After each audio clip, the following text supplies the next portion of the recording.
And a very good morning from the Ageas Bowl, the county championship for Hampshire, back, in fact actually for Kent as well, because these two sides both had a week off last week, and for Kent the week ended pretty well, winning the Royal London One Day Cup. For Hampshire, they've had a little longer to build up to this fixture. So Hampshire against Kent, Division 1 of the County Championship. Let me give you the toss news to get that over and done with straight away. Hampshire have won the toss and have elected to bowl first. I'll give you the two teams in a moment. Matt Cole will be with me shortly. So I say shortly because he is off to talk to his local radio station about the events of Saturday and how well they did. So that might take a little while. So you've got just me, Kevin James, for a few minutes here, as I will take you through, first of all, the situation in the Division 1 of the County Championship, with just 2 rounds of fixtures to go. Surrey sit top of that table. They have 225 points. Hampshire sits second, 8 points behind, on 217. So it's all to play for Hampshire here. Of course, what they don't want to do is to get too far behind Surrey, if indeed that will be the case at the end of this week, heading into the final week. Of course, the idea would be that Hampshire win and Surrey at least draw, or maybe do slightly worse. But anyway, that's the situation we're at. Now for Kent, a little bit of a different situation for them at the other end of the table. Gloucestershire looks like they're down. They have 74 points. But the two teams just above them, Warwickshire and Kent, sit 9th and 8th respectively. So Kent level on points with Warwickshire on 115. So it's a very, very important game for Kent, as it is for Hampshire, at the two opposite ends of the table. So Hampshire won the toss, have elected to bowl first. Hampshire have made one change from the side that beat Northamptonshire here 2 weeks ago and beat the rain just. That change is a bit enforced for Hampshire because Liam Dawson is away with the England T20 squad in Pakistan. I think they've got a game later this afternoon. And back into the side is Ben Brown, the wicket-keeper, who was injured for that game last week. So it's a keeper for a batter, well, a batter-keeper for a batter-spinner. So not a lot of change, as Hampshire, in batting order, will probably line up like this: Felix Organ, Ian Holland, Joe Weatherly, Nick Gubbins, James Vince, the captain, and Irwin Donald, Keith Barker, Ben Brown, James Fuller, Carl Abbott, and Mohammed Abbas. Now for Kent, a bit of a different story. They've made quite a few changes from their last game, where they lost to Essex at Canterbury by a whopping 260 runs. Kent, looks like Anari Donald is keeping. That's interesting. Thank you very much, Charlotte Taylor, who's part of our commentary team. Matt Cole, as I mentioned earlier, from BBC Kent, is here.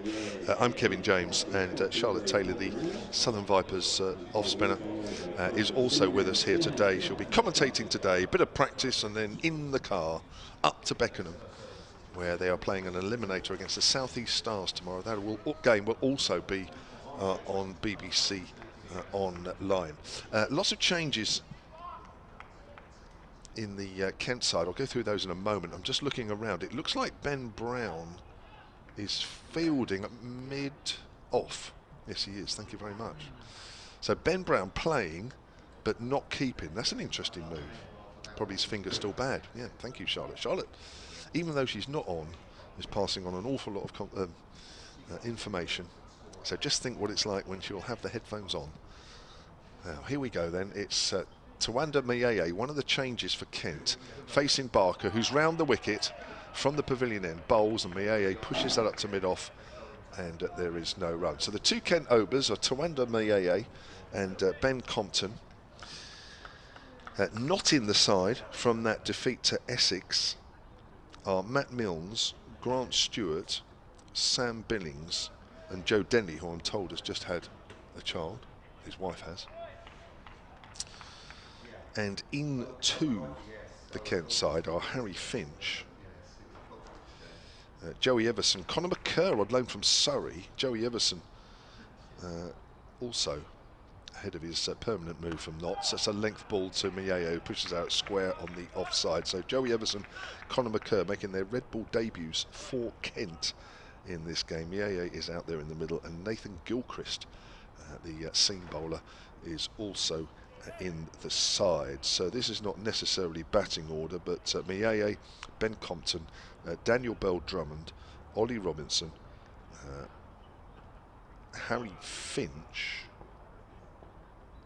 Harry Podmore, Everson, McCurd, Miao and Nathan Gilchrist are the Kent team. Here's Barker. That's just shaped a fraction away. He's coming round the wicket here, the left arm over bowler. We have on show today the top 2 bowlers in Division 1 of the County Championship, and they are out there on the field right now. We have Kyle Abbott with 53, the leader in the division, and the man bowling now, Keith Barker, on 49, second in Division 1, all season top wicket takers. Here comes Barker again then, and bowls. Miao pushes forward. It's gone slightly squarer on the leg side than he was aiming. And we also have the Division 1's top batter, who is also out there, and that is Ben Compton, who has 1,128 runs to date. Just going further down the list, Bell-Drummond is 9th on that list. The top Hampshire batter is Nick Gubbins, and he's 20th on that list. So Hampshire's batting not quite matching the bowlers. That's is it edged? Has he edged it? I think, or is he?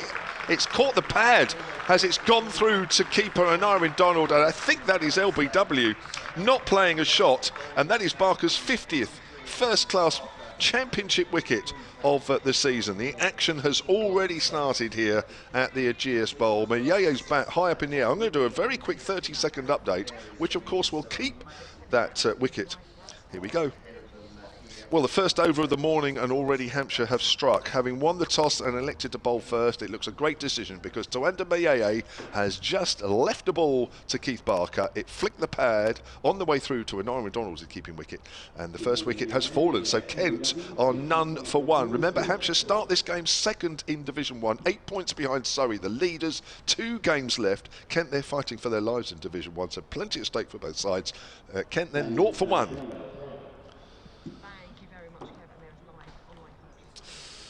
Daniel Bell-Drummond makes his way to the crease. Now, he's having a good season so far for Kent in the Championship. 847 runs I mentioned, and he is scoring those at 47 runs apiece. So, congratulations to Keith Barker. 50 Championship wickets for this season. He's closing the gap on leader Kyle Abbott. And Tawanda Miao, one of the few changes in this Kent side today. LBW. So a horrible start here for Kent, who a little bit all over the place, of course, with all the changes to their side. Did win the Royal London One Day Cup on Saturday, so if I haven't said it already, congratulations to them. They beat Lancashire. And here's Bell-Drummond then to face Keith Barker. And he's round the wicket again, and Bell-Drummond plays inside the line, and that's gone through to Anarwin Donald, and a good round of applause from the home crowd here for the wicket, and it's a knowledgeable crowd here, so I am sure they are also celebrating his 50th championship wicket of the season. Abbas is 6th on the list, by the way, with 42, if I haven't mentioned that already. The good news from a Hampshire point of view, Kyle Abbott, he's fit. He didn't take to the field in this, the last day of the win against Northamptonshire, where they squeezed that win in before the rain. He had a hamstring injury, but I guess the week that Hampshire have had off has allowed him to heal.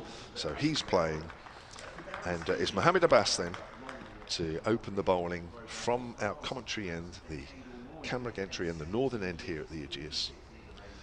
And 4 wickets for Abbas in that Northamptonshire second innings. They literally got the wicket off just about the last ball they could have squeezed in before the heavens opened. So here he is bowling to the left-hander Compton. Compton plays inside the line. It's a slightly greenish wicket here, which maybe you're not surprised when you've got 3 seamers in the top 6 wicket takers. So we expect this wicket to do a little bit. It's quite interesting when Jack Leaning was interviewed, the Kent captain, very briefly before or just after the toss. He said he would also have bowled, so I think this has been a good toss to win, although we thought that last week, or 2 weeks ago, when Hampshire played Northants, and Hampshire managed to squeeze a win even though they didn't win the toss. That's played out square on the offside by Ben Compton, who I mentioned earlier has had a quite unbelievable season.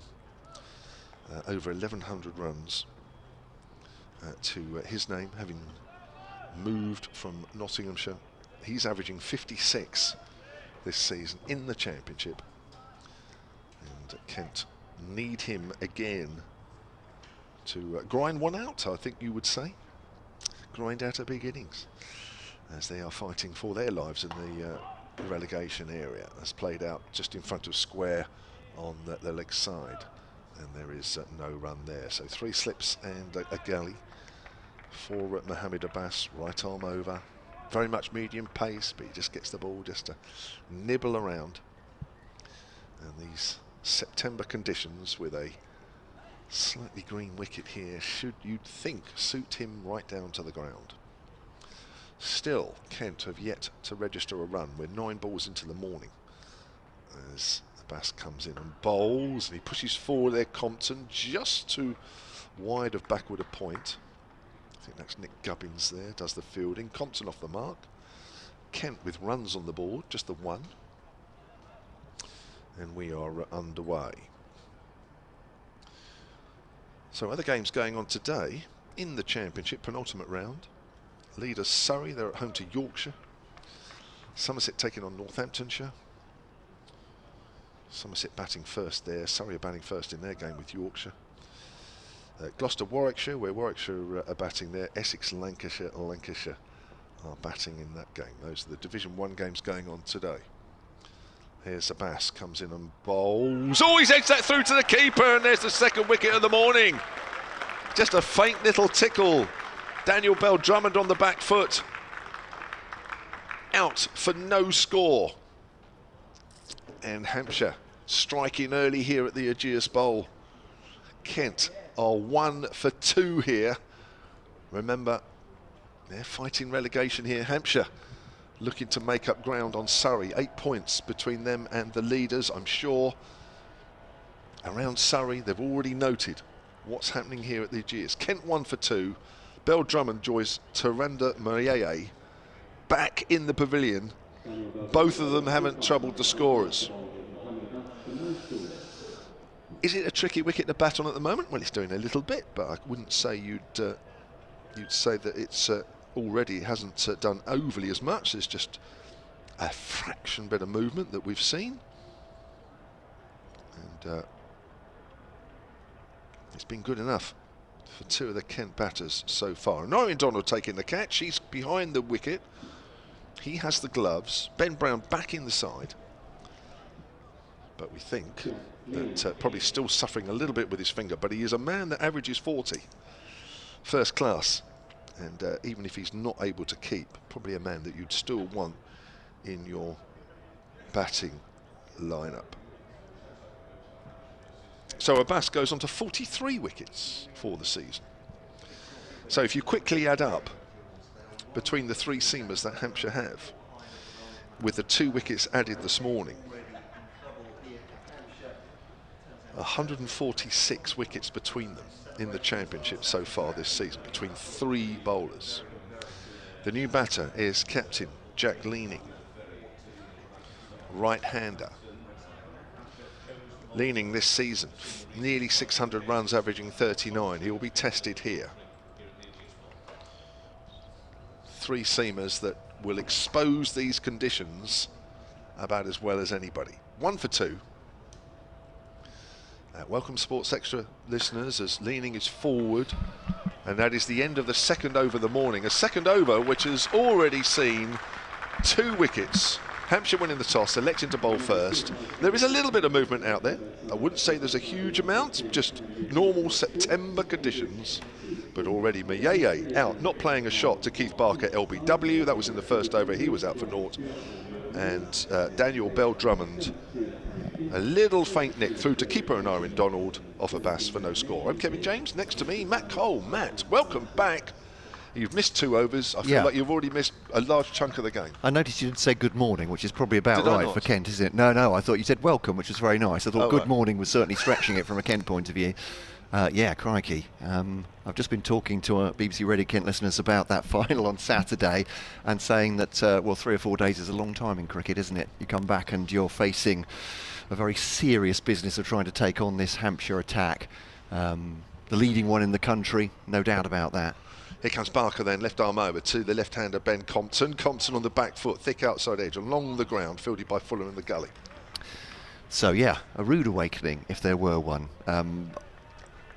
Kent a depleted side, I think it's fair to say that. So 6 players who definitely would have been in the team out for various reasons, but there are no excuses in that respect. Hampshire are just a very good side, aren't they? And Keith Barker and Mohammed Abbas already have plenty of wickets between them. Kyle Abbott to come as well. Yeah, there's no let-up. Here's Barker from that pavilion end, left arm over. Compton forward, thick inside edge as it rolls the ball down towards fine leg where Abbas fields just to our right. Kent 2 for 2. Yes, Barker's wicket this morning takes him to 50 in the championship so far this season. He's second behind Kyle Abbott on 53.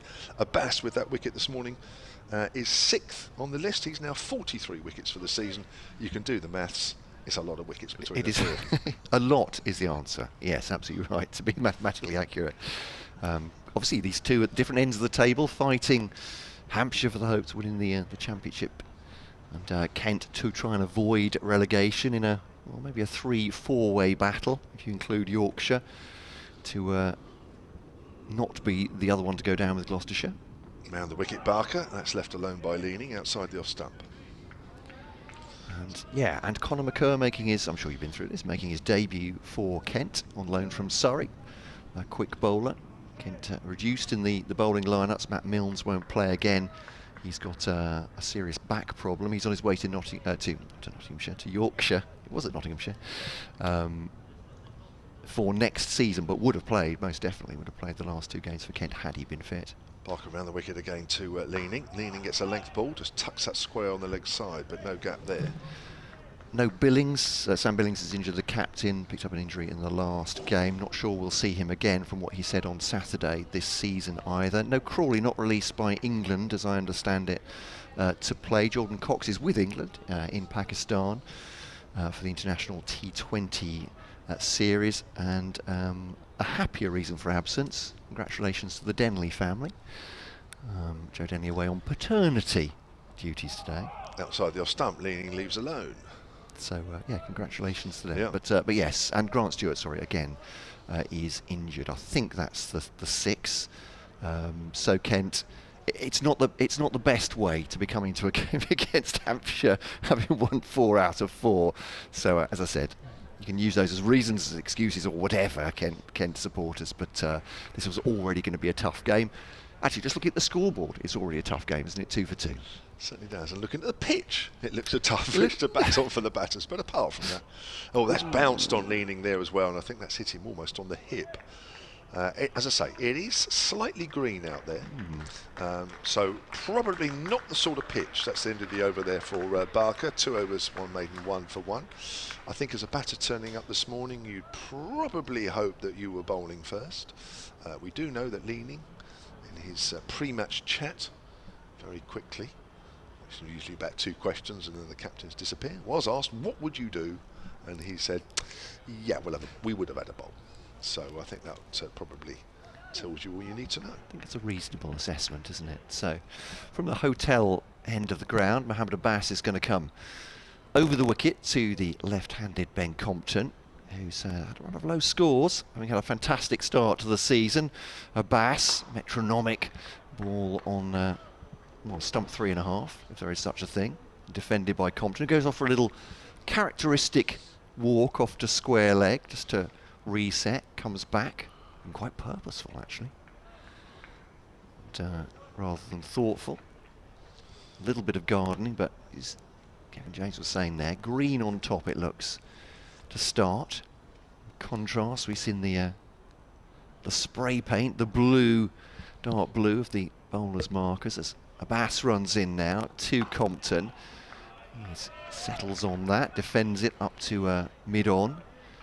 This is very much what Compton did for those that run of centuries at the beginning of the season, is being economical, not playing anything he doesn't need to, defending for long periods of time, trying to exhaust the bowlers. He said, as we've repeated many times when he signed, it's my job to be boring. It's Ben Compton's MO. Thought that was my job. He's very hot. We'll see who does it better. Is Abbas to a Compton, and just nudges that into the onside from mid-wicket. Sorry, you want me to say no, Kevin James? Oh, I was hoping. Of course not. Just carried on. Single taken, 3 for 2. It's all right, take your time. Always entertaining, Kevin James. Sorry, I'm just reading a note from his agent. Always entertaining, with insight that only a former Hampshire all-rounder can bring you. Here on the BBC online, via the sport website and app. Oh, that's on the pad! Big shout! It wasn't on height. Is it going down slightly? If you're watching on the live picture feed, Angle here comes the is replay. Not quite good enough for us, I would say, to judge. Ooh. Outside the line, fractionally. Maybe High. outside the line then. Fractionally. I thought height was good. Yeah. I thought it looked like a good shout to me. I think you're right. Rob Bailey, the umpire at this year end. He's a lot closer and actually in line, so yes. he probably has a better idea. And probably a slightly better umpire, really. But it was close. Certainly than me, but it was close. Well, Abbas, 38 on his back, glides in, gets movement outside the off stump, leading us left that, not very far away from the off timber either, I would suggest. He's got such a glorious smooth action, Abbas, hasn't he? Doesn't seem to be, it's all economy of style, isn't it? He glides forward, nice fluid action. Great wrist positions with behind the ball. Just gets that seam movement in or out, knows exactly what he's doing, but just watch him, just keep those fingers behind the seam. Sometimes ripping it down the back as well. Comes in now, bowling to leaning. That high back lift with all the address to the ball, which he defends into the onside. Slightly low part of the bat. That'll be the end of the over. Stopped at mid-wicket. 3 for 2 Kent off 4 overs. Just trying to keep their wickets intact here. Already lost Mayeye, LBW Barker, 5th ball of the game. In the second over, Daniel Bell-Drummond gone caught behind off the bowling of Abbas. Both of those 4 ducks. Leaning has none. Compton has the 3 runs so far to be scored by Kent. The rest of their batting lineup. Ollie Robinson, the wicket-keeper, Harry Finch, Joey Everson, Harry Podmore, Conor McCurr, Nathan Gilchrist and Matt Quinn make up the 11. Barker's to start his third over then. 3 for 2 Kent. Mayeye and Daniel Bell-Drummond back in the pavilion.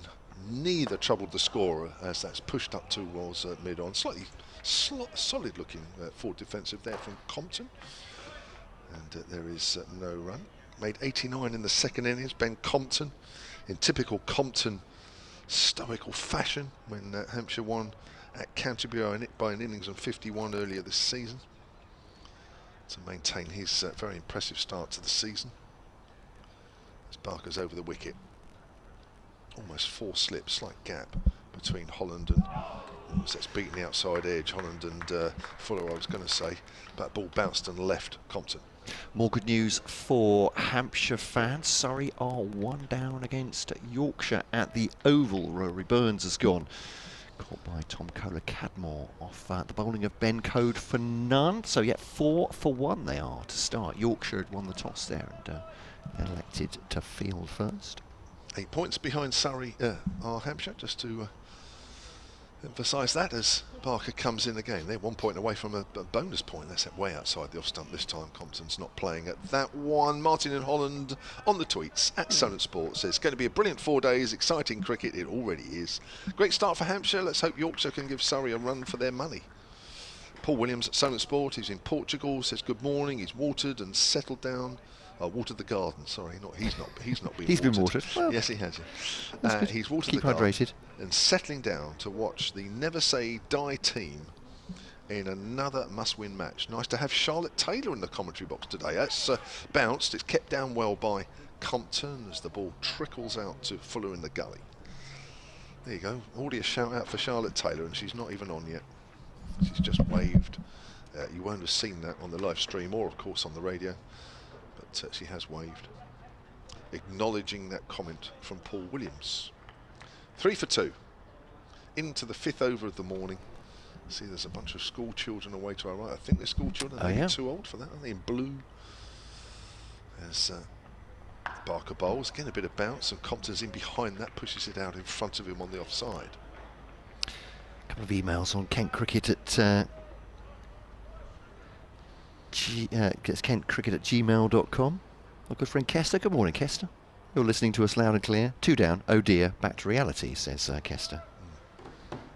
Feels a bit like it. Always dangerous to play a game so soon after a final, I found. Winning finals like I did. It was always difficult, sort of that next week. And it was difficult, actually. I mean, I'm joke, but I was lucky enough to win 2 finals. I remember playing a championship game as Compton turns that away down towards final legs, gone quite quickly to Abbott, 4 for 2. And actually, we played one at Portsmouth, in one of the probably the last few years that we played at Portsmouth. And it was really weird, because after winning, I think it might have been Kent actually in the final, Benson Hedges. Yeah, it was, I think. And it's really weird. In the days afterwards, you don't realise it, but it takes a long time to come down from finals like that. And you think you can just go out and play a 4-day championship game, or it might have been a 4-day, that one actually. It takes a while to really get your body back into tune.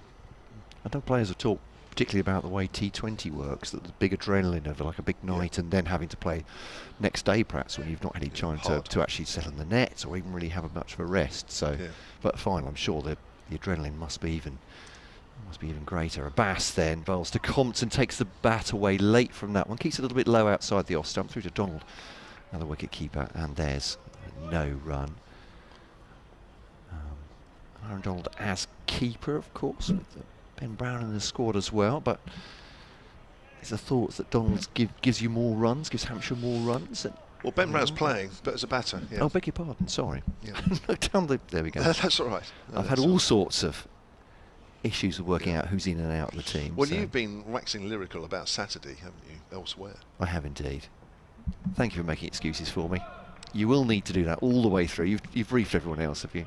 Through to wicketkeeper Donald, and there is no run. But played predominantly as a batter, didn't he, at Glamorgan, Donald, when he was there. So. Yeah, it's quite interesting because he did keep the last game against Northants because Ben Brown had broken his finger, injured his finger. And he did a very good job, and I must admit at the time I said, well, I know he did keep, but it turned out that he did all the young age groups at Wales, in Wales and what have you, and it was only when he broke into the Glamorgan first team they had a keeper, so he didn't do it. Abbas round the wicket to Compton now, change the angle of attack, gets down that late into the offside, no run. Yorker length.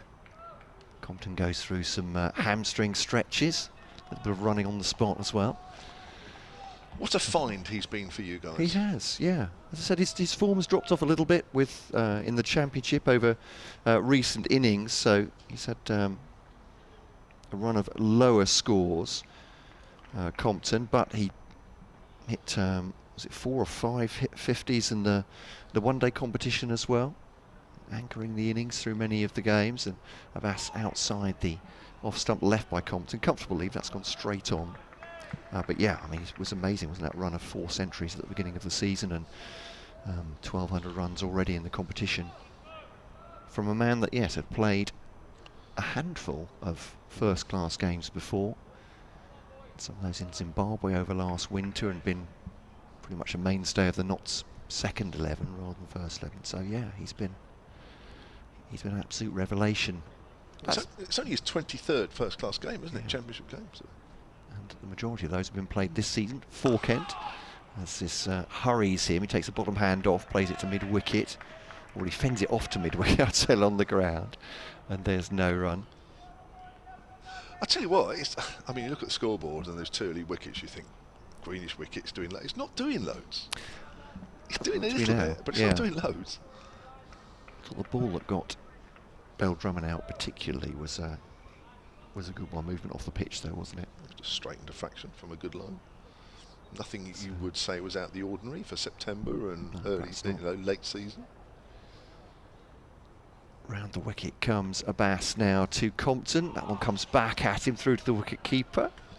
It's a good leave in that it's not hit the stumps. End of the over. 4 for 2 Kent against Hampshire here at the Ageas Bowl. 6 overs gone, a maiden by Mohammed Abbas, who has 1 for 2 from his 3 so far here on BBC Radio Southern, BBC Radio Kent, and of course on the live stream here at the ground. All the pictures with Kevin James and Matt Cole. Charlotte Taylor joining us during the day. Already had, is that where you already have emails and tweets just saying just get Charlotte on now? Yeah. Is that right? Yeah, I can understand that. Basically. As Leaning pushes forward to the start of a new over from Barker, goes out square on the leg side and there's no run. I'm finding that increasingly more and more. Is that right? Yeah. Yeah. Just, I think get James off. That's unfair, I have to say. Of the service you've given to this county in these commentaries. People have short memories. But happy to pass the baton on from time to time to the likes of Charlotte. It's actually saying that through gritted teeth, literally. It's Barker. Leaning forward, gets wrapped on the pad. I think he's outside the line. Goes out into the covers off the front pad. Nigel Long is at the far end. The former Kent player. Not that I'm of course, suggesting anything there. Just of course you're not. Well, I'm trying to paint a picture there that an umpire at the other end who has first-class experience with Kent. Yes, he does. He's actually brother of the head groundsman at Kent, isn't Adrian Long is them, Is that why those wickets turned when he came on? Former off-spinner, Nigel Long. That's nipped away, and Leaning's playing well inside the line there, though. Warwickshire are also 2 down in their game against Gloucestershire. Gloucestershire, I think, have gone, haven't they? Yeah, and that's good news for Kent. They really could do with... I mean, it feels like a bit of a vain hope given the summer Gloucester have had so far, but if they could beat Warwickshire at Bristol, that would be something for Kent. Somerset also in the relegation mix-up, that 8 for none against Northants at Taunton.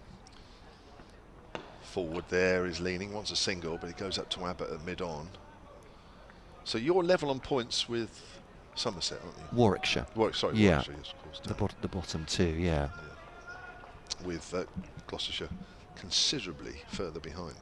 Yes, and Yorkshire vaguely have a vague threat. I mean, if Surrey were to beat them at the Oval, Surrey are 6 for 1 there at the moment. That might bring Yorkshire into the equation, but that depends very much what the three teams below them do. So, if that makes any kind of sense. Yeah. He's coming down the wicket there, Leaning. I think he's got an inside edge onto the pad as the ball makes its way down towards the fine leg. Mohammed Abbas is having to get the skates on there to make sure they don't come back for 2. Leg by it is.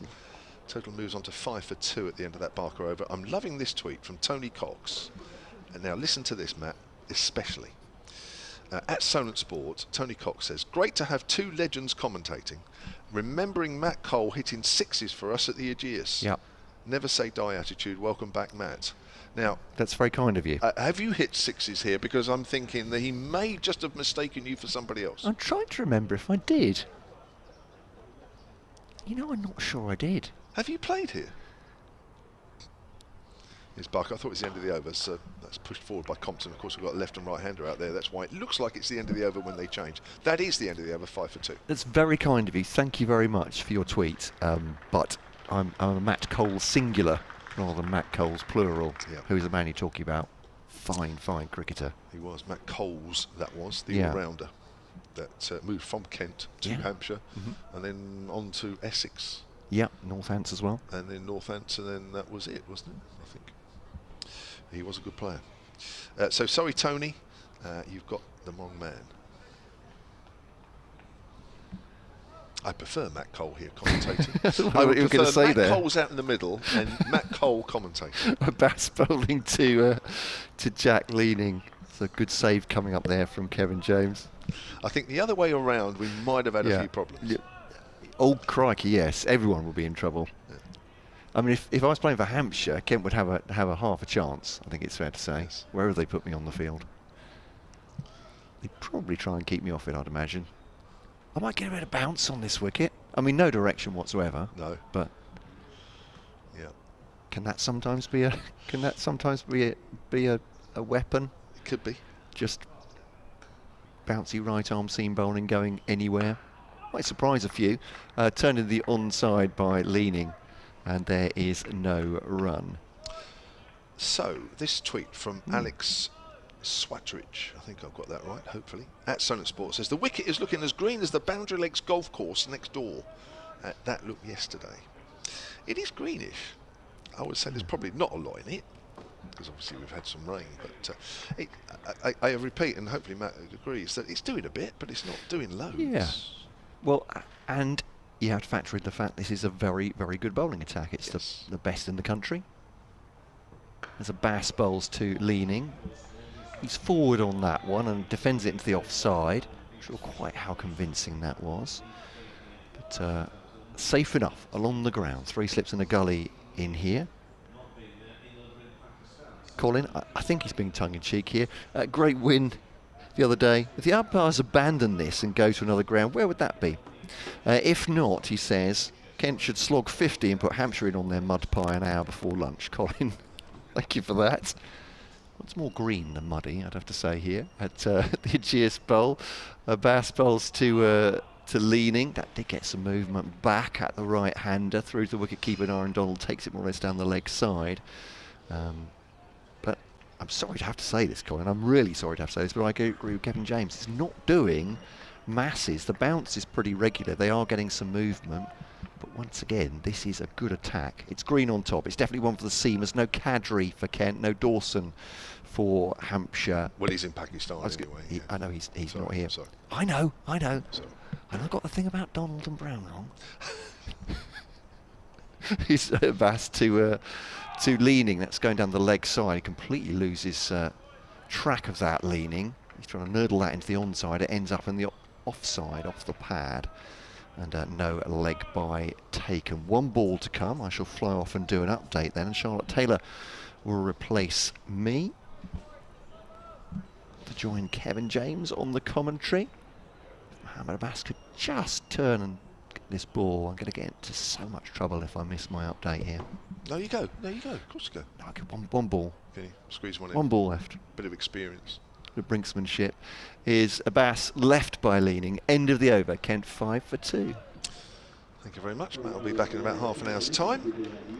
Miyeye for no score. Daniel Bell Drummond, no score.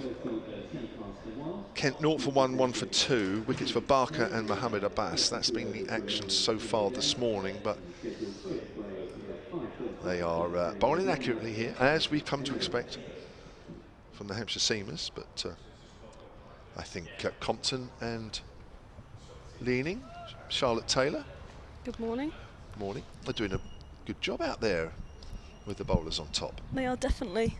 It's very impressive. It is. They're working hard, and they will have to continue to do so as Barker comes in. Left arm over to Compton. Compton works that away from middle and leg, through square leg. Looks like Felix Organ is after that. We'll pick that up 3 or 4 yards inside the boundary rope. And milk as well, thank you, Kevin. It's very kind of you. The coffee has arrived. What a the treat. Pastries have arrived. Thank you very much.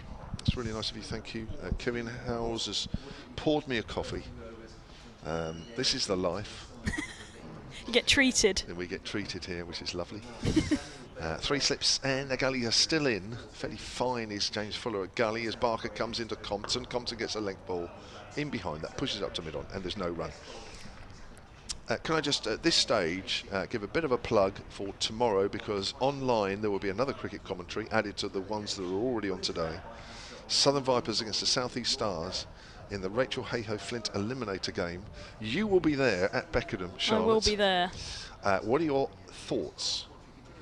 Well, it's a must-win game, isn't it? It is. There's no sort of beat me in the bush, if you like. It's definitely a must-win game for us. Certainly is. The winners will join Northern Diamonds in the final at Lords, as that's pushed up towards mid-off by Compton, and there is no run. Yeah, there's no bigger carrot to dangle, is there, other than a final at Lords? So. Have you played at Lords before? In a warm-up game. In the 100. A warm-up game? When I played in a warm-up game for the 100, we played the London Spirit last year when I was involved with the Southern Brave, and I got run out 4 times. Did you? Because they just kept letting us bat, and I said, well, I'm just going to just keep batting then. I just kept getting run out. It's interesting you say a warm-up game, as Compton gets on top of the bounce there and pushes it out square on the other side. I mean, all I hear is that, there's never enough wickets or whatever, and there's too many games at Lords, and yet you are, at the home of the cricket, playing a warm-up game. And then we obviously played I was running drinks for the final last year, but we don't like to mention that one either. Thank you very much, Mr. Howes, by the way, for the coffee. There's some pastries there as well, which probably is not right that I eat one of those right now, but I will have one later.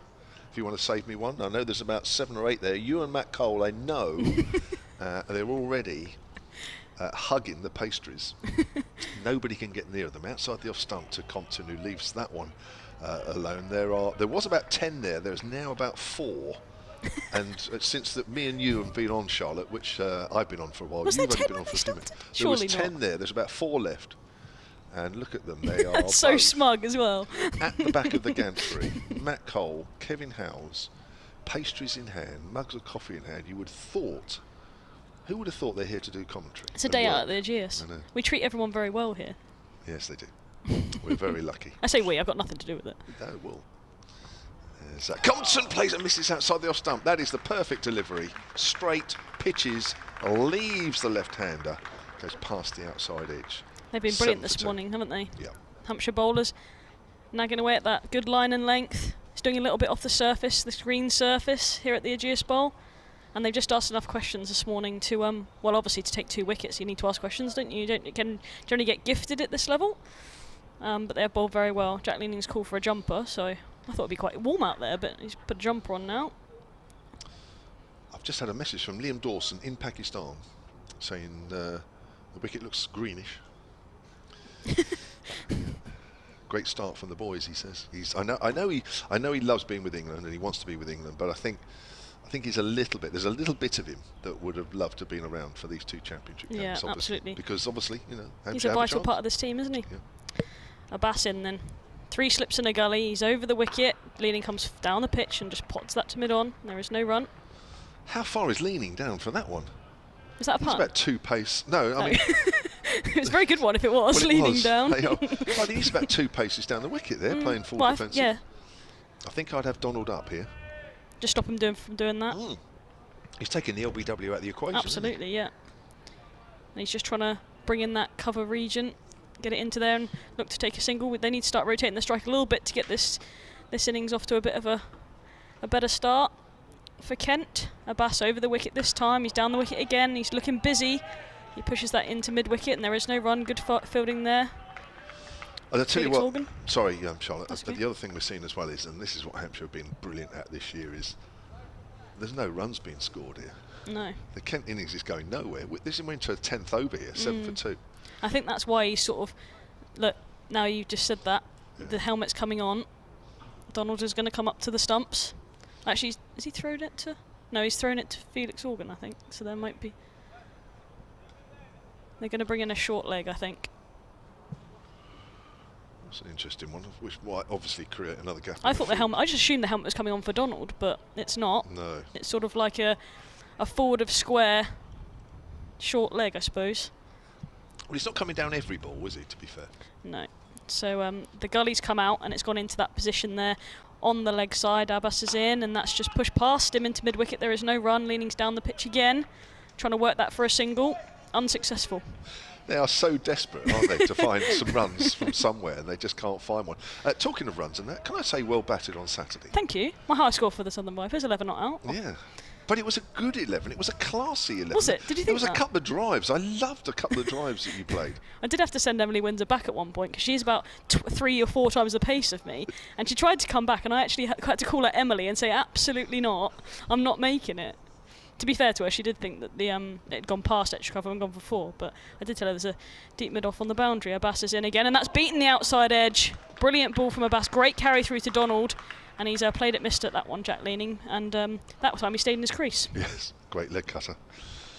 Yeah, I was very impressed because I don't get to see, you guys down the order bat very often because of the way the Vipers are in the competitions and that. So to see you stride out there at Headingley and play the way you did, I just wanted to say I really thoroughly enjoyed your innings. Yeah, I got some compliments from the head coach Charlotte Edwards as well, which was nice. Bearing in mind, I don't get to bat a lot, so to put that what I do in sort of hours behind the scenes, it's quite nice to put into practice. Abbas is in. That's a big drive from Leaning this time, beating the outside edge again. James Vince hand on head, and they're unmoved here. 7 for 2. It's a maiden over from Abbas, and the crowd love that over and love that delivery. It's a flashing drive. He got really nowhere near it. He just plonked his front foot and tried to stroke that through the extra cover region and was unsuccessful. Perfect length, isn't it, really, if you want to get the batter to a drive. That's the length that's going to catch the edge as well. But at the moment, after those 2 early wickets in the first 2 overs, somehow Kent, in the next 8, have managed to keep their 3rd wicket stand intact, even though Leaning has faced 24 balls and can't get off the mark. It's quite mad, isn't it? I didn't actually realise that said 24. Hang on a minute. That's not the end of the over. What's happened? Well, they were going... Yeah, there was a big coming to, maybe they just obviously miscounted one, so we got one more ball. It's not a maiden. I retract my last statement, and that's just turned into the leg side. It's beaten that man at the sort of, I suppose it's almost a short leg, dead on square, and they've picked up 1 run. Felix Organ does the fielding, and that isn't a maiden now. I've just lied. It's now 8 for 2, Kent. And Abbas has conceded 1 run off that over. He's 5 overs, 1 for 3. Keith Barker 5 overs, 1 for 4. Yeah, I think they were starting to change over there, weren't they? And it came up with maiden over on the screen, but they've just decided that they've miscounted. Yeah. Anyway, so you're right. Leaning is off the mark. 1 from 25. Yeah. Still an impressive stat, though. We can still say that. It is, and he's been looking for a single. It isn't like he's just sort of prodding around and sort of looking. But it wasn't far from that man at. No, it wasn't. Gubbins. In that catching position on the leg side. Yeah. So a good start from Hampshire here. Remember, 8 points behind Surrey. 2 rounds to go. 1 and 2, Surrey and Hampshire. It's probably going to go through to next week. Hampshire will hope so as well. As to who's going to win the county championship title. Leaning forward to Barker, who's picked up his 50th championship wicket in this game. 3 behind Abbott. They're 1 and 2 in the bowling stakes in Division 1. Abbas has moved on to 43. He's 6th. And Ben Compton on 1,134 runs now. There's 1 man ahead of him in the run scoring in both divisions across the 2022 Somebody season. in Division 2 then? I suppose so, yes. Ah, right. You'll have to tell us. Here comes Barker round the wicket to Leaning. Leaning gets one that nips back on him, hits him high on the leg. So that is... And I'll give you a clue. Oh, go on.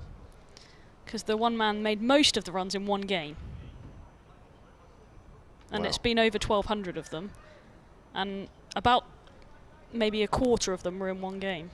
Well, another one that was, I can't think of many in Division 2 because, as people know, I don't really look at Division 2 that often, but I'm guessing Shan Masood.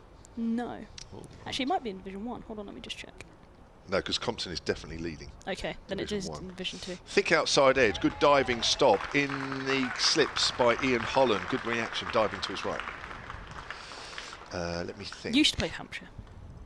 Tom Alsop. No. Used to play at Hampshire. Well, I suppose these days everybody moves around, don't they? That's a good shout. In Division 2.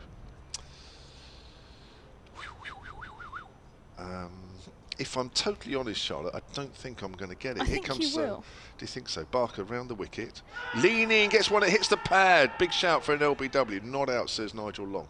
I'm just going to do something. I can't remember where he went to after. You now can't look at my screen. No, I won't do. No, I'm not going to. I'm really scratching my I can't. head here. So Compton might be the top run scorer in Division 1, but he's not the top run scorer overall in the county championship this season. Right, so in Division 2, used to play for Hampshire. Now at Glamorgan, but he went. I think he went Sam North East. Oh gosh, of course. Thank you, Charlotte. That's turned away square on the leg side, and there is no run. I know there will be many people watching the live stream, listening to us on BBC Sport Online and the app, that would have got Sam North East a lot earlier than I did. Because he made 400 in one game. Did, yes, of course. How much he got this season then? Over 1,200. Right, yeah. Let me sit down for a second. I've got to stand up here at the Ageas Bowl because I'm at an awkward height. And I've got to stand on a chair. I'm not the tallest. Barker around the wicket to Leaning. Comes in, he's got the short leg in as well, outside the off stump. It comes back as well on the angle and a little bit off the seam. Good leave. Bounced a bit as well. Leaning's 1. Maiden over there for Barker. 6 over 3 maidens, 1 for 4. No, I did lie slightly. 1,154. So at the start of this game, he was 20 runs ahead of Ben Compton. Right. And now if Ben Compton's, is he on 6? Yeah, so 14 runs ahead. Good shout. High score of 410. Yeah. I forget who that was against, actually. But good on him. I remember texting him, actually, just to say well done and everything like that, because it's not every day somebody does that. Definitely not. Former Kent man as well, of course. Tie in with both teams here. Absolutely. Mohammed Abbas is going to continue then from this hotel end. He's round the wicket to Compton. He's got 3 slips in a gully. And he bowls now, and that's a good length ball left outside the off stump, quite wide of the off stump actually. And Ben Compton, no need to play at that one. Goes through to Anaran Donald. So Mo would have had a week off last week. Well, both these sides had weeks off last week, didn't they, in the championship? Yep, a nice rest, yeah. Although some of them were playing over on the nursery, some of the batters. The bowlers have had a good rest. Some of the batters, Gubbins, Organ, were playing over on the nursery ground. Gubbins got 140, didn't he? Well, did he? I didn't actually know that. That's a good length ball, and just nipped away from Compton. He's played at that, though, and it's gone through to Donald. And again, there's some size and some R's from the slip cordon. That was a good ball, wasn't it? Yeah, he's walked away here, Compton. Just walked away almost onto 2 strips across and walked back. Just having a little moment to himself.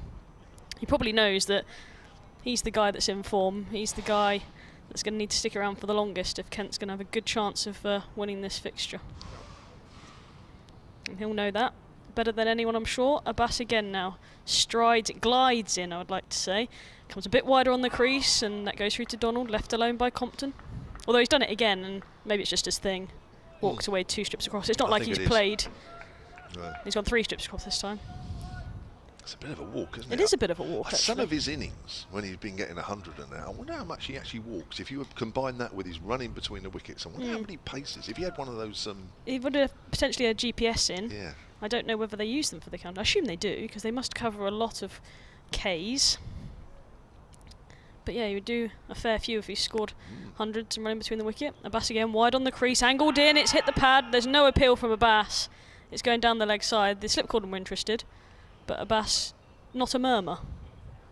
And there is no run after all that. I just wonder if there was a little inside edge onto the pad there, maybe. No short leg, that would have been a simple one.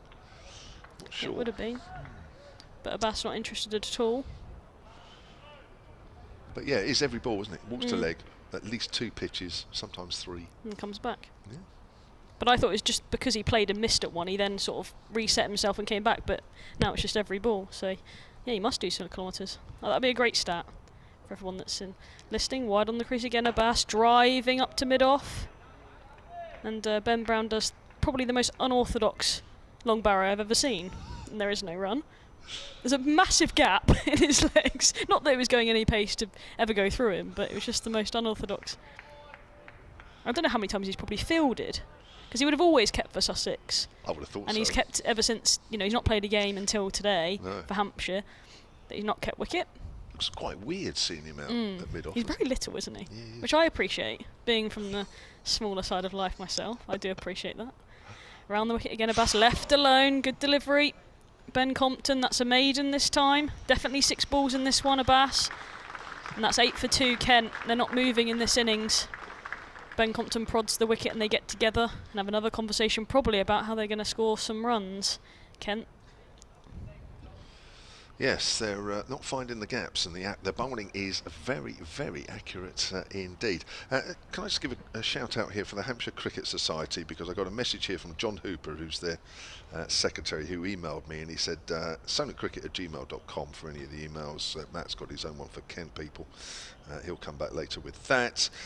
He says, John, is there any chance that you can read out the following for us? Just give us a little bit of publicity. Quite happy to do that. We'll do that during this over, as Barker was just about to run in, but it looked like there was a little fly buzzing around Jack Leaning, who just pulled out of his stance there. It's still bothering him a fraction. He's back, ready to receive the next ball now. Barker from that pavilion end, round the wicket, left arm. Comes in and bowls. Leaning pushes forward into the ground, well footed by Gubbins at short leg.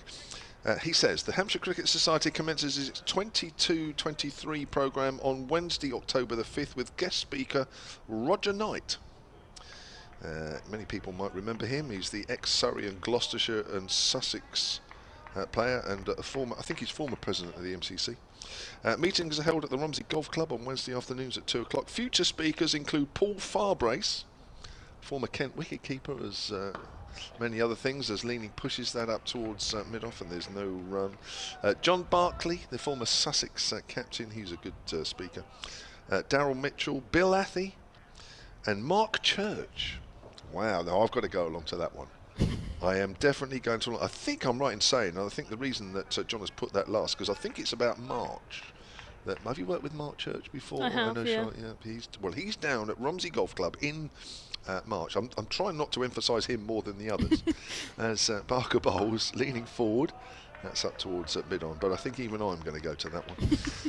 And he says, if you want to join and be a member, the forms are in the atrium at the other end of the ground. So there we go. Happy to mention that. I can't wait to hear Mark Church, our esteemed colleague at Surrey, who does the Surrey commentaries. Looking forward to hearing him speak, as if I don't hear him speak enough. There can't be anything that I haven't heard him say, Charlotte, to be honest. Really? Yeah, and I'm still going to go. Here comes Barker, bowls. Leaning gets one that's slightly short of a length, and he pushes it up towards Abbott at mid-on. That makes you a true fan. A true Mark Church fan. I think you should go to one or two of those. Romsey Golf Club. The Cricket Society, that rings a... Hampshire Cricket Society, yeah. I think every club has one. I think, various around the country. Yeah. I'm sure there's a Kent Cricket Society. I don't know. I'm looking at Matt. He's not looking at me. He's not even... Is there a paying any attention whatsoever? Is there a Kent Cricket Society? I think they're all over the country, aren't they? Oh, he says, oh, yeah, of course there is. Yeah. Leaning forward, back to Barker. Accurate stuff here again from Hampshire. So, yeah. Are you thinking of going to one? I went to one last year when Mike Selvey, the former Middlesex and England. No, you wouldn't remember, because these are all guys in our era, not your era, Sean. He's now Middlesex president, I think he's. Former England and Middlesex seam bowler, who, in my brief time at Middlesex, was playing at that time. And it was very good. Here's Barker. And bowls. Oh, that's Fuller this time, and Leaning has to get the bat down on that pretty smartish.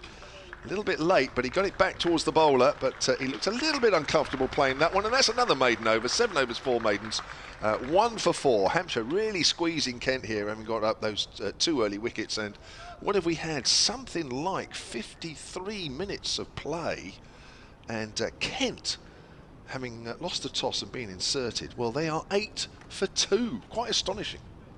It is, isn't it? There's no runs out here. It's very dry, and the Hampshire bowlers are just keeping everything ever so tight, and there's nothing on offer for the Kent batters. They're really having to work hard. Abbas is going to start a new over from this hotel end round the wicket, and that's left alone by Compton, and it just about carries through to Donald. I gave a shout out to Liam Dawson earlier. I love giving little mentions to people that message. Yeah. Emily Windsor's listening. Yeah, no, she guessed Sam North East. She did, straight away. Yeah. But my phone was in my pocket and I did not see it, so she lost the race. Yeah. How many runs is she scoring for you guys? A lot. An awful lot. I don't know how many it is. I think maybe close to 200. I think it'd be more than that. She's got 90 in one game. Well, yeah, that's true. Stars. Abbas, and that's shorter this time. That's pulled front of square, and that's some runs for Kent. It's a lovely shot. It's beaten, I think that's Felix Organ. Is that Felix Organ there? It's beaten him and gone for 4. And that's a brilliant shot by Compton. Got well on top of the bounce and hit it all the way along the floor. And Kent motor to 12-2. They've motored from 8 for 12. It took them. It's taken them about 30 minutes to move forward 4 runs, and in there they've done it in just a few seconds. I'll tell you what was good there from Ben Compton. You know, having got a lot of good deliveries and defend. He's actually quickly on that. And that's somebody that's in form, isn't it? Just straight away you get something that's a little bit loose. I'm not sure why Abbas changed his plan, really, and he went shorter. It's not his natural plan, especially this early in the game when it's doing so much off the surface, but he's paid the price, unfortunately, so I'm sure he'll revert to, that's it. Line and length, nipped away, great delivery, and he's gone back to plan A, which was beat the outside edge, or at least try and get a piece of it through to Donald. I wonder if you can get bored beating the outside edge. Well, that just look what it. Yeah. You know, that's exactly what it looked like. He just got a bit bored and then decided to dig one in halfway down. Is that what you find? Do you sort of get? I don't bored? tend to dig one in halfway down. I don't think that would go very well, would it really? I think I'd go into the most cow fields if I did that. But no, I try not to get bored. But you do as a bowler. You do sort of want to always search for a wicket sometimes. Abbas this time straight round the wicket and prodded up back to him by Ben Compton. And there is no run. Kent 12 for 2. But yeah, you do sometimes get bored as a bowler and search for things that maybe aren't there. We talk about bowling your best ball for as long as possible in 50 over cricket. Obviously we don't play 3-day cricket or 4-day cricket at domestic level at the minute in the women's game, but we do talk about bowling our best ball for as long as possible in 50 over cricket, and I think the same applies here. And especially when the wicket's doing enough to help you out. He's come over the wicket this time, Abbas, so a change of angle. He's going to go across the left-hander, still 3 slips in a gully, and that's beaten the outside edge as well. He sort of left it alone in the end. Great carry. Wasn't it? And taken by Donald. Well, I have to say I admire these 2 batters out there at the moment because they are working so hard. They are. For little return at the moment. But they are still there. It's what an opening batter needs to do. Sometimes they need to do the grafting, and the rewards will come later. Compton 10 from 39, leaning 1 from 37. And Abbas again at the top of his mark. Runs in past the umpire. And that's a full-length delivery. It's come back a little bit. Donald's got to go low to his left-hand side, to his right-hand side, coming back in. And that's another good over from Abbas. Other than that short one that got deposited, there's 14 overs gone. Kent are 12 for 2. Well, it's terrific stuff out there, and there might not be a lot of action after the first 2 overs. With those 2 early wickets, it's been very much the batters trying to negotiate their way through this first hour, and probably a little bit longer than that with the way the ball's moving around. Not a lot, but it's just enough. And you have to say you admire the way Jack Leaning and Ben Compton are going about their work out there. They're trying to leave it as much as possible, especially Compton. I think some of the leaves already this morning have been superb. Even when the ball's nipping, back a fraction from just outside the off stump, they still look very good leaves. Might be tight once or twice, but it's good judgment. And another good clue of somebody that's in form, isn't it? Leaves the ball well. Yeah, definitely. Yeah, he's got a good technique now. Kyle Abbott. They just keep coming at you, don't they? They do. You think you survived a bit of Keith Barker, you've got That's right. the leading wicket taker in Kyle Abbott coming on 53 wickets to his name this season. Yeah, and so far. Yeah, and good to see him back, Charlotte, because I mentioned earlier, but just for the benefit of those that are just tuned in, either watching or listening, that he didn't take the field last day against Northamptonshire because of a hamstring injury, but that week off means that he's back. Spoke to him yesterday as that's pushed out on the onside. Length ball there from Abbott. Leaning, facing. Yeah, I briefly popped up here because I knew they were practicing yesterday afternoon and just had a chat with 1 or 2. And I said to Kyle, "You all right?" He said, "Yeah, that week off, I'm as good as new." Good. So, that's good to hear for Hampshire fans. Yeah, it was a little bit worrying, wasn't it, really, because they fought the weather against Northants here in that last championship game and managed to squeeze in the last wicket before the rain came, and without Abbott as well. So. He's running in okay. His first 2 delivers that, nips back on Leaning, gets one that hits the inside edge, goes onto the top of the pads. He's looking for a single, even though the ball was literally just a few inches away from the leg stump. Donald's quickly up from behind the stumps. Yeah, it shows they're desperate to get this scoreboard moving along. They are. Just looking for singles, just trying to rotate the strike as best they can. You have to say, if the seamers keep this up all day and Kent aren't bowled out, we could, if we're lucky, reach 100 before the close. Are you looking for a nibble? I was hoping. Matt Cole woke up there behind us. He didn't like that comment too much. There's runs here as that's just prod forward, thick outside edge. The ball runs down towards third man, and Fuller. Oh, he's going to take 3 there. Was leaning, sent back by Compton. You can understand that they're trying to keep the scoreboard ticking as much as they can. They can't because Hampshire have the shackles on them at the moment. So any opportunity to try and get any extra run, squeeze out any extra run. Anyway, I just think it's very good batting. It is. It's a good contest at the minute. It is, isn't it? Between bat and ball. That's what we like to see in county championship cricket. Yeah. A good contest. Good chase there from James Fuller down to the boundary. Yeah, 14 for 2. Here comes Abbott. Ian, 2 leaning forward. Nice textbook forward defensive. Up towards mid-off. I've always liked Jack Leaning, even when he was at Yorkshire. And, you know, maybe I think he's a player that probably should score more runs than he does. But I think his technique, I always liked his technique. Always very stylish. You know, his forward defensives and some of his shots. I always think, you know, it just looks good at the crease. Which is good for Kent. Just feel like, you know, with him at the crease, they probably feel like they've got some element and control. Their captain, their leader. Yes. It's an important role to play. Abbott runs towards us. Bowls 2 leaning. Oh, that's the one that's gone the other way, but a little wide. And Donald's almost taken that in front of the first slip.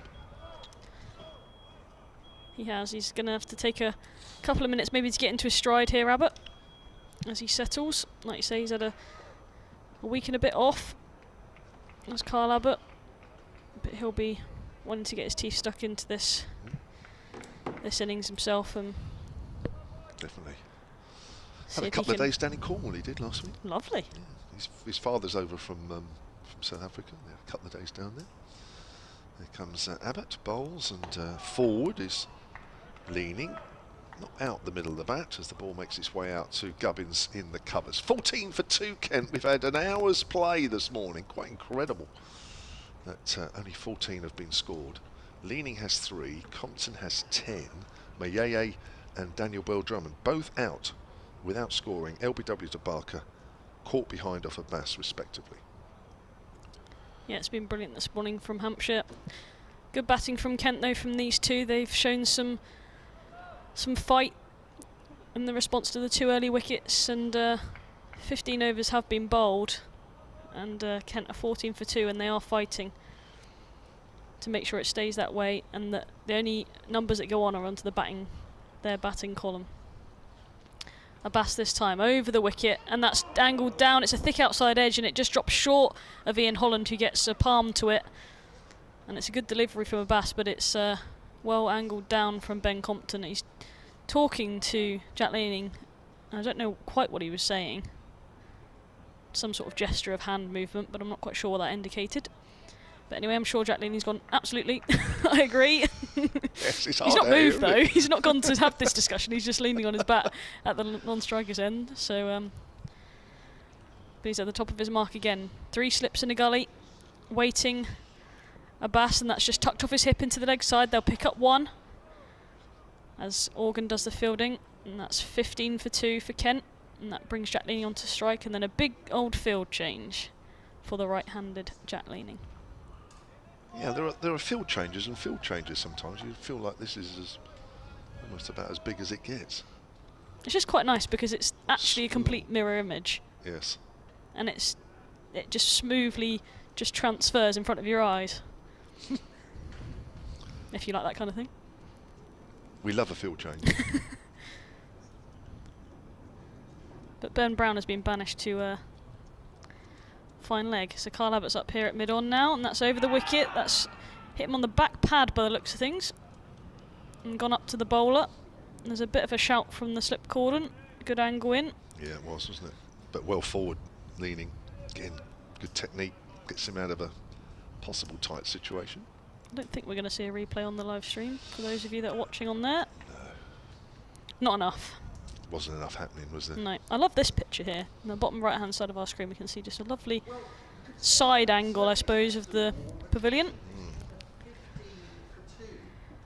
And Abbas again over the wicket. That's a great drive. It's going to be for no avail as Keith Barker does the fielding up to mid-off, but it's the first sort of attacking shot. Other than that pull, it's the first real attacking shot we've seen in this innings. There hasn't been too many half volleys. There hasn't been too many short deliveries. And that was a genuine half volley. But it went straight to Keith Barker at mid-off. And he's searching for that huge gap between point and mid-off. There's nobody in that extra cover region as the 3 slips are waiting. And Abbas is in. That's angled in and nips away, beating the outside edge again. Great carry through to Donald. James Vince has spent the majority of... You look exactly like him, actually, with his hands on his head. I just looked at Kevin James and he's got his hands on his head, exactly like James Vince had just then. I'm going to do a quick 30-second update, if that's all right, Charlotte. And then what I'll do is I'll get you to come in for me, and we'll bring Matt Cole back in, and I'll just do this quick 30 seconds. And Charlotte Taylor will stay on. She's into a groove, into the swing of it.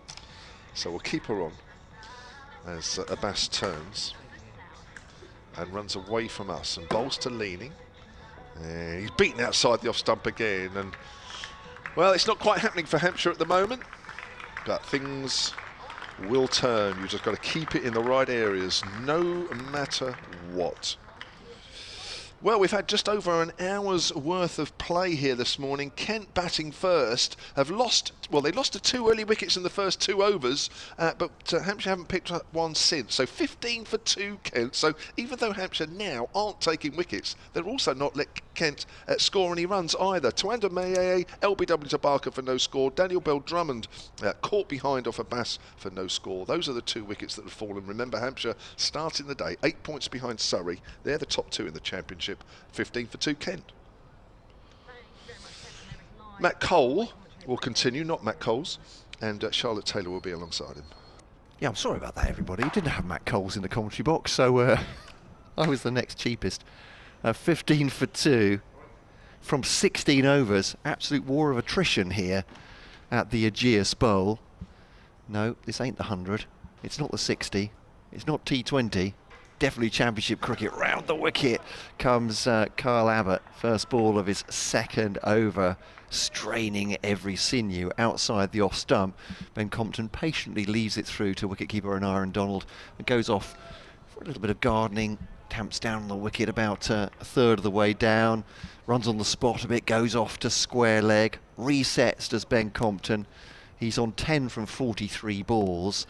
He won't mind this, Ben Compton. This is the way he makes his runs or makes his innings. So staying at the crease for a long period of time as he faces now. He's hoping to, straight back at the bowler. It's no more than a well-timed nudge that past Kyle Abbott, who reaches down. Will it go to the boundary? It won't. It's a good stop in the end. Is that Mohammed Abbas running? No, it's not. Left-arm throw coming in. Thank you very much. I hadn't got used to him being in the team, Charlotte, as you heard earlier, let alone him flying off fielding in the teep. 18 for 2, though they come back for 3.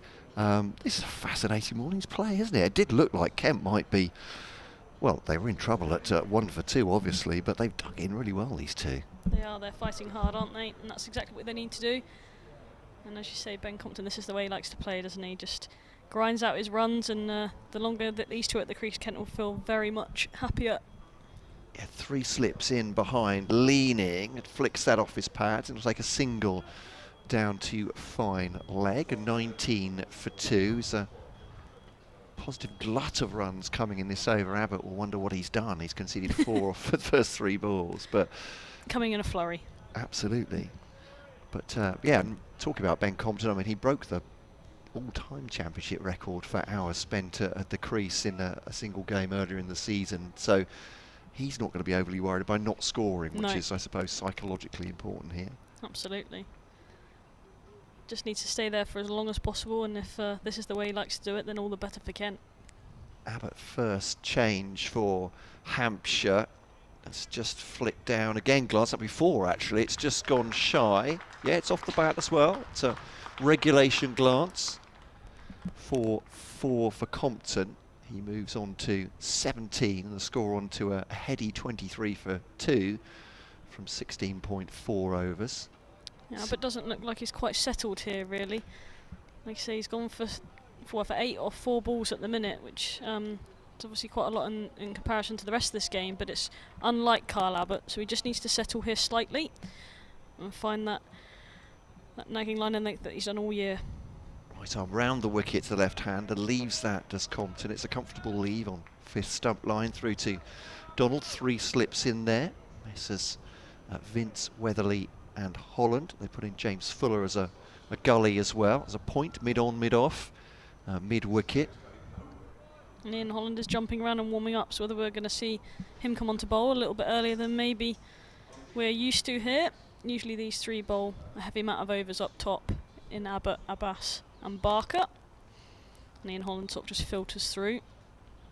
See how it just settling, as Charlotte was saying there. It's come back a long way, that. His shouldered arms.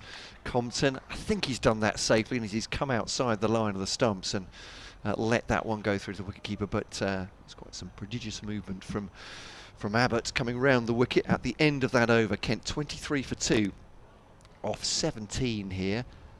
Looks greenish on top, but as Kevin James was saying, I think the bounce has been pretty good, pretty regular. He has kept too low or shot off a length, but definitely movement early on for the seamers. Yeah, and they've left it well, though, haven't they? Kent, these 2, they're playing well. We are going to see Ian Holland. There is going to be a bowling change from this hotel end.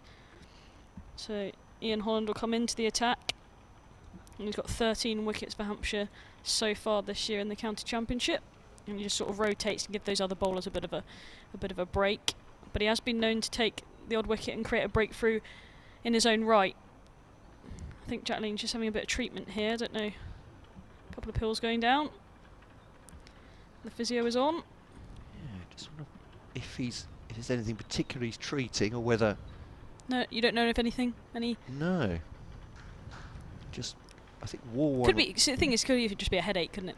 Yeah, that's true. It could indeed. It could just be, I've just got a headache. Need a couple of paracetamol and then move on. Yeah, given my lack of of skills in this department and at great distance, it's hard to work out. I was just wondering if he was checking his hands or anything like that. He did wear one earlier on from Barker, from the far end. Leaning, but as you say, it might just be a headache. Looks to be moving okay. Leaning. They wanted to stay out there for as long as possible to Kent, the captain, the leader of this team. He's 4 from 48 balls, so he's working ever so hard. And Holland at the top of his mark to bowl his first ball of the morning. Kent 23 for 2 to start the 18th. Ian Holland over the wicket, and that's got almost in the gut of Leaning. He's sort of prodded it down to forward of square on the leg side, and there is no run, but it was quite sharp movement back in, and maybe a bit quicker than Jack Leaning thought. And if he didn't have a pain in his hand, it was almost hit again. Yeah. That was the cause. It's dragged back quite a long way. Yeah, it got big on him quickly there, didn't it? Jack Leaning. Ian Holland's not the tallest of men. He's a bit skiddier than the other 2, or 3 of them. As he starts again, then he comes in past the umpire, left alone outside the off stump by Jack Leaning. Goes through to an Aaron Donald. 3 slips awaiting, or 2 slips in a gully. Interesting for the Kent seam attack this to see how Holland does, I guess, because Podmore, this is more Podmore's pace, or someone like Joey Everson, certainly. Be interested, wouldn't it? Yeah. As they're waiting there. So quite a few in the ground this morning. Obviously it's a big game for both teams. A lot rides on it. Ian Holland then again. And that's just gone ever so far away from the bat. It's taken off and hit the seam and gone away a long way. As Jack Leaning throws his bat at it. And there's quite a big deviation as he goes past and swings through to an Aaron Donald. Holland just checking his spikes after that. I don't know if it's in the bowler's repertoire, is it? If you throw down a bit of a loose one, there's always something wrong, isn't it? Extra bit of effort. Yeah. But I'm sure he'd be pleased by the movement that he's seen. As he starts again, Ian Holland, and that's left alone. Goes straight on with the arm this time. And there is no run. Kent 23 for 2. Good start this by Holland. US international, is that right, in Holland? Yes, he is. That, yeah, they have been playing. I think they had a game last week. Obviously he's not available for selection because he's involved in this title chase with Hampshire. So but yeah, he has been take a little bit of a break whilst the 100 was on to go and represent the USA. And that's worked into the leg side by Leaning, just finds Keith Barker there at mid-wicket, and there is no run. Good looking shot, flicks that off his legs. Probably be disappointed to not find at least one run, if not two, into that leg side. There's lots of gaps there, but he finds Keith Barker. It felt like he didn't quite middle it, did he? But no. As you say, he's hit the fielder anyway, so no chance even for a single. No. But he's still looking to be positive, even though Ian Holland is at the top of his mark, and he pushes that one forwards up to the bowl, and there is no run. That's a maiden for Ian Holland in his first over. Kent 23 for 2 at the end of the 18th. Yeah, runs have been at a premium, I think it's fair to say, this morning. That through 18 overs. Kent, who's just joining us, lost to Wanda Mayeye in the 5th ball of this contest. LBW to Keith Barker. Daniel Bell Drummond went in the 2nd over of the piece. Both of these for Ducks, by the way, caught behind off the bowling of Mohammed Abbas. And now it's Compton, 17 from 47 balls. Leaning has actually faced more, 4 for 54. He's got a lower strike rate than Jack Compton. That's something to marvel at. So, as Abbott comes around the wicket to Compton, no disrespect to either player. That just clips off the stumps gently at the far end as he's defended that, Compton, and the deflection helps him a little bit. Goes off towards Ben Brown at mid-on, and they come through for a single. So Compton moves on to 18, I think, that scoreboard. Yeah, it should tick for over. a second, yeah, so I think 24 for 2. No reason why it wouldn't. 3 slips in for Leaning once again for Abbott, who's going to come over the wicket to the right-hander, as you might expect.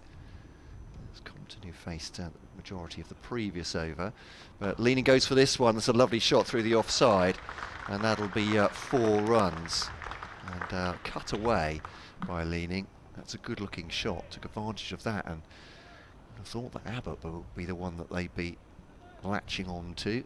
But Kent is scoring freely off him at the moment. 4 for Leaning. He moves on to 8. Kent to 28 for 2. Yeah, that was another loosener from Kyle Abbott. Waited nicely, Leaning, and just slaps it away to the boundary, and got a lovely piece of it. Sounded lovely off the bat. And 28 for 2, Kent. That's a welcome boundary for them. Yeah, glorious timing from Jack Leaning on this occasion. Abbott to him now. Defended by Leaning up to mid-on, and Barker fields. That's better. Yeah, right on the money. Just let the listeners know where we are in the other games in Division 1. Lancashire 50 for 3 at Essex. Let's have a look at that scorecard. Jennings, Bohannon and Wells are the wickets to fall. 2 to Snater and 1 to Cook. They had a rough weekend, those 3. At the hands of a team that I'm looking at right now, or some of them. As Abbott bowls. Oh, he's bowled him! And that jags back the middle stump. Well, he certainly has found his range with that one. Full and straight, and beats Leading for pace. 28 for 3.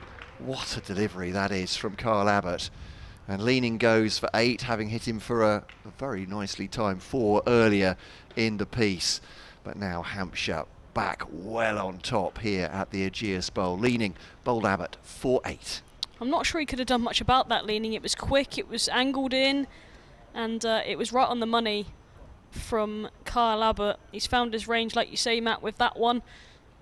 And it was too good for Jack Leaning. He's trudging slowly off to the boundary. Be disappointed because he's done all the hard work. 8 from 57 balls he was. And Kyle Abbott with his 4th ball as his 3rd over. He's now 1 for 15. So he's been a bit expensive, but that was well on the money. And Ben Compton's going to have to welcome Ollie Robinson, a new partner, to the crease to try and rebuild once again for Kent. And it's not the most ideal situation after they've done all the hard work, Matt. No, absolutely. They spent a good hour and, well, almost an hour and 20 minutes just seeing off this Hampshire attack as best they could. Abbott starting a little bit loose, but that one's absolutely what you expect from him. Spearing in, rattling, disturbing the furniture, and Leaning trudges off. Ollie Robinson comes back in. He was one of those that was in the Kent side on Saturday and has had a good one-day cup with the bat, certainly with a double 100 against Worcestershire during that. Just 422 runs in the county championship this year at 28. So we'll be looking to improve on that, I'm sure. Ollie Robinson. Yeah, just looking at his so back-to-back 50s in the game against Yorkshire, which they drew at Headingley, followed that up with 71 against Surrey. But recently, not quite so prolific. He's been in and out of the side as well. One of the reasons why he's heavily rumoured to be off at the end of the season. To Durham appears to be the location. But as much as anything, it's Kent's bounty in the wicket-keeping department, which may mean his departure. He's on 4 on that one, quickly up towards mid-off. Likes to get on the front foot early, Ollie Robinson. No run there. And scores his runs quickly as well, 28 for 3. Most important thing for Kent, though, is that that man, Ben Compton, is still at the crease. And they'll be wanting that to continue for some time here for Kent, as he needs to stay patient and build a partnership with Ollie Robinson here to take Kent forward in this game. Yes, Kevin James, that is your cup of coffee. Lost track. Abbott to Robinson through to the wicket-keeper. There's no run coming back at Robinson, but end of the over then. Successful one for Kyle Abbott, who has 1 for 15, and it's a mark of what's happened in this first hour and 20 minutes. You were saying, Charlotte, Abbott's been expensive. It's 1 for 15 off 3. It's not a disaster. Kent are 28 for 3, but in the context, you're absolutely right. Where the others have kept it so tight, including Ian Holland with a maiden to start. But Abbott has struck, and that's important. Getting rid of one of those who've been very watchful at the crease, leaning for 70-odd balls for his 8. I think I'm right in saying gone very deep indeed.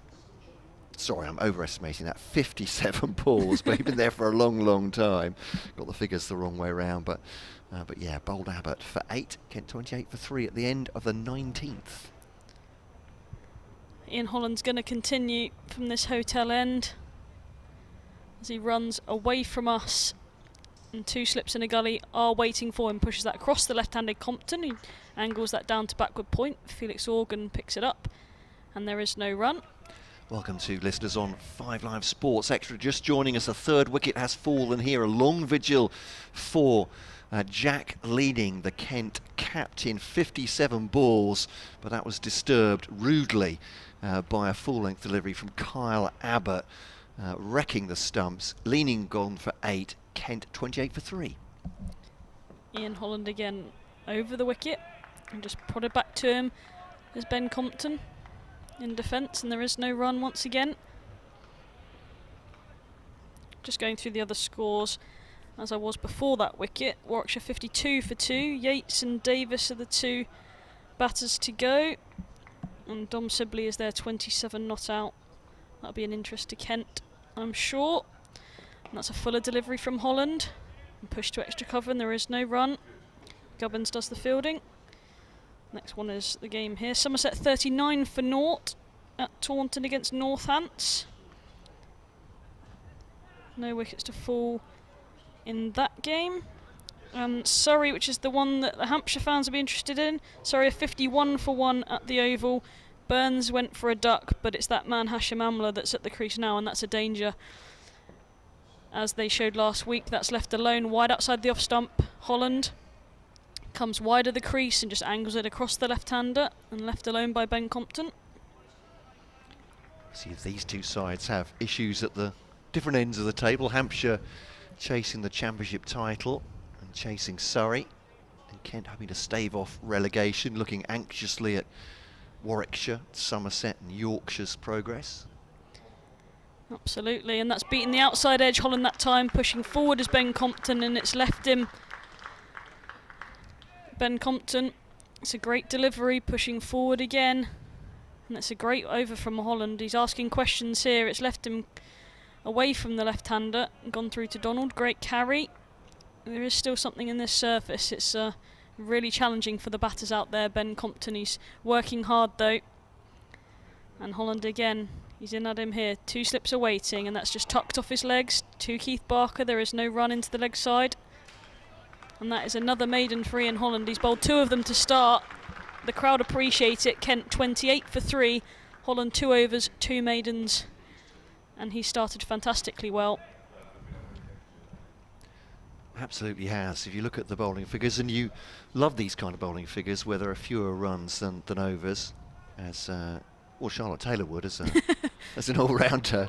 Keith Barker, 7 overs, 4 maidens, 1 for 4. Mohammed Abbas, 8 overs, 4 maidens, 1 for 7.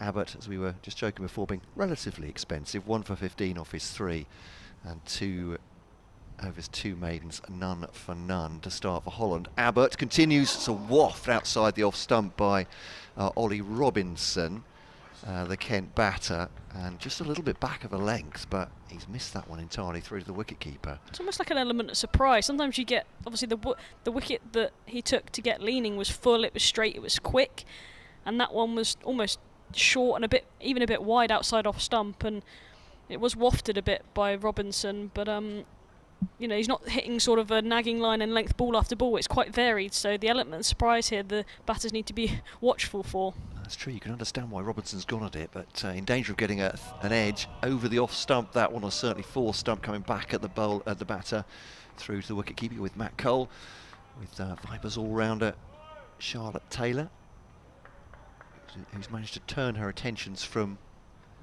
a Rachel Heo-Flint title chase to this match here. Yep, the game tomorrow down at Beckenham, big one for us.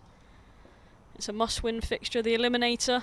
Winner plays at a final at Lord's, and got a little bit of training later today, and then we'll be travelling up to Kent later on. Yeah, that game against the South East Stars tomorrow as Abbott bowls to Robinson. Nice looking shot, perhaps didn't get quite all of it, driving it up to mid-off. Hence, Abbott's just put one hand to his head. He's trying to tell Ollie Robinson he was very close to edging that one to the slips, but not quite either. 28 for 3 though, Kent here. Robinson certainly playing shots to start. None from 5 to start off with, but that's very much his natural way of batting. Compton anchoring, 54 deliveries for his 18 so far. As we were saying earlier on the commentary, that's very much the way Ben Compton plays his cricket. Someone's driven to mid-on. He's going to go around the clock face now, Ollie Robinson. He's mid-off, mid-on. Next one for mid-wicket. Maybe hoping to hit that big gap there, though, I'd have thought. I was going to say, in the pocket. rather than straight at Felix Organ, that would help Kent, certainly, if he could find a gap. Mo Abbas is doing the brilliant pigeon stretch. Is that what they call it? Yeah, that's called a pigeon which is, for the listeners that obviously can't see Mo Abbas, it's a leg tucked under the front of his body, and he leans over that one with his left leg outstretched. It's the pigeon. Here's Barker to Robinson, Yorker length, and he's driven that. And it's been stopped at mid-off. Good stop by Ben Brown. But again, did well to block that out, I thought, Robinson, but he's actually trying to attack that along the ground. Good stop by Ben Brown. Brilliant bit of fielding, wasn't it? It really was, indeed. Backing up his bowlers brilliantly in the field. He'd be not having the gloves today, but making an impact in the field. Yeah, warmly received that bit of fielding by the Hampshire faithful here. Crowd still coming in at the Ageas Bowl. Beautiful day for it as well. Here's Abbott. Oh, it straightened him up. Straight through to the wicket-keeper. Just a smidgen back of a length. Shaping slightly away from the batter, Ollie Robinson. Squares him up through to the keeper. That's a maiden over for Kyle Abbott now, 1 for 15 off his 4. And Kent having trouble just getting the ball off the square this morning. But I repeat, this is the best attack in county cricket. Especially the 3 that have been taking all the wickets. And have taken the wickets this morning as well, coincidentally. Perhaps not coincidentally, as Barker, Abbas and Abbott. Mayeye, Bell Drummond and Leaning going for none, none and 8 respectively. Holland starts a new over. He's bowled 2 maidens to start and he's pulled out of that one. Ben Compton makes him pull out of that very, very late. There's some movement behind the bowler's arm. He's waving, someone moving around maybe. I can't quite see from our commentary position. I don't know if you can, Matt. No? Not without having a case of vertigo looking over this balcony. And if you're scared of heights, it's not where to be. As far as I can see, there was obviously some sort of movement. But yeah. But he's pulled out that one very late. Ian Holland was literally about to deliver the ball. And he's had to start again. But he's in now for his first delivery of this 22nd over of the day. He's over the wicket and pushed into extra cover. There is no run. Gubbins does the fielding. Can I I only imagine it might have been one of the staff, because I don't think there are any spectators immediately below us, are there? Or there are. I beg your pardon. There we go. Either side of the sight screen. Oh, either side, yeah. But whether it was just... If it was, yeah. It's quite knows, a could have been wide anything. arc. Yeah. They should know better, the fans. Come to cricket. You don't move. Holland over the wicket this time, and that's steady in defence. Is Ben Compton. There is no run. Straddling the pitch. Ian Holland to do the fielding off his own bowling. I don't want to be too unfair to spectators here, but I think a card system might be in action, you think? I mean, 2 yellows. And then you're out. Yeah, I think. Wow. Yeah. Or at least banished from this area of the ground. You've got to go then sit square of the wicket. You get banished to square leg. Okay, that's... First yellow, maybe you get banished to square leg. I am. Yeah, okay. Second yellow, you're out the ground. And that's left alone outside the off stump by Compton, pushed across by Ian Holland. Yeah, I think if you manage to disturb a batter from square leg, then you definitely need to go. Yeah, don't that's you? I fair. think That's absolutely fair. I don't know quite how you distract someone with that. Nope. That would be definitely a red card, and you're out the ground. Go and play some golf in the afternoon. Yeah, it's a golf course here, isn't there? Yeah, Almost just on over the ground, far so, side. You can see to the left of our commentary position. You can see the nursery ground. The other side of that, Holland change of angle now comes round the wicket, and that's again same result. Left alone outside the off stump by Compton. He's not conceded a run yet. Ian Holland. He's been faithfully accurate. I blearily opened the curtains this morning at the back of the hotel. Looks onto the golf course. Already buggies going out there. Yeah. Crack of dawn. Well, maybe it wasn't up at the crack of dawn, but the golfers were. Yeah, they definitely get out early. It's a lovely course here at the Ageas Bowl, and that's a brilliant delivery by Ian Holland round the wicket and just nips away from Compton at the last minute. There's not a lot he could have done about that, and he's done well not to edge it, if I'm honest. And he's fighting hard, Ben Compton, a man in form, and he's stay there as long as possible. Kent 28 for 3. And this with 1 ball left of this over, and then I will step out and Kevin James will hop back in because I've got some training to do. Yeah, good luck with that. Thank you. Good luck with the pigeon I will stretches. Be back. I will be back. Last ball of this over then from Ian Holland, and that is angled down to gully. James Fuller does the fielding. There is no run. I will see you a bit later, Matt. Great to have your company, Charlotte. Good luck. And yeah, good luck with those pigeon stretches. Sort of thing that put me in traction, I reckon, for about a week or two doing that. Goodness. Said I should try it. Really? I can't believe she meant that. 28 for 3. It's like a form of torture.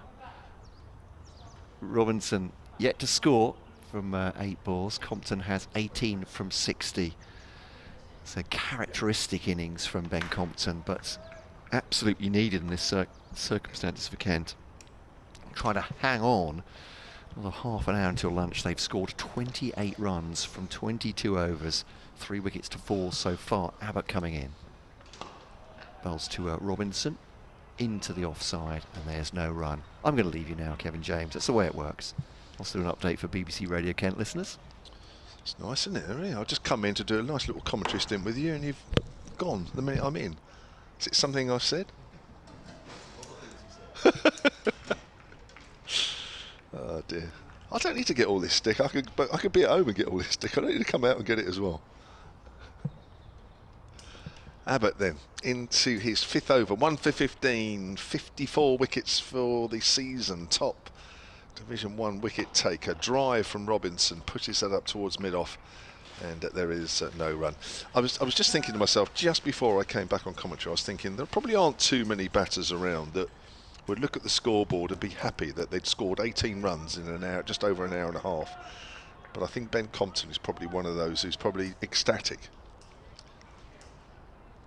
He doesn't mind grinding it out. I can imagine that Jeff Boycott would be his absolute all-time hero.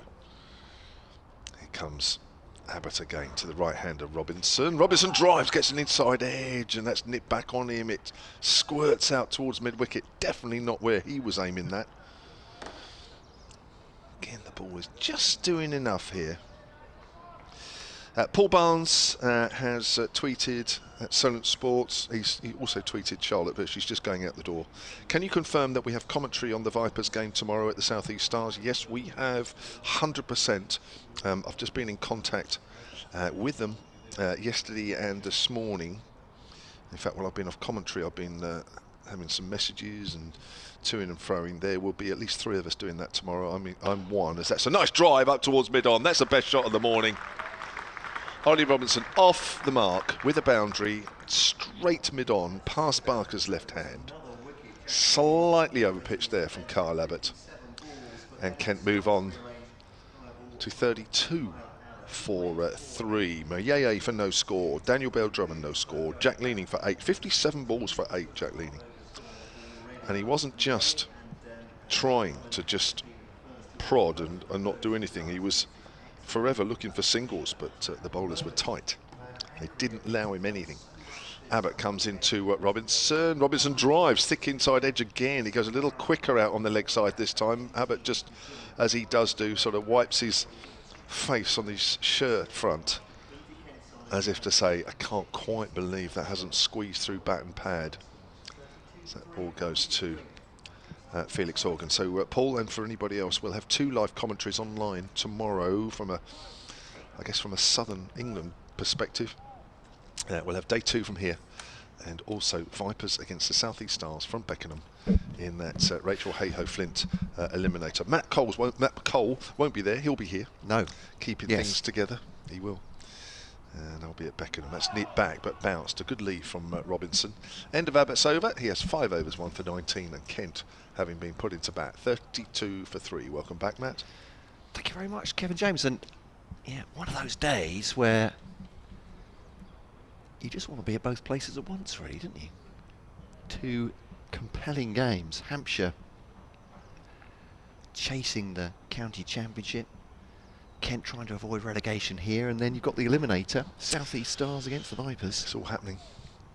It's all happening down this end of the country. Yeah, absolutely right. Don't know what they do north of Watford, but down here Play a different game up there. they do. Is that right? Mind you, the Northern Diamonds played a different game against the Vipers on Saturday. Well, that's a good point. They're already through the final, aren't they? So yeah. Vipers. Do you know it was the Vipers' only their 2nd ever loss in 3 seasons in the Rachel Hayhoe? Isn't it? Holland round the wicket to Compton. Studious defensive into the offside. No run. There's 2 slips and a gully really effectively now. Although is that Joe Weatherly? He's just going off for a little bit of a walk. No, it's not. Beg your pardon. It's Fuller, isn't it? It's James Fuller. Where's he going to end up, I wonder? He's going for a little stroll up towards point. He's coming back to gully. 3rd slip, James? No. More or less gully. Here's Holland round the wicket again to Compton. Left outside the off stump, and there's no run. Here on BBC Radio Solent, BBC Radio Kent, and 5 Live Sports Extra. Surrey have lost a 2nd wicket, I noticed. Have you announced this already? Kevin, I do apologise. No, I haven't. No, I haven't. Repeating, but yes, they have taken. So Hashim Amla has gone. This sounds like good news for Hampshire listeners. Holland, fuller delivery, looping outside off stump through to the wicketkeeper, left again by Compton. So it's Amla who's gone off the bowling of Patterson for 14. And his swan song as a Yorkshire player, experienced seamer. But yeah, 57 for 2. Yeah. Surrey then. Warwickshire 59 for 2 against Gloucestershire at Bristol. Kent very much hoping for a Gloucestershire win then. I mean, Gloucestershire wouldn't mind it. Round the wicket. It's gone well wide, and Compton no need to play at that one. And he doesn't. Dom Sibley has 30 there so far. And Somerset. 1 moment, caller. 49 for none against Northants. I love this laptop. I hope it's the only laptop I ever have. Taunton, Somerset 49 for none.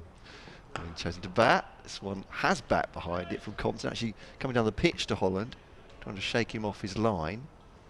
No one's scored a run off Ian Holland yet, and he's nearly through his 4th over. He's bowled very efficiently indeed.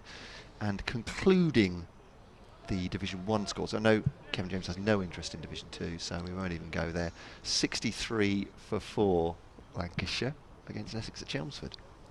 Holland round the wicket then. Last ball the over. Keeps it a little bit low. A little bit of a shout from James Vince. Got momentarily excited, but it was a confident leave by Compton. 4 overs though, 4 maidens, none for none. Ian Holland, that's not a bad start. Just mirroring what's happening out there, isn't it? A lot of happening for Kent. They're trying to sort of shake off those shackles around their legs, aren't they? It's almost like they're trying to break free, but Hampshire are not giving them an inch. Interesting, Amler's gone, because I think he got runs in the last game, didn't they? Surrey against Northamptonshire. I think I'm right in saying off the top of my head, Amler was having a bit of a lean spell for him, and runs in the last game, so big wicket that for Yorkshire. And I think Patterson, didn't he get wickets for in the last game against Yorkshire as well? So I must admit, when we left Scarborough, here comes Abbott bowled! Middle and off stump, knocked back, and Abbott turns with his back to the players. That's not because he doesn't particularly want to accept the congratulations, it's just to say, look, there's my name across the back and it's always me. 32 for 4, Robinson goes for 4 and we're in the 25th over. Yeah, again extra pace, and Robinson's absolutely done for there. Gone for 4, Kent in disarray here. Or thought it might have been the case when Mayeye and Beldrum were gone in the opening 2 overs, but then there was more than an hour, wasn't there, of Leading and Compton together. Compton's still out there, but Robinson now gone for 4, and Kent are 32 for 4 in the 25th over here on BBC Radio Southern, BBC Radio Kent, Five Eye Sports Extra. I think he was just a little bit loose with that drive. He's trying to drive on the up. Now we saw in the previous over the ball was just nipping back a bit, and he's trying to drive on the up, and he was getting various sort of angles of the inside edge on his bat as it was going out square on the leg side. He was looking to drive straighter than that, and I guess he didn't really learn, and trying to drive on the up was probably a little too ambitious. Harry Finch is the new batter, one of a few changes in this Kent lineup from the last championship game. Carol Illett has emailed silentcricket@gmail.com. Good morning all. What a good morning it is, she says. Just wondering if you know why Ian Holland tapes up the fingers on his left hand. I have absolutely no idea actually, Carol, and I hadn't noticed that before. We'll have a look. And his left hand, of course, is not his bowling hand. That'll be his front arm, so I guess that's all right from that point of view, but I hadn't noticed before. I think a lot of these, I'm guessing here, without having spoken to him about it, but you know, sometimes when you do a lot of practicing, and they do a lot of slip catching field, you know, practice, I'm sure Kent do as well, but you know, the slip area is very important, and like many counties, but Hampshire are very big on making sure that the guys in the slips do an awful lot of practicing. There's nothing worse, is it, than seeing catches dropped behind the wicket when you're trying to bowl sides out, and it can keep you in the fields for extra hours on end. And I'm just wondering sometimes with the amount they do that some of the edge of the fingers get a little bit sort of cut and that sort of thing, but that's only a guess. Right, it's Finch then to face Abbott. 2 wickets for him in this so far. He's right to the pad. That looks out from the moment it hit him on the pad. That was always going to be out. Nigel Long with the finger up there, and once more Kyle Abbott is on a hat-trick. Finch gone first ball. Yeah, it looked, I have to say, indifferent for Finch. Just absolutely trapped. Plum, no movement at all really, and Abbott again, his pace and length really has done for a Kent batter. Finch goes hat-trick ball here, 32 for 5, and Abbott is just running through Kent like a hot knife through butter. Barker and Abbas were brilliant to start with. Kent have been just unable to get the ball off the square really, and Hampshire are bowling up a storm here at the Ageas Bowl.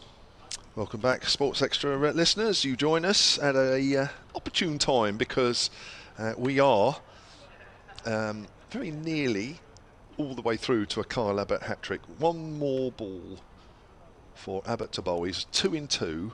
Now, I'm trying to think off the top of my head. He got a hat-trick at Cheltenham, against Gloucestershire. I don't think he got one at Scarborough. When Hampshire played up there, I think he took some quick wickets very quickly, but I don't think there was a hat-trick there. I'm just going to try and check that one. And against Kent, you may remember, Matt, where straight after tea, I think he got 3 wickets in 4 balls, or 3 and 5, something like that, in the second innings to wrap up a rearguard action from Kent on the last day, where it looked like they were going to go deep into the last day, if not save the game. And then they came back out after tea, and I think it was almost like the first over after tea. Abbott picked up 3 and 4, and it was it. Bang, bang, bang. And the Kent innings was over. So I think off the top of my head, Abbott has just taken 1 hat-trick this year, and that was at Cheltenham. And here he is on another, and the man tasked with keeping him out is Joey Everson, making his red ball debut for Kent, on loan from Notts. Here we go. The crowd are joining in here as well. Abbott up the top of his mark. This is like the runway of the high jump in the Olympics, where they clap the runner, the jumper all the way down the runway. It's a bit like that for Kyle Abbott. We're building it up here. Listen to that. The crowd, absolutely wonderful. He hasn't even started his run-up yet, Kyle Abbott. I hope they don't run out of clap. Here we go then. Abbott into Everson, comes in on the hat-trick, and Everson's forward. Pushes that up towards mid-off. But Abbott will get a warm round of applause anyway. 32 for 5, Ken. Yeah. It's a bit like the high jump. He's succeeded with his first 2 attempts as well, hasn't he? So the count-back's going to work really well. Wicket, wicket, dot. Yes. There's still plenty to come from this over, is what I'm suggesting. Stretching that analogy as far as I possibly can, but yeah, just trying to look back at that that scorecard for Kyle Abbott in that Kent second innings. If that's the one you were talking about, yeah. Yeah, here comes Abbott into Everson once more and bowls. Everson drives. That's a thick inside edge as he goes out to mid-wicket. Not where he was aiming. Just while you're looking at that, Kevin House, thank you to Kevin, who's just got the details of that Scarborough situation there. Kyle Abbott took 3 wickets in 13 balls, so it was a few more balls than I remembered. Could it have been 2 in 2 rather than a hat-trick against Kent? I'm just I think it was 2 in 2, and then Gilchrist lasted about 2 balls or something, I think. Was it something like that? And that was the end of the game. I'll leave Matt just to check that out a little bit more as Abbott comes into Everson, outside the off-stump. Everson plays the line, and the ball goes well past the outside. Here we go. So Mills for Bass. Yes, it was Kadri, 3rd ball of the over, Gilchrist, 4th ball of the over, and Jackson Bird it was. Last ball of the over. So 3 and 4, wasn't it? Something like that, that's right. Yeah, Jackson Bird, of course. Yes. He was injured at the time, if I remember rightly, and I think that was the last game he played for Kent, wasn't it? Last time we saw him, very early in the season, end of April. So Everson to face Abbott again, comes in and pushes that in the air just to the right of Felix Organ, who runs back from forward square leg. They'll pick up 2. Again, that's a shot that where the batter's not totally in control. Warm round of applause for Kyle Abbott, the Division 1's top wicket taker. He has 3 for 21 from 6 overs. He now has 56 for the season. 34 for 5, Kent here, being absolutely worked over. See the fears for Kent with all those players out. Would be that this might happen against this fantastic Hampshire attack, and so it's proved, I'm afraid. John from Stepney Green earlier on saying, don't worry Hampshire, you're going to score 500 against Kent anyway. Crikey. He says, I hope I don't have to wait another 44 years till we win the championship. It's unlikely while we have Hampshire, Surrey and Essex in Division 1. There we go. Yes, it might take some time. As Holland round the wicket to Compton, leaves that through to the wicketkeeper, no run. Comes back at him a little bit. Or on with the arm if you were as a spinner. Yeah, I mean, it doesn't help that. How many changes did we work out it was in the end? 4 or 5 for Kent from their last championship game. Yes, yeah. Which is a lot, of course, even though that was what, a couple of weeks ago you played that. For a modest-sized squad, certainly, and 6 that would definitely be in this team. This one leaves Compton, movement off the pitch through to the wicketkeeper, and there's no run. So yeah, no Crawley, though. I'm not sure any of the England players have been released to play in this round of the County Championship, which, well, am I supposed to give my opinions on the BBC? Some might say, I can go with that, can't I, is disappointing. They couldn't be here at the culmination of the season, though Hampshire fans won't be particularly worried about Zach Crawley not playing outside the off stump. I'm sure they're quite glad he's not. Billings injured. No Jordan Cox, who's off with England in Pakistan for the T20 International Series. Joe Denley, congratulations to the Denley family. They welcome a daughter. Today is away on paternity duty, so slightly happier reason for his absence through the wicketkeeper. No run. No Matt Milnes. He's got a quite serious back injury, we gather, although he's off to Yorkshire next season. Would have played for Kent in these final 2 games and could have been important as well. Conor McCurr effectively comes into his place on loan from Surrey for the last 2 games for Kent. And Grant Stewart looked like he was falling, and I say this in the nicest possible way, falling apart at the end of the One-Day Cup. I hope he's all right. I'm making light of it. Holland to Compton blocks that out. Yeah, through his final overs, he bowled at the death. After every ball, he was just holding his elbow with his right arm limp, and then bowling on. As a bowler yourself, that's not a necessary position you want to be in when you're bowling important overs for your team. But obviously, they did get the win, but he's not fit enough to play today. But it's the batting that Kent are obviously centring on at the moment, and they're being worked over by the Hampshire bowlers. That's very, very close to the off stump. Goodness me. Maiden over for Ian Holland. 5 overs, 5 maidens. None for none. Warwickshire are 64 for 3. Sam Hain goes for 10.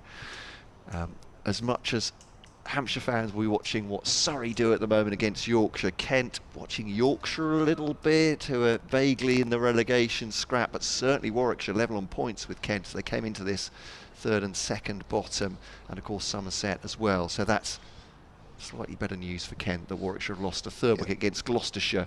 Gloucestershire more or less tailed off at the bottom. I kind of sympathise with Kent supporters and that when you're in the situation you're in. As Abbott comes in and bowls to Everson. Everson drives pleasantly up to mid-off, and Keith Barker gets the dive in. We love that. And the crowd love that too. Don't often see Keith Barker sprawled along the deck, but he was there at mid-on. That when you're in a situation where, you know, nobody wants to go down. Of course they don't want to go down, especially into the unknown really at the moment, and because nobody knows what's going to happen going forward. I think next year is going to be the same, isn't it? I don't know. I hear think bits. So. Yeah.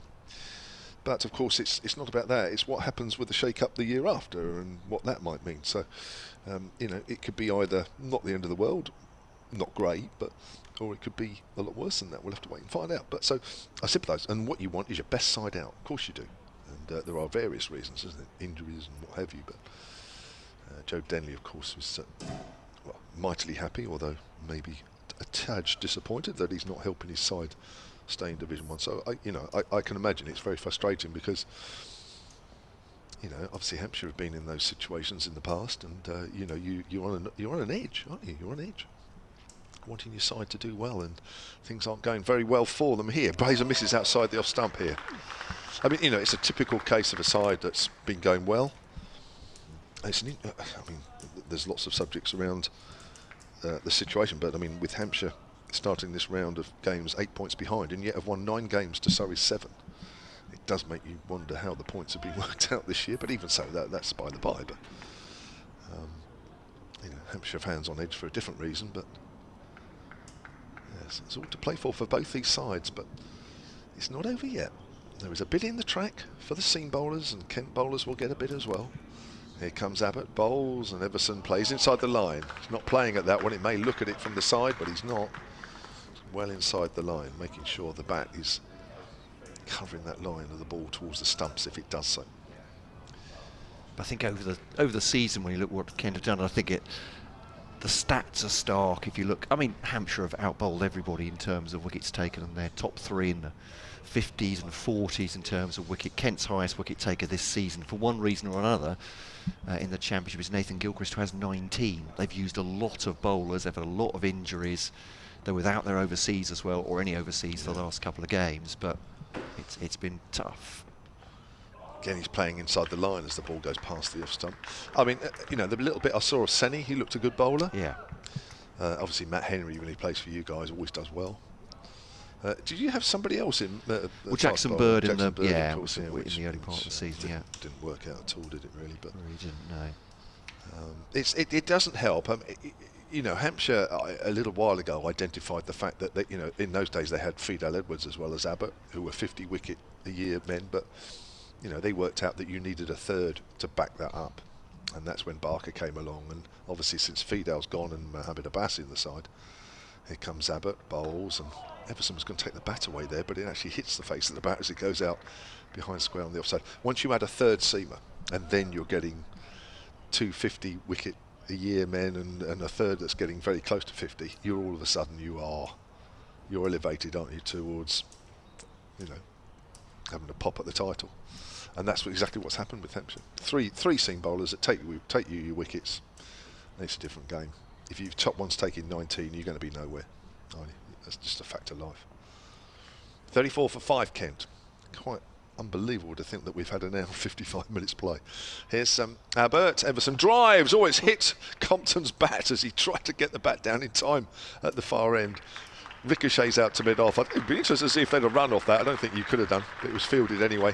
End of the over from Kyle Abbott. That's a maiden. Another maiden this morning. 2 maidens from his 7 overs. 3 for 21. Yeah. Well, as you say, the wickets taken have been the problem for Kent, and as John from Stepney Green rather sadly pointing out, the number of times that opposition have scored 500 against Kent, or just big scores basically in the first innings, and that's been difficult for them to come back from, obviously. And looking at the batting lineup, hasn't shone particularly, and again on paper, we say this year in year out for Kent, on paper their first choice top 6 should be a match for any team, but I haven't found that consistency in bowling. Has a Kent attack in the top division had a bowling attack that, well, firstly can take 20 wickets, but can really compete with the other teams, I suppose, at the top end of the table? You would argue not. Keeper up to the stumps as Holland bowls to Compton, does play this into the offside, and there's no run. James Fuller is just warming up the shoulders, running on the spot. He's just trying to keep himself limber at slip. Or he very much fancies a bowl. Yeah, he's going through the motions now. Yeah, I would think Abbott 7 overs, that might be him. But yeah, well done for Carl Abbott outside the off stump, left by Compton again. He's got his pad outside off. I agree with you. I think when I looked at your batting lineup, if everybody's available, I thought, yeah, that's good. That competes. Absolutely no problems there. Nigel's been on kentcricket@gmail.com answering my point about England releasing players. Thank you for this, Nigel. As Holland to Compton, back at the bowler, and there's no run. In fact, both Pope and Folkes playing for Surrey today, he says. Word is Surrey pressed the ECB hard for their release, claiming they were vital to their hopes of winning the title. You'd think Crawley was similarly vital to Kent's bid to avoid relegation. Well, you would, Nigel. We don't know obviously the ins and outs of that beyond the rumours, but it may be that Zach himself was asked for a mental break. That's a lovely ball outside the off stump, and Compton's just rocked onto the back foot there, and it's maybe just bounced over off stump that through the wicket keeper. Shaped back to perfection, didn't it? I think Compton's leaving today has been superb. I mean, there's going to be some tight ones, the way the ball has nipped around a little bit, but I think his judgment outside off stump today has been absolutely superb. Might have to face James Fuller in the next over, but 2 balls to come of this one. Holland, that's very tight indeed to the off stump. Again, it's a good lead, Kevin. It is. I mean, through to the wicket for no run. That's why he's still here, and 5 others have been and gone, and that's probably been the case quite a few games this season. And he has a wonderful sort of command of his off stump, of where his off stump is. Thank you for that email, Nigel. Great to hear from you. kentcricket@gmail.com. Here's Holland outside the off stump, spilt by Aaron Donald, came at him sharply. End of the over. You never guess what. Ian Holland's bowled a maiden. 6 overs, 6 maidens, none for none. They can't get him away. There's not a bowler they can pick on. In fact, Abbott's been the most expensive, but there's a little matter of 3 wickets that he's taken as well. First to go this morning, if you're just joining us, Mayeye was bowled, LBW Barker for none. 5th ball of the contest, Daniel Bell-Drummond caught by Donald, bowled by Abbas in the 2nd over, also for a duck. Leaning, 57 ball 8 was bowled by Abbott. Long stay at the crease, over an hour with Ben Compton. Robinson then bowled by Abbott for 4, and Finch, LBW Abbott for none. Those in consecutive balls. Ben Compton is still out there for Kent, and leaving the ball well. Obdurate, 18 from 78, joined by Joey Everson, who has 2 from 10. So here's James Fuller then with his first over. It'll be the only one before lunch for him outside the off stump. Quite wide enough there for Everson to leave that one alone. Well, Fuller is another one in the Hampshire side that has excelled, it has to be said. Very much a bowler who has been over his career, very much in and out, and if you were really harsh, you'd say he's probably more out of sides than in when he's been at Gloucester and Middlesex for all sorts of reasons, but he's backed up those seamers with 20 wickets this season. Slightly higher average, he's a bit more of an impact bowling, but has helped. That's bounced outside the off stump, and Everson pulls the bat from inside the line, but he has most certainly played his part. There's been once or twice when the seamers have just bowled a little bit too much and not really seemingly going to make a breakthrough, and Fuller's come on with his extra pace and he's done it. So he's complemented the 3 main seamers in this side very, very well this season. 34 for 5 Kent. Here's Fuller from the pavilion end. Bowls to Everson. Length ball. Everson just turns that away on the onside. There is a gap on the onside with Abbott out at deep mid-wicket.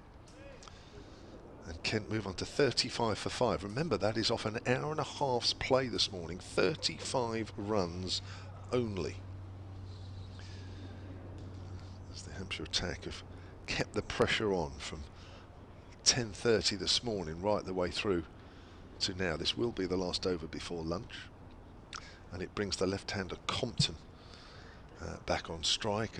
Probably a typical Ben Compton innings, really. 18 off 78 balls.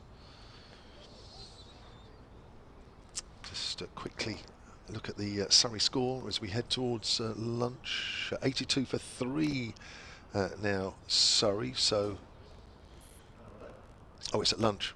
Actually, Ryan Patel is 41. Oh, Ryan Patel's the one that's out, actually, for 41. Ollie Pope is not out there on 21.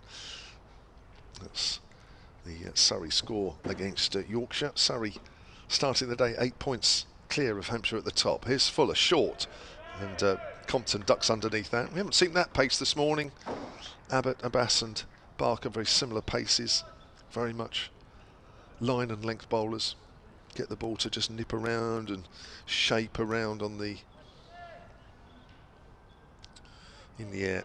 And Fuller's very much a hit the deck and gets the ball through kind of bowler. Colin Price, who's emailed silentcricket@gmail.com. He says, I was at Canterbury on the last day when Hampshire struggled all day to take the last 7 wickets. They did. That's a length ball. Compton pushes that back to the bowler. First over after tea, Mr. Abbott came on as I poured a beer, he says, and time I finished pouring, he'd taken 3 wickets to win the match. Come on, Hampshire. He says that's exactly right. Bang, bang, bang after tea, when on a very, very flat Canterbury surface, Hampshire had struggled in the 2 previous sessions. This is giving them a little bit more help in this situation. I did get an email a little earlier as well, which I must try and remember to read out before we get to the end of the session. Yes, Chris Main. Chris, if you're still listening, silentcricket@gmail.com. Fuller bowls, and that's a punch shot off the front foot by Compton up to mid-off, and there's no run. He says, watching the bowling of Mohammed Abbas this morning reminds me of the old days of the great Derek Shackleton. Both his medium pace and accuracy are reminiscent of those times, says Chris. Thank you very much for that email. That is the lunch session. Now 2 hours of the first day completed with Kent on 35 for 5. Joey Everson extending his loan from Nottinghamshire ahead of a permanent deal. He's 3 not out. Ben Compton, who's been there since the start, 18 not out. 3 wickets for Kyle Abbott, a wicket apiece for Keith Barker and Mohammed Abbas. Gets us to this situation.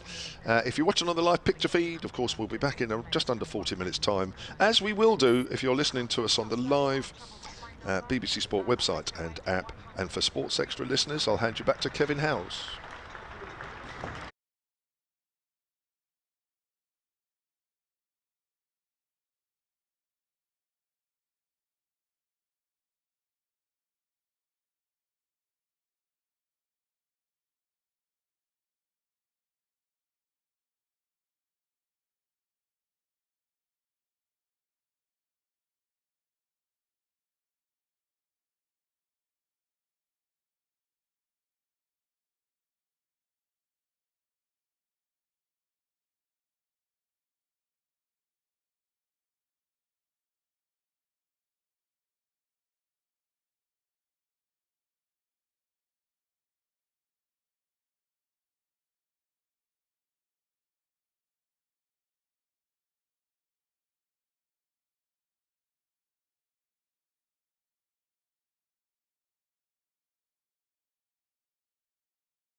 to the Ageas Bowl, where we are about to get underway the afternoon session on day one of this County Championship Division 1 match between Hampshire and Kent. So much on this match for both sides for different reasons. Hampshire trying to make up the 8-point gap between themselves in second and Surrey at the top, and for Kent they are looking for enough points to try and avoid relegation. Well, the situation after that 2 hours of play was that Kent, having lost the toss and asked to bat first, 35 for 5. Kyle Abbott with 3 wickets, 3 for 21 he's had. He was on a hat-trick as well at one stage.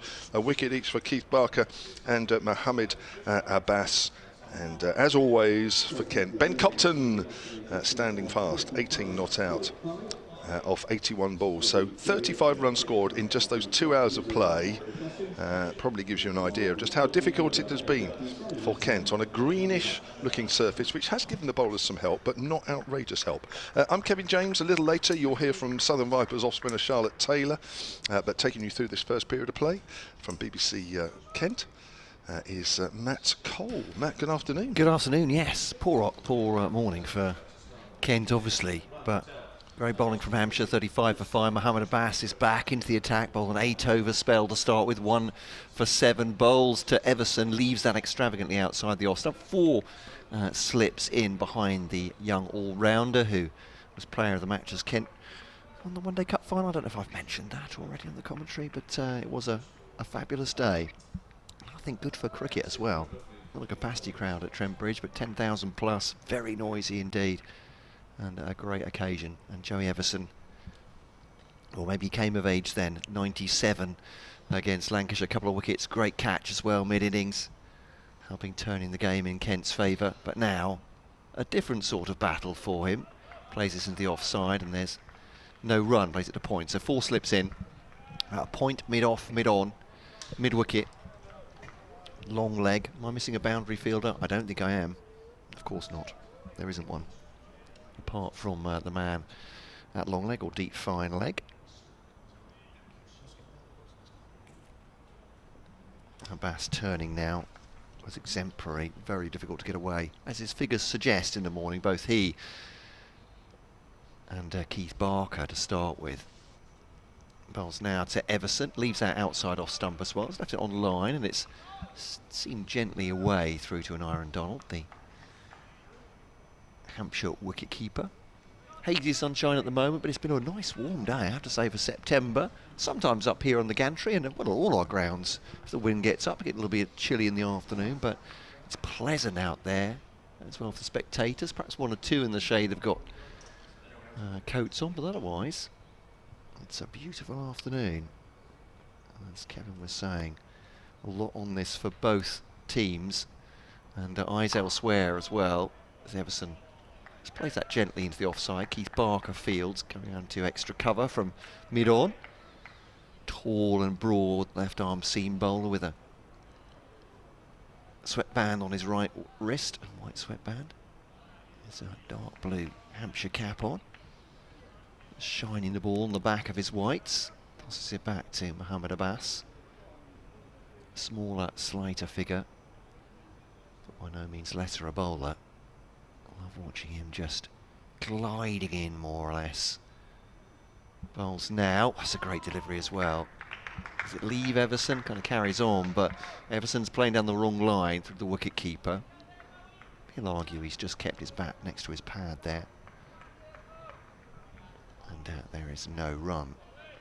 So Mohammed Abbas more or less continuing as he started. Perhaps not quite as terrifying as he was for the openers this morning. Took the second wicket to fall. Daniel Bell-Drummond going for none in over number 2.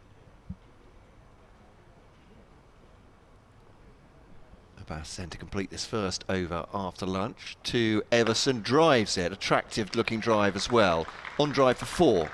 Past Ben Brown, who trots after it, won't cut it off. And Everson smartly on that. He moves on to 7 and Kent on to 39 for 5. Just after lunch here at the Ageas Bowl. Yes, the wicket doesn't seem to have lost too much of its colour since the start at 10:30. But just to emphasise, yes, it's done some stuff for the bowlers, but nothing outrageous. Ben Compton has left brilliantly outside the off stump. Yes, there's been once or twice where we've all gone suck the air through the teeth, but generally, and even on those occasions, for me, I think his leaving has been exemplary, and probably why that he's in the situation of being the Division 1's top run scorer.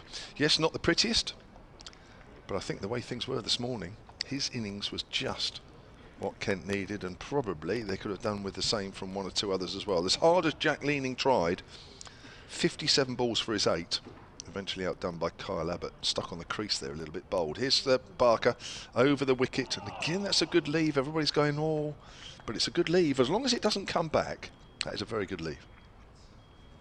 For Ben Compton, his last 6 innings in the county championship have been single figure scores. So, but this really does feel like his situation from what we saw him certainly earlier in the season. Just watchful, not getting antsy when he's not scoring runs, quite happy to occupy the crease. Here comes Barker from the pavilion end. That's a little wide of the off stump, and predictably Compton leaves that one alone.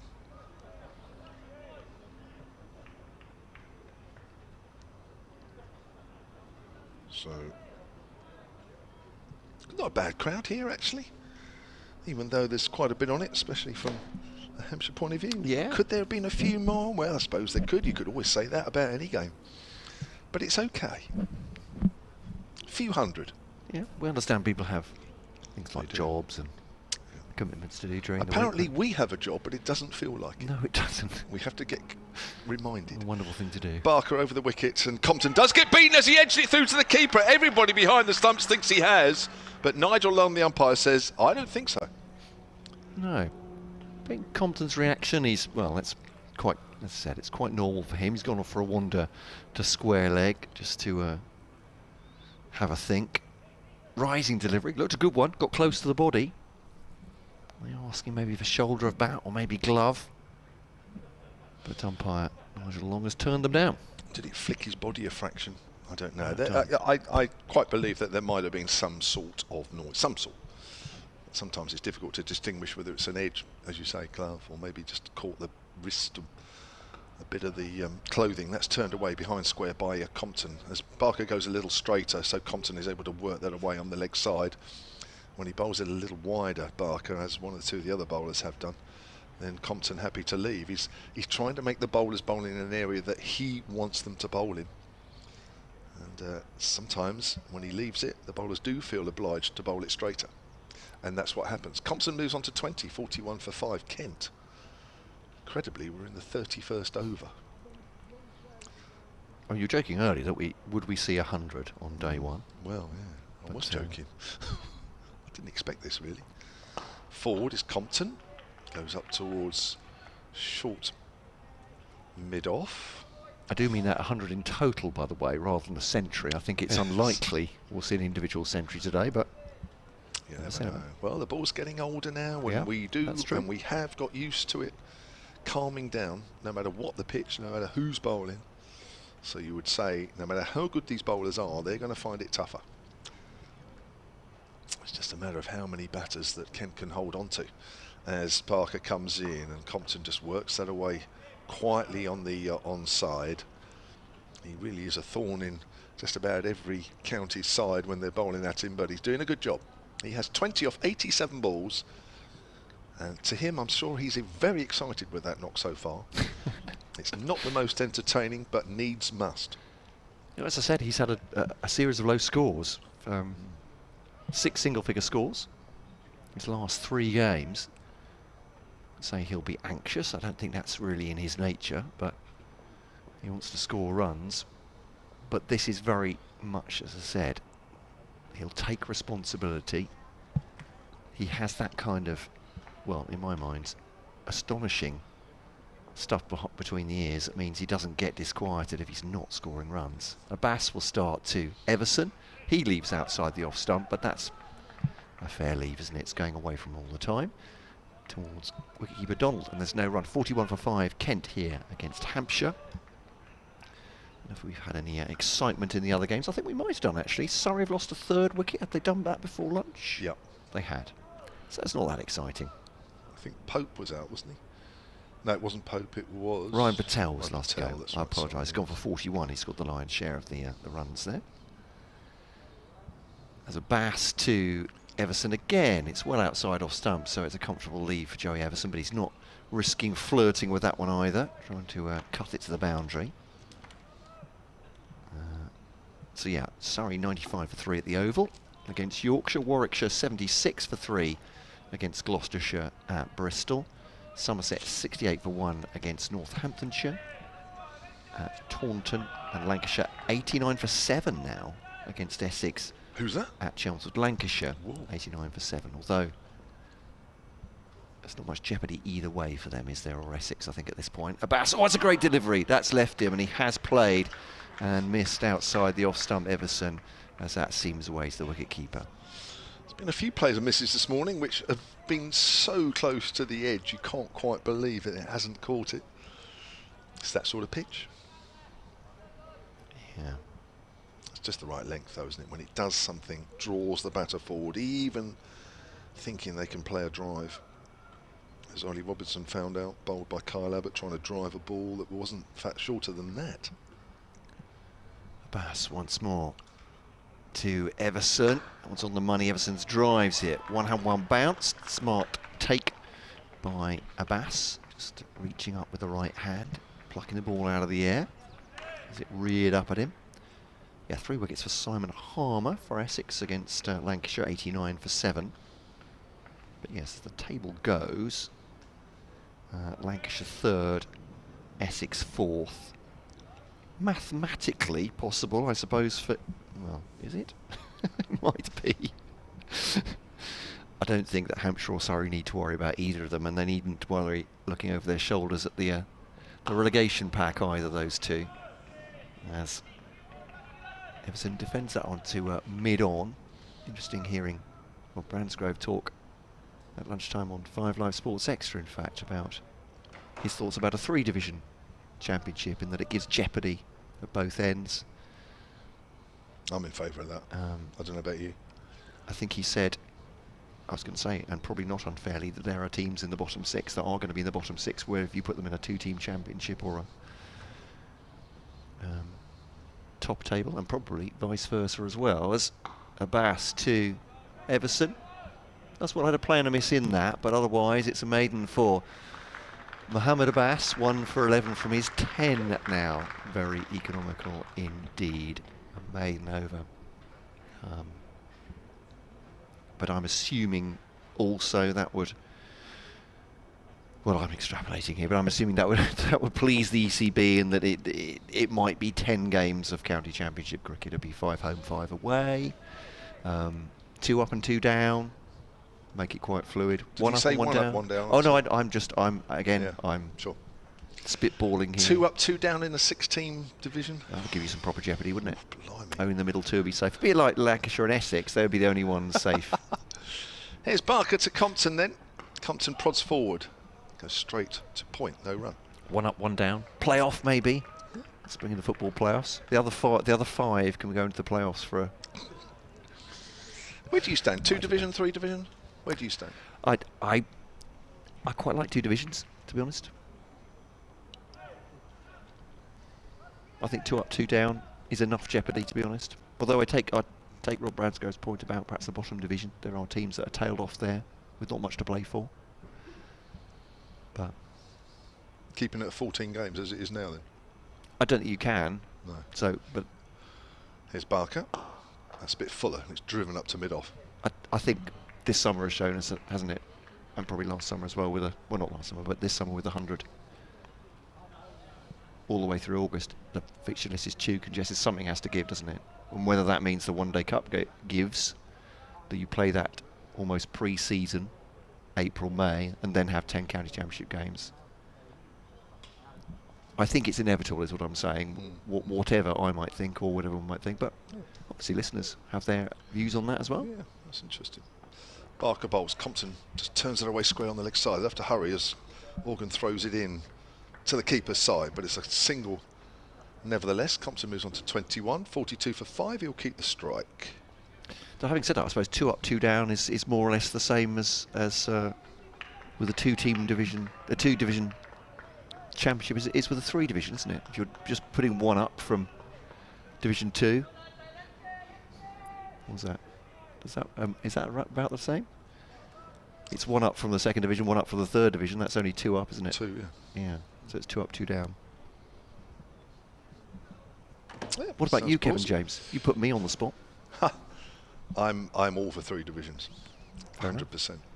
Here comes Barker around the wicket to Everson outside the off stump, and that's left alone. All for 3 divisions, 1 up, 1 down. You play each other home and away 10 games, but you actually have a 5th day in reserve. So because there's only 10 games, they on the whole can't be ruined by weather.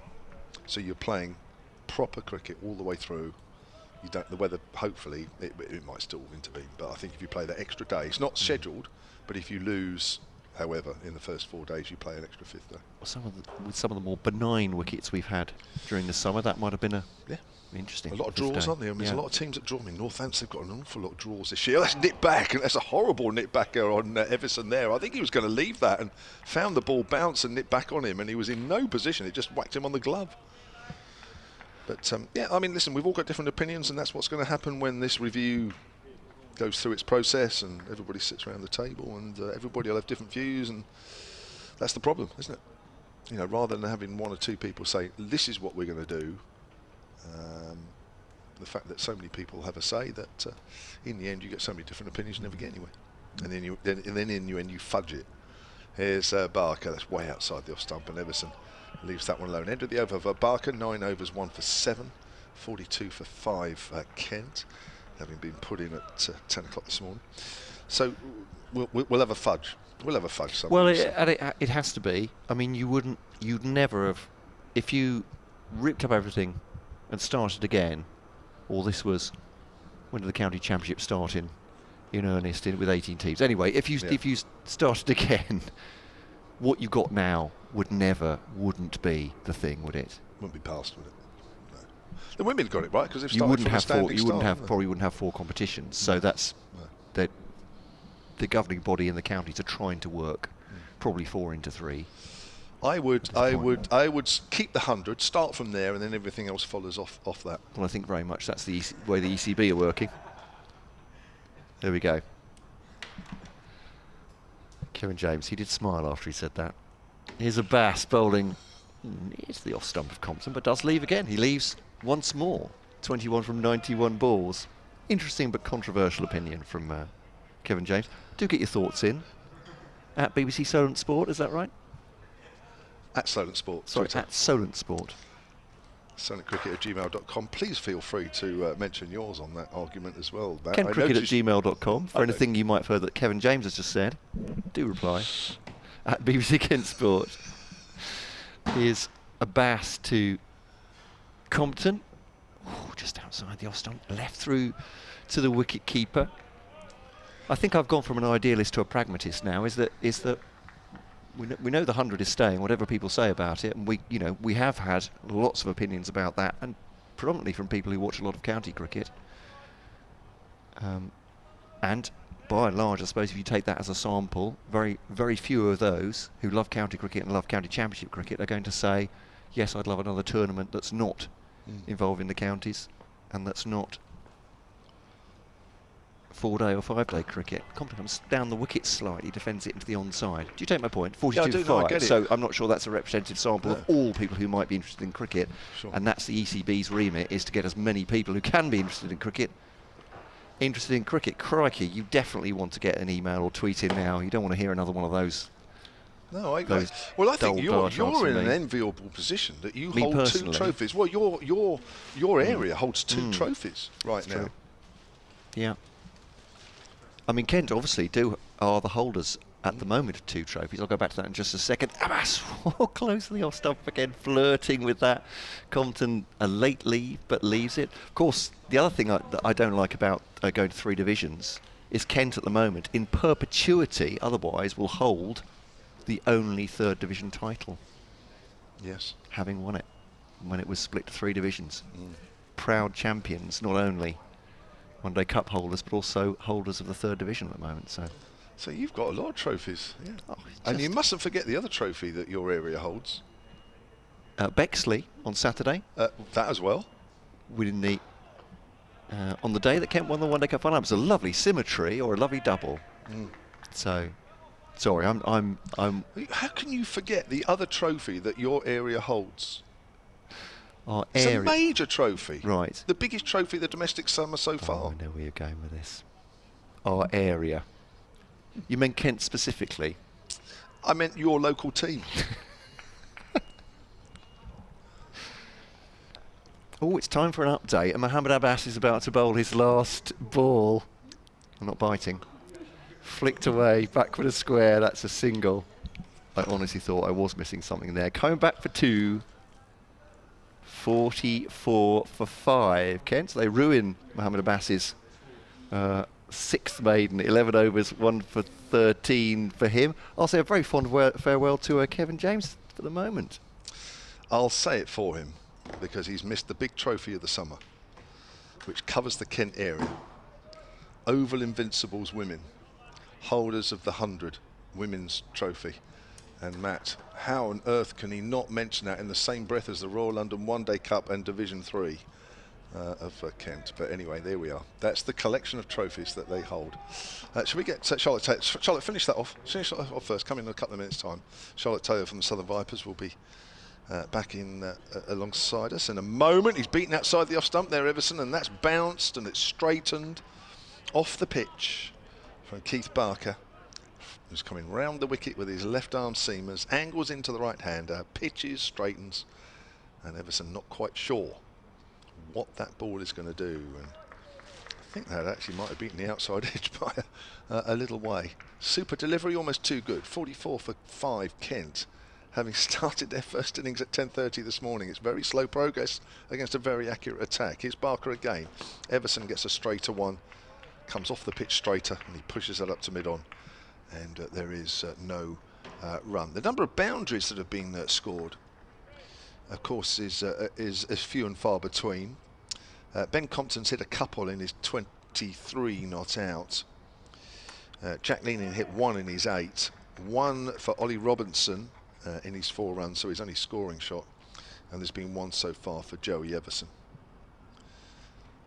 We're in the 35th over here as Barker comes in again and bowls, and Everson drives thick inside edge there. It's gone square on the leg side. He was aiming that more up towards mid-on. So again, still evidence of a little bit of movement here. It's never been big, despite what you might be watching on the live picture feed and you're thinking, that looks fairly green. Well, it is green, of course it is. It's a bit green, but it's not overly green, and there hasn't been overly large amounts of swing and seam. The odd ball seam, but you would have you expect that anyway with a new ball. But there's been nothing here where you've said this is almost a little too much. Not at any stage have we thought that. Here comes Barker, bowls. Everson, I think, is just playing inside the line there ever so slightly, but again a really good delivery from Keith Barker, who his 1 wicket took him to 50 championship wickets this season. Welcome back, Charlotte Taylor. Thank you. Good afternoon. Nice bit of training with the Vipers. It was lovely over there, actually. Quite warm. Yeah. There's about a handful of us. The other half of the squad are down in Hove training today. Okay. So obviously some of them are Sussex-based. Yeah. Ahead of the big game tomorrow, which again affects both these sides in terms of regions. And he's edged that one. It's gone down to fine leg, and that's 4. He's trying to drive on the up there, and that's cut back, and it's gone very quickly off the inside edge. So quickly that Anarin Donald never moved. And that's 4 runs. Rather streaky runs there for Joey Everson, who moves on to 11, 48 for 5. Yeah, he's driven hard at that, hasn't he? Yeah. Gets a bit fortunate. Flies off down, and Mobas was getting nowhere near it, unfortunately. Yeah, very similar to the dismissal of Ollie Robinson. It's just that it went completely between bat and pad. Yes, big game tomorrow. Vipers against the South East Stars at Beckenham for a place in Sunday's final of the Rachel Hayhoe Flint Trophy. And there will be live online commentary of that one as well. Here's a quick 30-second summary We're in the afternoon session after lunch. In fact, we've had about 20 minutes play since lunch, and Kent are 48 for 5. Very slow going with the bat, but with the ball, Hampshire's seamers, who have been excellent this season, have found some movement in a green-tinged pitch. There's been 3 wickets for Kyle Abbott, 1 for Mohamed Abbas, and 1 for Keith Barker. All those wickets have fallen in the morning session, so nothing since lunch. Kyle Abbott at one stage was on a hat-trick. Ben Compton standing firm. He's been there since 10:30. 23 not out to the left-hander. Kent then 48 for 5. Thank you very much, Kevin. There was live. 145 minutes, Ben Compton. It's a long time, isn't it? More than my half-an-hour stint at the weekend. For your 11. I'm proud of my 11. I just got another bit of praise for my 11. I got told off for then bragging about it too much. Oh, really? I was like, it's my high score. I'm just going to take it for a minute. Quite right. That was against Northern Diamonds. It was. Murbas to continue then from this end around the wicket, and that's wafted outside the off stump. Ben Compton's pushing at that one, but it leaves the left-hander and goes through to an Aaron Donald. Yes, the Vipers losing to the Northern Diamonds on Saturday in the final round of group matches, which meant it's a bit like Hampshire last year, where they were 1 wicket and 2 balls away from winning the championship title, finished 4th. You guys lose 1 game, finished 3rd in the table. I know, and then that means we obviously get an away eliminator rather than playing. I think it was going to be at Hove if it was a home eliminator, but such as though we travel to Beckenham tonight. Murbas round the wickets, lovely drive, great fielding by Nick Gubbins in the covers, fantastic dive to his right and cuts it off without a run being scored. So Ben Compton probably thought he should have deserved 4 there and ended up getting nothing. He was off Compton, wasn't he? He believed that was passed. I believed it was passed. So did I. Did you? Nick Gubbins thought otherwise. He did. And didn't even throw the ball back. He realised that perhaps that was not really worth doing. Fantastic shot. Really climbed into that one, but cut off brilliantly in the covers by Nick Gubbins. Fantastic fielder. 2 slips and a gully await. Murbas round the wicket to Ben Compton, and that's wider this time, and another good bit of fielding at backward point as he pushes that down into the offside. James Fuller that time cuts it off, no run scored. Just before you came on, Charlotte, I don't know if you were listening, but Matt Cole got us into this discussion about the 100, like he does. Got a comment here, which he likes going down the route of the 100, Matt. Always a discussion point around the county circuit. Murbas this time left alone by Ben Compton. He's taking a couple of strides down the wicket hint. When I've been gone, we talked about an Aaron Donald coming out to the stumps. Has that happened since I've been gone? No, he stayed back. So still another. He just took a step or 2 down the wicket. I know it was leaning earlier that was doing it. Yeah. But obviously now Ben Compton sort of doing the same, trying to negate the swing a little bit. Yeah, maybe just because there's just enough nibble, isn't there, really? I think standing back, you've got a better chance. Absolutely. As he turns at the top of his mark from this hotel end. Kent 48 for 5. Compton digging in, as we said earlier. And that's a shorter one, pulled away well in front of square. He hasn't got all of it, Ben Compton. I think there'll be a couple. As Felix Organ does the fielding, there will be 2. Takes a score 50 for 5 now. They've got 50, Kent. And there's a small ripple from the Kent fans as they reach that milestone. I've seen 1 or 2 Kent fans in the crowd. I'm walking back from lunch. Haven't got too far to travel. Seen 1 or 2 with their badges. Canterbury. Yeah. But welcome runs for Kent. It's a lovely, just saying off air about the nice scatter of fans around the ground. Yeah. Good to see. At this stage, the business end of the season, county championship season. Round the wicket comes wider this time, left alone. It's a good leave actually. Goes over off stump, but he's left it on length, and it's a good one from Ben Compton. He's seeing it well. 2 from that over, 50 for 5 Kent, 36 gone. And Hampshire looking for some more wickets to get into this Kent tail, I'm sure. Abbas 1 for 15 of his 12 overs, 5 maidens. It's quite tight, isn't it, really? It is very tight, yeah. There's not too many runs out there. The batters have been struggling a bit to find the gaps off this accurate bowling, but it's been good to watch, even though we haven't seen too many runs. It's been watchable, that's for sure. So this tweet, Paul Williams at Sonar Sport. He says, my thought is that without the 100 we had a balanced season. It is losing money, and the ECB's only reason for it was to make it compete with the IPO and the Big Bash. As Forward is Everson to Barker. It goes out towards short mid-wicket and there's no run. And it will not happen. So how long is it financially viable? Well, I think we know it's going through to 2028, don't we? We know that for sure. So whatever happens between now and 2028, we have 100 competition. We do. And that is a staple. Yeah. But whatever happens around that, the conversations around what goes on, we've had this discussion before, haven't we, about what happens during the 100 for if there's going to be a Red Bull cricket available. Yeah, Red Bull Royal London version, yeah, pushed out towards mid-wicket and there is no run. All sorts of ideas, isn't there?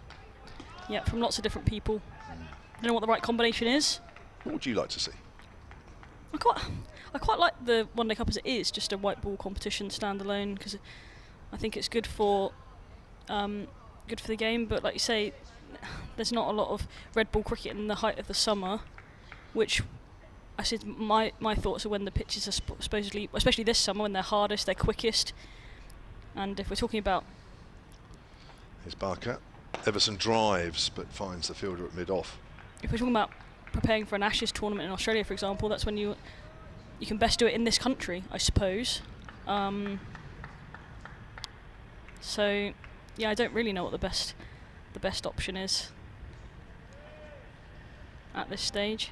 I suppose you could do a red ball 50 over competition during that gap. Yeah. I agree with you. Barker again to the right-handed Everson. Everson drives on the up. It's just slightly wide of, I think that is Ben Brown out there. I'm not used to seeing him field without gloves on. But I think that's him, and I'm getting used to his sort of mannerisms out there. Sometimes I think it's Felix Organ, but Felix Organ is walking towards mid-wicket and Ben Brown is going over towards mid-off. So we'll get used to that because, of course, he's very much a keeper, but not keeping in this game because I guess his finger isn't quite totally healed, but he averages 40 with the bat, so why wouldn't you have him back in the side with Liam Dawson in Pakistan with England? Exactly, and Aaron Donald has been brilliant last game, and so far today he's not put a foot wrong. No, there's Barker in again to Compton. Again, it's left alone outside the off stump. Or a glove wrong. He hasn't put a glove on, you're right. Yeah, it's been. Let's just hope he doesn't repeat the Kent escapade at the Royal London what's it called? Royal London One Day Cup final when I can't remember who it was from Kent put on the keeper's glove. Oh yes. I don't think many people would have known the rule there, would they? Would you have known that rule? Yeah. Oh, you did know. Oh well, apart from you, Charlotte. I thought it was a staple. I just thought someone was doing it for a bit of a joke. It looked a bit odd, didn't it, in the clip I saw? Compton in behind that length ball, plays it out in the offside, end of the over, 51 for 5. Before we know who it was, I thought it might have been Darren Stevens, in that it's potentially a last game for Kent, and why not do something that he's never done before in doing that and knowing that he wouldn't necessarily get a ban because it wouldn't matter. That's true, yes. So then he's done everything in cricket. He scored hundreds. He's taken fifers. He's put on the keeper's glove to take the ball back in. He's done it all. Yeah. So we'll ban you for 6 matches. Well, that's fine. I'm finishing anyway, so it doesn't matter. Yeah. That was the initial thought, but then obviously it wasn't him. So that idea went quickly out the window. But there we go. Joey Everson, 12 from 38 balls, waits to face Mo Abbas from this hotel end. Kent 51 for 5 after 37 overs this morning. That's a big drive outside the off stump. It's left Joey Everson, and there's a big sigh around the ground, and he hasn't got anything on it, but it's an expansive drive and one that he should have probably left alone if he's being honest. Yeah, it just drew him into the shot, didn't it, really? We've seen a few of those. Just goes past the outside edge. Apart from, so Bell Drummond caught behind. It's the only one we've had so far.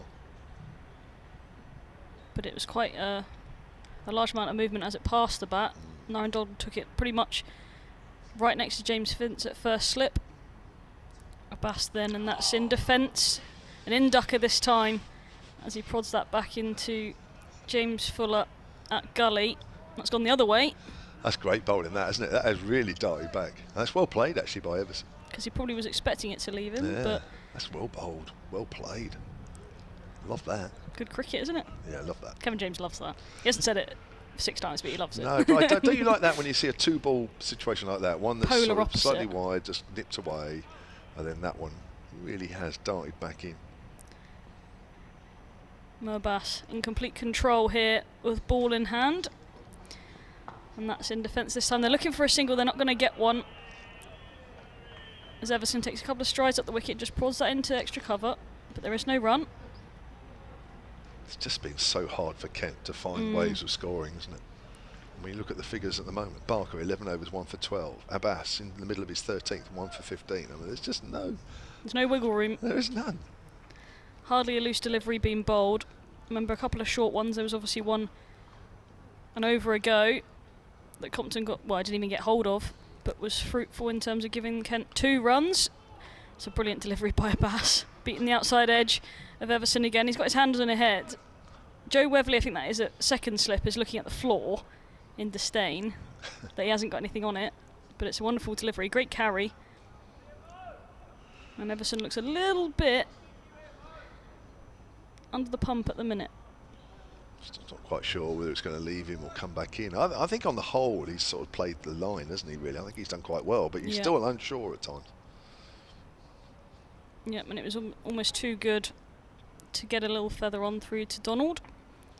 As he comes in again, he's got his tail up now, Abbas, and that's an expansive drive. Is it a drop from Donald? An expansive drive. Donald gets one hand to it, I think. Palms it to James Vince, and we're just going to have a little look on the replay here. And I think it was a drop. I think he's got a little nick on it. Donald's got one hand to it, palmed it to James Vince, who sort of again dropped it, but all very low to the floor. And you'd have to say that was a chance for Hampshire. Yeah, it was. And a life for Joey Everson. Difficult, wasn't it, really? It just looks like he flicked it up for Vince, but Vince couldn't quite react. Yeah. In time. A chance for Hampshire then goes begging. 51 for 5. Solid in defence that time. Played up to mid-on is Everson. And that's a great over from Abbas. A maiden. An eventful maiden. Movement both ways. Away from the right-hander and back in. But to no avail. And Kent are 51 for 5 at the end of the 38th over. Well, the chances are there, aren't they? They're probably not coming as quickly as Hampshire would like. I think sometimes you can just look at them and you think they are getting a little frustrated, especially with 1 or 2 of the plays and misses. But they are there, and of course, and I've said this throughout the season, that even if they aren't taking a wicket for half an hour, maybe 45 minutes or so, the scoreboard doesn't go anywhere. No. So it's, I mean, that's been a feature of Hampshire this season, that then when they do get back in the wickets, the sides are still struggling. Yeah. I'd just like to mention this email. Actually, I got an email yesterday, and I promised I'd read it out during the day's play. Here's Barker. Good leave again by Compton outside the off stump. This came from Ryan Cooper, who's at Caddenham Cricket Club. Now, Caddenham is sort of on the way to the New Forest, isn't it, really, from here? Yeah. In on between edges, sort of really. like, the edges of Southampton and, before you get to the New Forest. And Ryan did email me a little while ago, Ryan Cooper, to say that they were having a fundraising day for cancer research. And he then emailed me yesterday to say they did have it. And he said that the charity day was a really big success. Here comes, that's cut away, lovely shot there from Ben Compton. One of the few times he's really been able to free his hands and cut that away behind square on the offside. Rare width ball there from Barker. That's 4 runs, 55 for 5. I think Sean Irvine, the former Hampshire all-rounder, the Zimbabwean, was playing in this day. They raised £1,000 for cancer research. He says, can I just mention that, and also AKD Cricket, which helped run the event for Caddenham as well. So well done to them. Very worthwhile cause. Here's Barker, sunshine a little bit. As forward is Compton, prods that into the gap on the offside, and that'll be a single. 56 for 5. 5 runs off 2 balls, which is about as good as it's got at any point in the Kent innings. I was about to say, when was the last time we had 2 scoring shots, one after the other, in this innings? Anybody that's doing the stats that closely. Yeah, that's a really boring question. I'm really sorry. No one really cares. But well, I do actually, because I think that's probably about the only occasion. Really. There was an Abbott earlier in the day that was an Abbott over. Sorry, that was a bit loose. Here's Barker round the wicket to Everson. Quietly pushes that out square on the offside. Gubbins, the fielder. Can't complete the hat trick of scoring deliveries. think it's going to be that sort of day, really, isn't it? Kent trying to wear down the Hampshire bowlers. I think they are trying to be a little bit more positive, but the bowling, I'm afraid, is just a little too accurate to be able to do that. They're going to have to be patient, aren't they? Yeah. They certainly are. Good news for Hampshire fans, I saw earlier. I don't know if you've covered the other scores, but Hashim Amla is out for Surrey. I haven't seen and I haven't mentioned it for a little while. Please fill us in. I will. As Parker round the wicket again, and Everson just tucks it away on the leg side. I think it may just have come off the thigh pad there. We'll wait for umpire Nigel Long to signal, if at all. I think he's just about to signal a leg bye. He does, and that will be 57 for 5.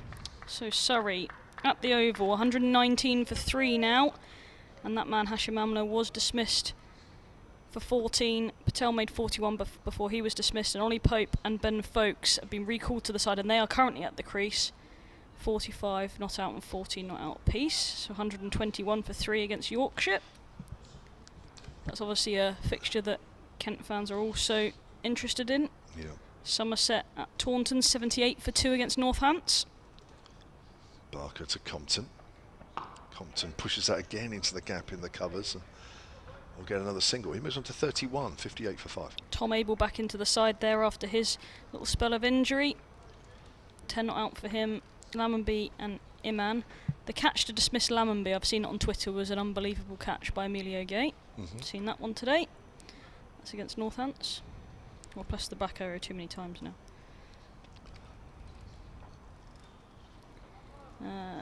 Obviously this game here. Gloucester have Warwickshire 108 for 3. Dom Sibley's not out. 49 not out. Will Rhodes 24 not out. Wicket spread there. 108 for 3 Warwickshire. And Lancashire are 122 for 9 at Chelmsford. And who do you think has got 4 wickets, Mr. James? Not Mr. Harmer. Mr. Harmer. 4 for 36 off 11 overs he has at the minute. 3 wickets to Sam Cook. You're giggling. As Murbas continues, round the wicket, left alone by Ben Compton.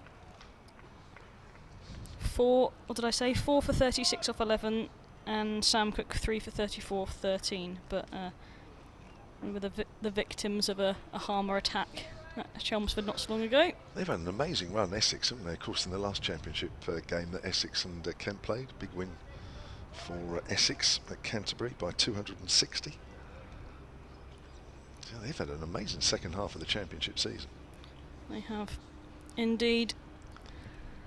Good side are Essex, especially at home. That's round the wicket by Abbas and left alone again outside the off stump by Compton. He's leaving it well here at the Ageas Bowl. And of course we've got the first match of the T20 International Series. Pakistan versus England kicks off in around an hour and a half from Pakistan. The first time since 2004 or something that they're touring there, of which Liam Dawson is in the squad, which is why he's not here.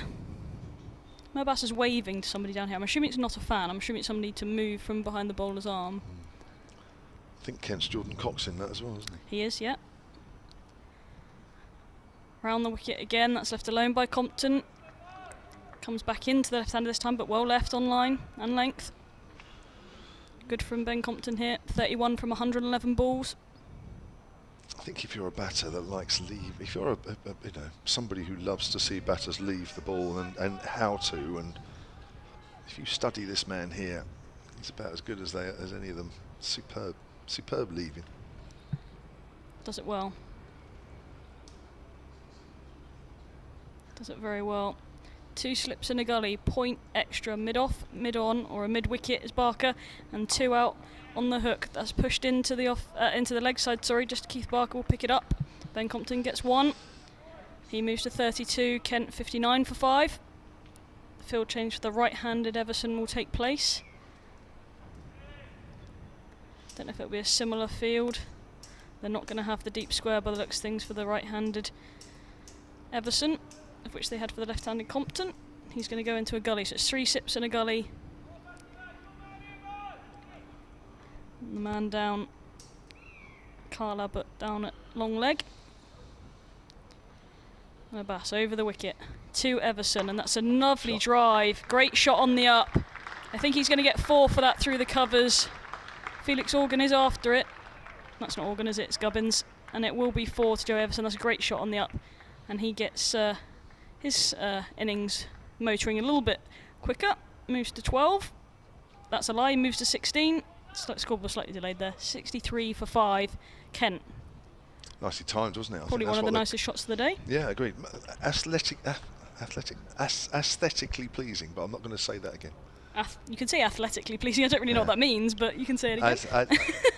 Aesthetic, something like that. Yeah, we knew what you meant. Over the wicket, and that's a bit of a wild hack from Everson that time, but it's quite wide of the off stump, and it's gone through to an Aaron Donald, and there is no run. But it's a bit of a wild waft, and it completes the 40th over of this Kent innings. They are 63 for 5. Compton 32, Everson 16. A couple of tweets here. Paul Bryan at Solent Sports says, avid Hampshire fan here. Been to see 100 game at the Ageas. Ended up supporting London Spirit because it was basically the Hampshire bowling attack. Found no allegiance to either, really. Only good thing about it, it allows the kids into the championship side. Loving your commentary, says Paul. I think it allows the kids into the Royal London more, I think, but maybe that's what he maybe meant. Keith Dibble at Solent Sports says, I live in Aldershot on the Surrey and Hampshire borders. Day free tomorrow to attend a match. Where should I go? To the Oval or the Ageas Bowl? Of course, the other option is Beckenham. Yes. Where you will be with the Vipers against the South East Stars. Rachel Hayhoe Flint Eliminator. That's live on the BBC as well. It's a lovely ground at Beckenham as well. It is, yeah. So, Keith, you've actually got an extra option there. Great ice cream van. That's another reason to go there. As Abbott bowls outside the off stump, start of a new over for Abbott, who has 3 for 21 from 7. He's bowling to Compton, who, you guessed it, has left that one alone outside of the off stump. So plenty of options around that area. And Tim Street has emailed solentcricket@gmail.com. He says, any idea why Mason Crane didn't come in for Liam Dawson? Seems strange to play Ben Brown as a batter only. Regards the 100 competition, it should only be used for women's cricket only. That would allow the county championship to revert to 2 divisions of 9 teams with 2 up and 2 down. Play each team home and away, 16 matches. That's not a bad suggestion. Oh, he's playing a missing outside the off stump. Abbott actually getting Compton to play at one outside the off stump, and actually a false shot, which hasn't been too many from the Kent left-hander. There is the argument, you know, that because the existing T20 Blast competition already exists for the boys, that they don't need the 100 as well in the same summer. Do you agree with that? Well, considering that we would need, I think as a women's competition it's really good for us, but it does promote our game because we get the double headers, which obviously would be taken out of the equation. It's pushed out into the covers by Compton. So we'd be left to do, you know, a standalone 100 competition.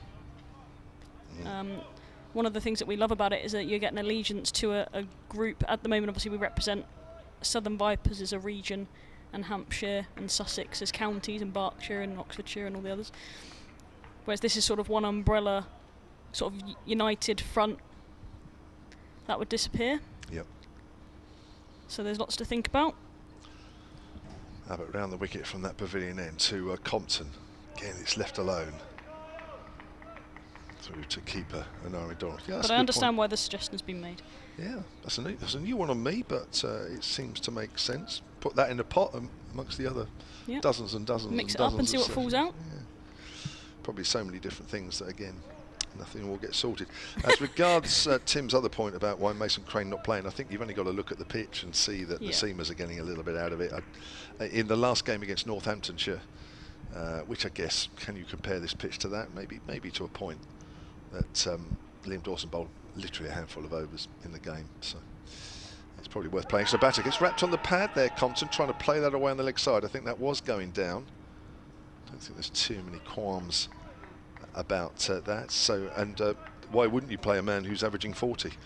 Because when you look at the two sides here, Ben Compton career average is 51, but that's far and ahead above everybody else. And Ben Brown averages 40, so there are very few players that average 50 first class, not so many that average 40, so why would you not play him as a batter? Absolutely. On a pitch which is helping the bowlers anyway. 63 for 5, here's Barker bowls. Compton from a straight delivery pushes that up towards mid-on. He really is a brick wall, that man. 63 for 5. Applause for Abbott, who brings up his third maiden from 8 overs to 3 for 21. Yeah, he's bowled well, hasn't he? Got that early breakthrough of leaning, quick, full delivery, and then follow that up with 2 more. And he's got his tail up now, and he seems to be back in a nice rhythm after a bit of injury. Regarding the Mason Crane debate, I think also, like you say, Liam Dawson hasn't bowled, too many overs, and we have the beauty of having Felix Organ back at the top of the order and be able to offer some off spin, and very good off spin as well at Hampshire's disposal. And also you've got the leg spin of Nick Gubbins, and I wouldn't even underestimate how good that could be. Well, we saw it in the Royal London One Day Cup. Will he get it out here? Probably not, but it's always an option. It is. Another option that we're going to see here for the first... Oh no, he's bowled 1 over. Sorry, I must have missed that earlier. James Fuller back into the attack, bowled 1 over for 1. You were training. Important things. He wears number 26 on his back, the same as me. He's gone for a short delivery, and Joe Everson just ducks underneath that. And he's got 2 men on the hook. And is this a little bit of a plan that James Fuller usually has to... He's normally the go-to bowler to force this plan into action, the short ball plan. So you have the same numbers. You're both 26s. We do. Oh, I didn't We realise. have that special bond that he probably You doesn't do. know about. But there we go, number 26. As he runs in away from us here, and that's wafted outside the off stump. Playing a miss from Joey Everson. It's not a great shot, that. It's not. Probably should have left it alone. A couple of times he's just played at one that he maybe shouldn't. Ben Compton's just having a quiet word with him as he comes down comes up down the wicket there. Maybe don't do that again. Just a polite word, I'm sure. He rearranges his pads and faces up again. 2 slips and a gully. And he's left that one alone well. It's a no ball actually from James Fuller, who's overstepped. I think that's the first one of the innings. It's the first one I've seen, but obviously I have missed a little chunk. You did. So what did your training session with the Vipers entail? A bit of bowling, bit of running? I bowled bit at a fellow friend of mine, Emily Windsor. She had a little bat, I had a little bowl. And then she obviously did not bowl at me, and I had a little bat against 2 of the coaches there. And then that was me done. It's a lovely delivery. Come back in this time from James Fuller. Another play and a miss from Joey Everson. I don't know. He probably could have left that on length. But it's gone to an Aaron Donald's left-hand side. And again, another conversation between Ben Compton and Everson. Probably just saying, look at me, I leave it well. Watch me. Copy do you me. think he'd say that? Is he that type of guy? No, probably not. But then he's got every right to be the leading run scorer in this side and in Division 1. Fuller this time. Fuller. It was Fuller. And pushed up to mid-on, and there is no run. Little inside edge there. Doesn't look completely comfortable at this stage. He did play that good shot through the covers on the up and over before. Off a Bass. But nothing other than those no balls earlier in the over off the bat. And he runs in again. He bustles in. Does Fuller. It's a good length delivery. Pushed up to mid-off, and there is no run. Another dot to add to the collection. Kent 65 for 5. Good stuff this from Fuller, isn't it? It is good. 20 wickets to his name this season in the Championship. Yeah, he's really come into his own this season in all formats. Did well for the Brave as well, didn't he? Because they had no bowling in the end, and he was one of their main bowlers. Absolutely, and he's earned that selection. That's a great shot. A push to mid-on. They're going to get a couple here. Murbas is after it. They might even get 4 if he can't. Yeah, he's not going to catch that, unfortunately. It was running away from him, and it's a great shot by Everson. He gets 4. And a lovely looking on drive. Just a push, really. He moves to 20. Kent 69 for 5. Well, to be fair to Everson, when it has been there to hit, he has done that. Sometimes when it's been there to hit and the ball's moved. He's missed it, but he's still trying to be positive when he can. 55 ball 20 for him, 118 ball 32 for Compton. Earlier Jack Leaning, 57 balls over his 8. That's how difficult it's been against this Hampshire attack. Surrey 134 for 3 in their game against Yorkshire, the Division 1 leaders. Ollie Pope 51 not out. Ben Folkes 19 not out. Start of a partnership maybe there. Here comes Abbott round the wicket again to Compton. Compton's beaten, and it's beaten Donald as well, and it's beaten the leg stump just, and it's gone for 4. It was an inside edge. It went very, very quickly. And that could have absolutely, anything could have happened. It could have been inside edge onto the stumps. It could have been caught. In the end, he's got 4. It's done everything, hasn't it? Beaten everyone. And Ben Compton is lucky, I think, to survive that. Like you say, it could have been an inside edge onto his stumps. It's beaten Donald, and it's absolutely flown down just to underneath us. And it's a fruitful boundary. Very, very quick indeed. Here's Abbott, bowls to Compton. That's wide outside the off stump. I suppose, you know, it's easy to be a little bit biased, but I'm not sure I am too biased when I say that actually 73 for 5 could quite easily be 73 for 8. Yeah, it could be. Yep, Ken have been lucky at times, but they've also shown some grit and determination, which they need to do. They have. Ben Compton at the forefront of that, 36. 73 for 5. 136 for 4, Surrey. Yeah, I mentioned it earlier. Ben Folkes is out now, thank you. Ben Folkes caught by Tattersall, the keeper, off the bowling of Stephen Patterson for 19. As I think that's a no ball bowled by Abbott as that goes out square on the offside. So Surrey have lost their 4th wicket there. Big wicket for Yorkshire to take, and maybe a big wicket in the race for the championship.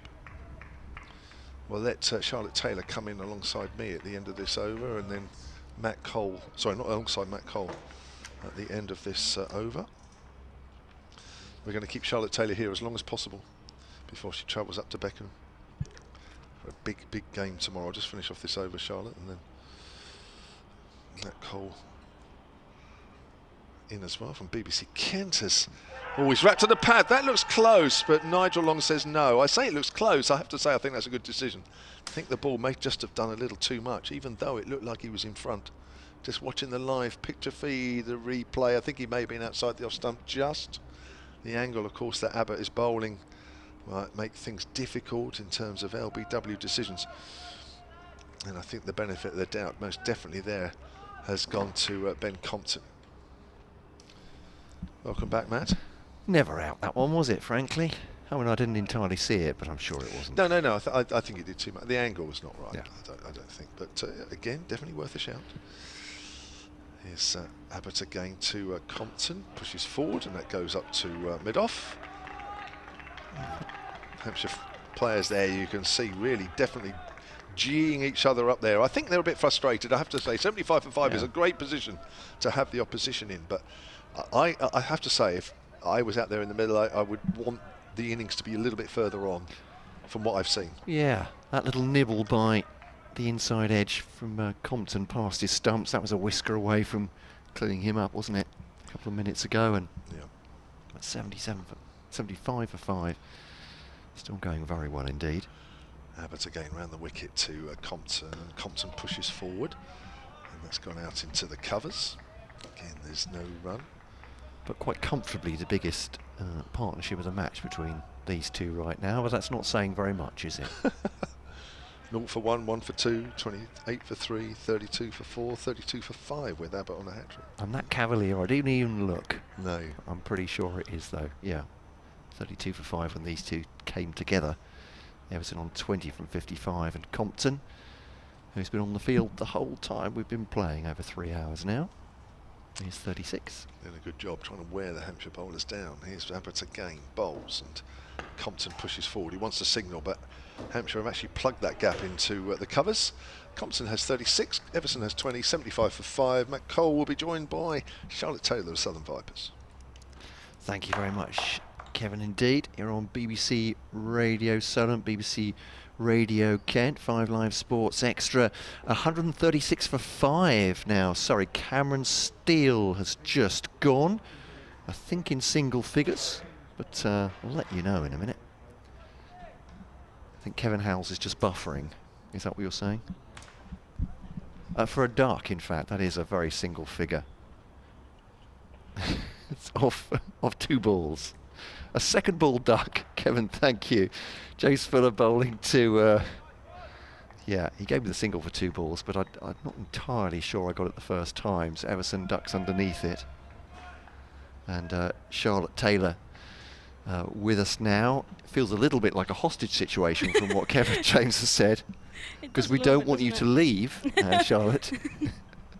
But well, I left and it all happened apparently earlier on. Was that what it was? And I missed Carl Abbott on a hat-trick. There we go. Of course, yeah, the 2 and 2 balls. Fuller to Everson. That's neatly tucked down to long leg. He'll take a single and go on to 76 for 5. But you do have to be on your way this afternoon, is that right, for tomorrow's game? After this game after this day's play is completed, I'll jump in the car and drive up to Beckenham tonight to have a little team meeting, get together with the girls, and have a little talk about tomorrow and what our plans are and all that business. Big game, the Eliminator. It is an Eliminator. It felt like an Eliminator on Saturday as well, because obviously the team that won that went straight through to the final. So it did feel a little bit like that as well. It's Fuller to Compton. He tucks this into the onside, just off his hip more or less. No great movement of the bat, just deflecting it away. 37 he has now. Everson has 21. Kent 77 for 5. I suppose your coaches will be saying it's about raising the intensity again, isn't it? To you'll sort of have 3 finals, I suppose, if you. Yeah, it does feel like that. Every game's a big one. Yeah. But yeah, we'll be getting girls will be up and about tomorrow, ready to go. Fuller to Everson. 2 slips in the gully for him. That's a lovely drive by Joey Everson. 4 runs through the vacant mid-wicket area. He moves on to 25. Had a very good weekend. Did Joey Everson himself, obviously. Player of the match in the One Day Cup final win for Kent. And Kent hoping he's their future. He had a almost poetic situation, I thought, where Darren Stevens played a cameo role for Kent, and obviously has another trophy to his name. It's just thrown on the pile for Stevens, quite frankly, which is he's got a room full of them. Fuller bowling to Everson, defends it off full stump. And there's actually off stump, and there's no run. But I was trying to work into some sort of poetry. Is that the master who's retiring, and his understudy, the protege, stars to say, "It's okay, Darren. Yeah. Kent are in safe hands. Yeah, it's in good hands now. So this is the future. That's all about it. That's what it's all about, isn't it? Go through the motions. Well, that's it right. Happens to every team. Well, absolutely, yeah. And there has to come an end at some point. Fuller outside the off stump. We'd all like to have seen him play forever, frankly, but very wide indeed. Everson leaves that one from Fuller. Or at least get his England debut, isn't it? Yeah, yes, yeah. Still not betting at against age 46. it. Yeah. But he plans to carry on, looking for a contract for next season as well, and a player coach contract if he can. As he said it, and the club haven't said it to us themselves, but the club were reluctant to offering him a coaching role with the squad that he's currently in, which I understand some clubs are wary of doing because it's the obvious separation, or the attempt for separation between being a player in a member of a squad and then having to separate yourself and then be one of the bosses. Well, exactly. Yes. Yeah. Well, it's a completely different role, isn't it, and a completely different sort of change of mindset and where you've got to be. No longer involved in all the changing room banter as such, but take a step back from that. So obviously Kent fans wish him hugely well wherever he ends up. Absolutely. Abbott again, then round the wicket to Compton, and that's a half-assed drive. And he hasn't quite got hold of that. And there is no run into the offside. Kent 81 for 5. The sun is shining. It's been shining here all morning at the Ageas Bowl. It's lovely. Yeah. It's a beautiful day, very little breeze either. It can be a bit chilling at this time of year. Certainly on Saturday out of the sun at Trent Bridge. Yeah, it's September though, isn't it now? Yeah, certainly a few of the stewards who we exchanged some jokes with were very chilly in that. I don't blame them. Straighter in line this time from Abbott, pushed up to mid-off and there is no run. Ben Compton's solid in defence. He's looked brilliant all day, Ben Compton, so far. And he's only made 37, I say only made, 37 out of 81. He's done the bulk of the scoring, but he's been there for the most amount of time and he's just looked pretty unfazed, other than sort of a couple of occasions where that one that springs to mind is the inside edge that flew down here for 4 in the previous over, but other than that he's looked brilliant.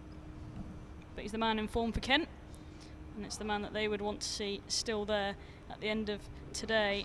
And that's shorter from Abbott. It's beaten everyone. It's gone over the head of Compton, over the head of Donald, that's done a despairing dive, and it's going to be signalled 4 byes, which is a bit harsh, I think, on an Aaron Donald.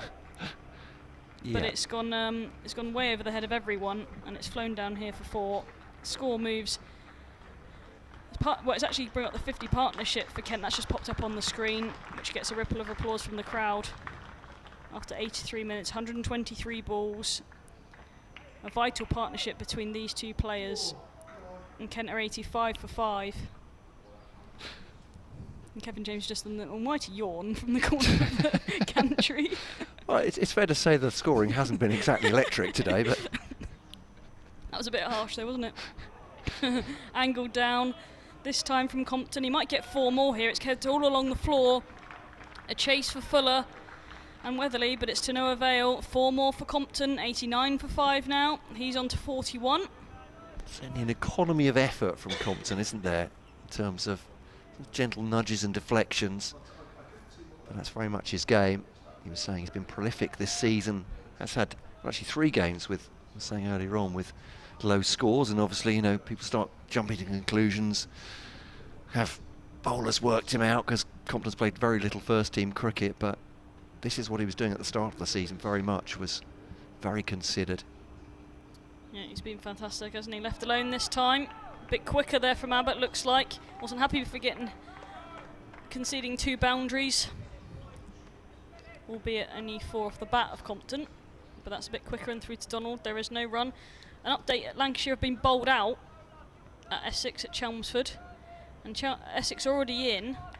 And they are 7 for 2. So Nick Brown is out. Tom Wesley is also out. Alistair Cook and Dan Lawrence yet to get off the mark, and they're 7 for 2. So it's all happening at Chelmsford. Good game down there. Abbott again round the wicket to Compton. He's tucked that off his hip. He's going to push hard here. They're going to get 2, I think. Yep, he's coming back quite comfortably. Abbas does the fielding at fine leg. And they get 2 more. 91 for 5 now. Kent at the end of the 45th over. Compton 43. Everson 25. And a few, that over I think went for 10. It was quite an electric one. It all happened. As it was. Scoreboard moving so fast. We can't keep up. There's smoke coming out of it, now. 91 for 5. But Everson's done a good job, 25 from 60. But without Ben Compton sticking there, goodness knows. It could be all very different. Yeah, it could be truly ugly. Whatever score Kent make, Compton is threatening to get them somewhere. Oh, goodness me, fighting at the toes of Everson by Fuller. He's lifted up one of the feet and just deflected it away to point, afraid for his feet. But he has got it away, 91 for 5. Yeah, that was a different plan, was it? I haven't seen a Yorkie yet. Well, I haven't. No. There's a couple of Kent batsmen who didn't see Yorkers from Abbott early on. Boom, boom, there we go. I'm here all afternoon. 91 for 5, dare I say. But Jack Leaning didn't know much about his. But smashed up his stumps. Here's Fuller to Everson again. Defends that up to mid-off. There's 2 slips in the gully in now. And working round anti-clockwise. Deep backward point. Extra cover. Mid-off, mid-on. Deep square leg. Really a boundary rider just in front of square. Keith Barker's down at deep fine leg. That's BBC Radio Silent, BBC Radio Kent.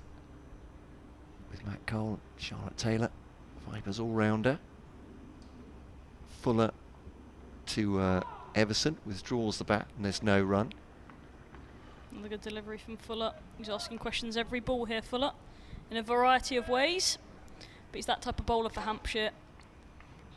Always an exciting bowler to watch. And he's been a brilliant, I say find, because he's been at Hampshire for a while now, but he's just come into his own this season in both the shorter format of the game, the 100, and the county championship. A real staple in the side. Yeah, proper all-round cricket as well, isn't he?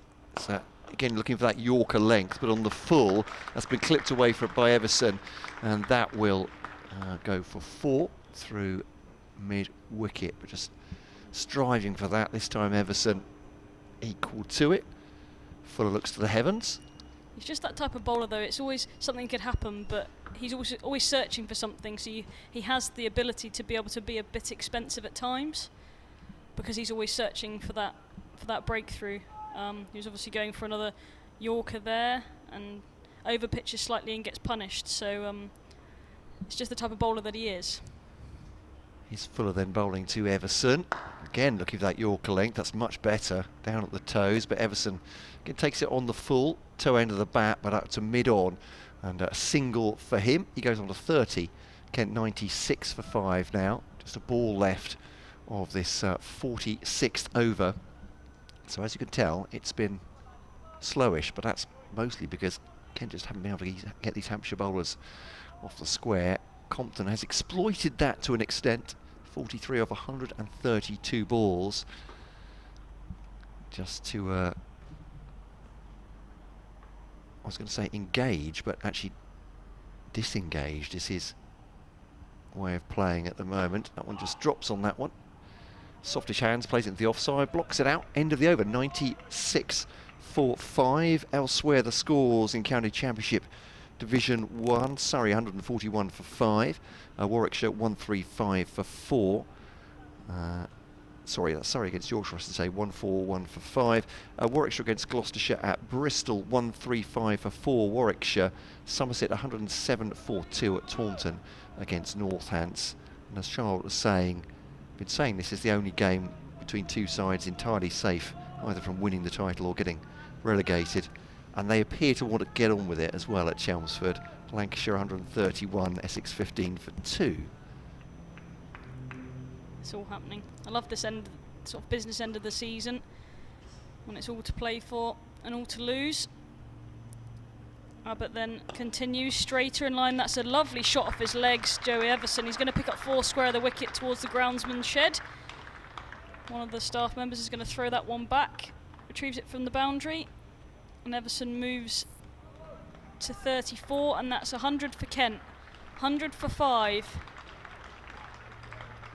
So it's a very good partnership between these two. And runs seem to be coming a little bit easier now. We always say that the longer you stay there, the easier it gets, and that's becoming the point here, with Everson now 34 off 66 balls. Abbott again this time. That one's edge, though I spoke too soon. It's a thick outside edge to James Vince. One too many shots there for Joe Everson, and Vince takes a good low catch to his left-hand side.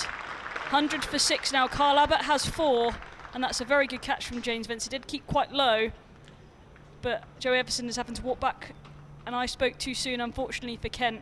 100 for 6, Joe Everson the man to go, and Ben Compton left with another new partner having to rebuild once again for Kent. Yeah, he's looking to drive there, wasn't he, once more, and getting the outside edge. Good low catch from James Vince. And again, it's that man Abbott who has struck. He's taken the last 4 to fall in 6 in total, and 4 for 37 he has so far. Has always come up with a surprise ball. It's a little bit quicker than anything else that most players will face in the county championship. The counter for Joey Everson. Good knock from Everson. As you were saying, it's Compton who set all this up for Kent and for these other batters. Perhaps when the ball's a little bit softer, bowlers slightly tireder to try and expand. Compton still there on 43 from 133 balls.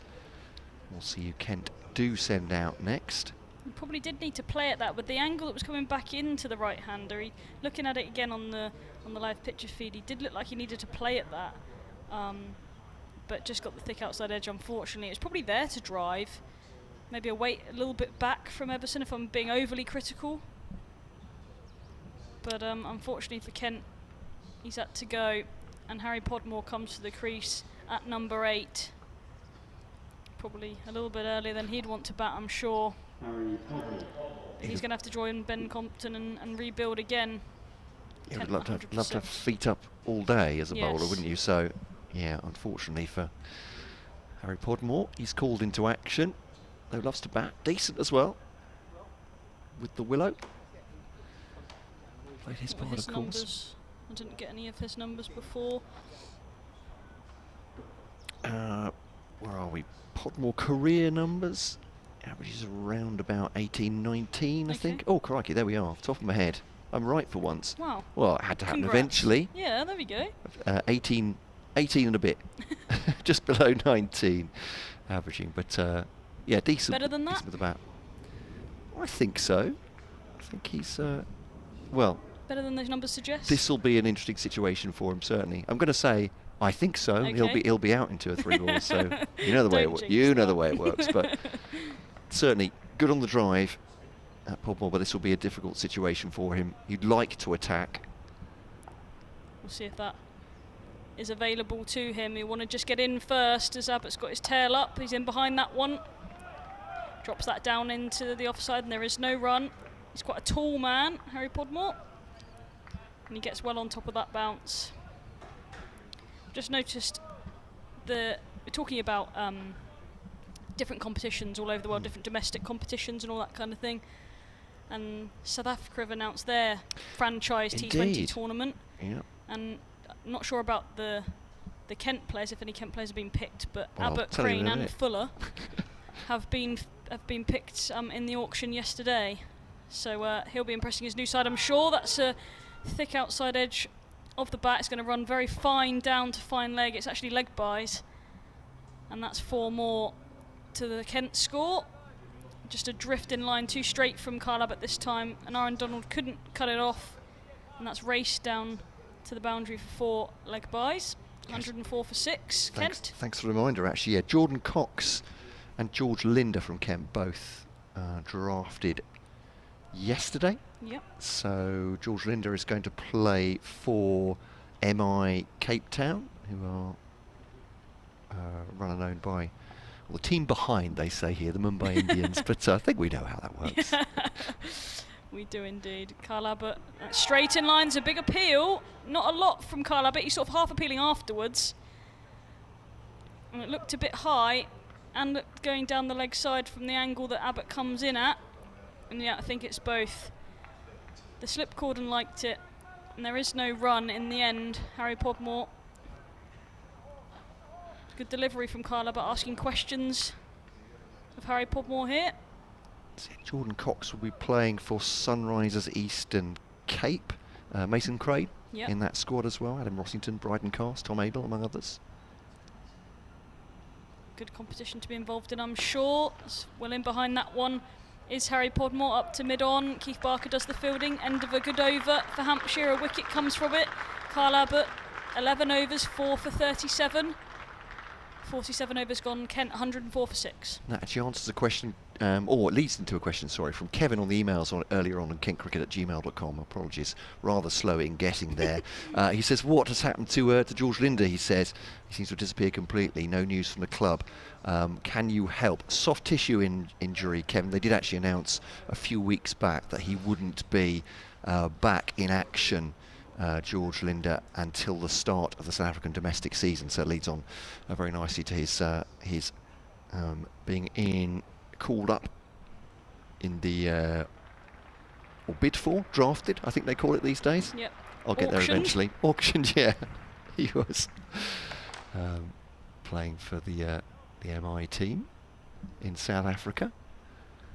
But it'll be James Fuller to continue from the hotel end. That's just flicked off his pads by Compton very neatly. He'll get 4 for that. He moves on to 47, 108 for 6. Kent Good shot. And Warwickshire 136 for 5 against Gloucestershire at Bristol. Kevin Howells, thank you very much for that. So Kent keeping eyes on that as well, because they are level on points with Warwickshire, both of them in jeopardy. Level on points, essentially second from bottom, 2 go down, Gloucestershire below them. And James Fuller, that is mark now. 108 for 6 round the wicket, bowls to Compton. Just toe end, he tries to drive that into the offside, and there's no run. There's some negotiation going on. Charlotte Taylor, I think they may have paid her ransom now, so she's allowed to leave. I'm not sure. I am. Kevin, At the end of this over. Kevin, I'm allowed. It's Kevin James. You've locked that door, presumably, have you? There's no way off the gantry apart from over the top. So, good luck, Charlotte. Yeah, have a great game. It's Fuller to Compton, defending it into the offside. Actually, with both of us needing to go, Kevin James is just going to have to take it on himself. So, hopefully, I'll be able to take you through the rest of this over. Actually, it's getting close for me as well, Kev. I don't know how you're going to engineer this one. I'm going to put all the responsibility on you. I'm going to need to dip out. So, is this goodbye to Charlotte Taylor? It is indeed, Charlotte. Good luck. Have a great one. Or is she staying for another over? I'm not sure. Fuller to Compton, tucks this into the onside. He goes on to 48. And it's the witching hour for me. Or I'm going to turn into a pumpkin, one of the two. Kevin James to take over. You keep leaving me every time I'm on. It's almost, I'm taking this personally now. I come on looking forward to working with Matt, and then he goes. Sunshine is out, and it's a beautiful afternoon here at the Ageas Bowl. It could very easily be July or August, the way things are at the moment, with Fuller over the wicket to Harry Podmore. And bowls, and that, oh, I cut him in half. That's nipped back quickly. And Podmore, I think, was coming slightly across that, playing on the back foot. Not in a great position, but then I suppose he's not in for his batting. But that was a pretty decent delivery. And the score remains on 111 for 6. Useful partnership of 68 there between Everson and Ben Compton. Got Kent out of a bit of a hole at 32 for 5 with Abbott at that stage on a hat-trick, having got rid of Robinson and Finch before lunch. Length ball, Podmore plays that a little straighter. Half on the front foot. So it goes out on the onside. Dink Ganatra has emailed sunatcricket@gmail.com. Afternoon to you, Dink. He says, I'm sorry I'm not there to watch the match, but currently listening to commentary 2,000 metres up on a mountain in Olden, Norway. That's got to be a first. 2,000 metres up on a mountain in Norway, and he's listening to the commentary. Wow. Oh, that's a brilliant delivery. Beats the forward prodder Podmore, and the shape on the ball through to Donald was taking that away from him, and it was still on its way up as he took it high to his right. Lovely take from Donald. Beautiful delivery to end that over from Fuller. 5 overs, none for 25. And Kent 111 for 6. By the time I return home, hopefully Hampshire are champions, says Dink. All the best and keep up the great work. Thank you very much, Dink. I wonder if we sound better 2,000 metres up in Norway. What a fantastic image that is. Somebody listening in that region. So Ben Compton, who so often for Kent this season has just batted and batted and batted. Here comes Abbott, 4 wickets to his name. Driving Compton, doesn't time it as it goes out to extra cover, and there is no run. Quick 30-second update coming up from me. Very, very shortly, Compton just walks up the pitch. 138 deliveries for Ben Compton since 10:30 this morning. Left brilliantly, that's why he's still there. In amongst, of course, 1 or 2 dabs each side of the wicket. Done no more than that. The odd drive, very odd drive. Abbott at the top of his mark. Here we go. Well, we're well into the afternoon session here on day one. 111 for 6, Kent, having been put into bat. It's been hard work against some very accurate Hampshire seam bowling, but they are coming back into the game somewhat, because they were at one stage before lunch 32 for 5. Kyle Abbott at that stage on a hat-trick, having got rid of Ollie Robinson and then Harry Finch the next ball. They went to lunch at 35 for 5, but since then Kent have grown in stature a little bit, as the wicket may just have got a fraction flatter. Abbott's picked 4 wickets. He's picked up the one since lunch. Joey Everson caught by Vincent the slips for 34. 68 he put on with Ben Compton for the 6th wicket. Kent 112 for 6.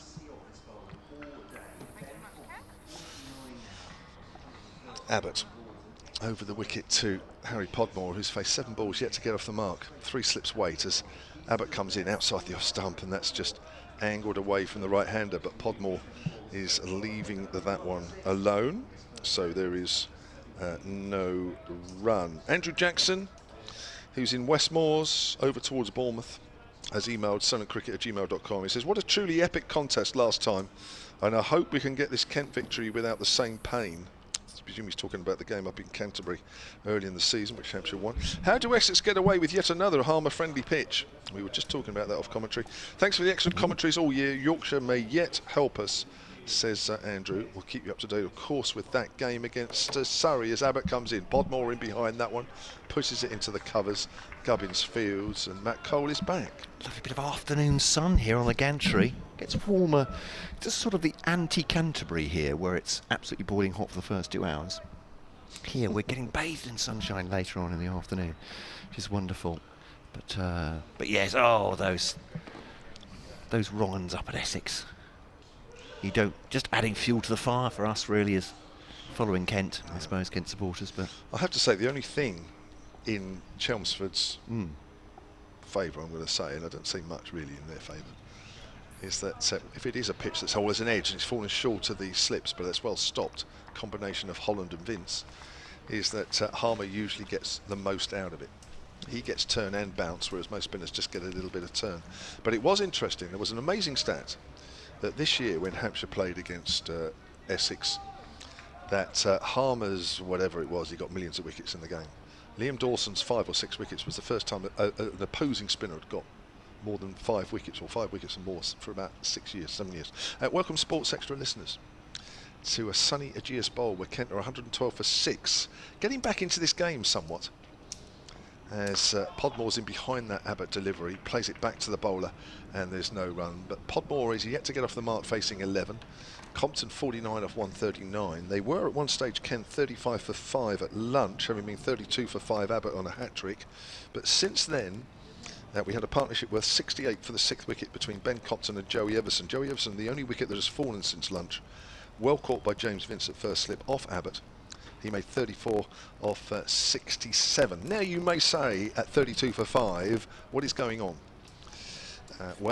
Yes, the pitch is a tinge green, but Mac, hopefully, interesting to hear your view, but my view is that has this wicket done any more than you would expect middle of September against 3 of the top 6 bowlers, well, 3 in the top 6 of Division 1. Fuller to Compton, leg slip in for him now, 2 slips and a leg slip. Is that James Vince there?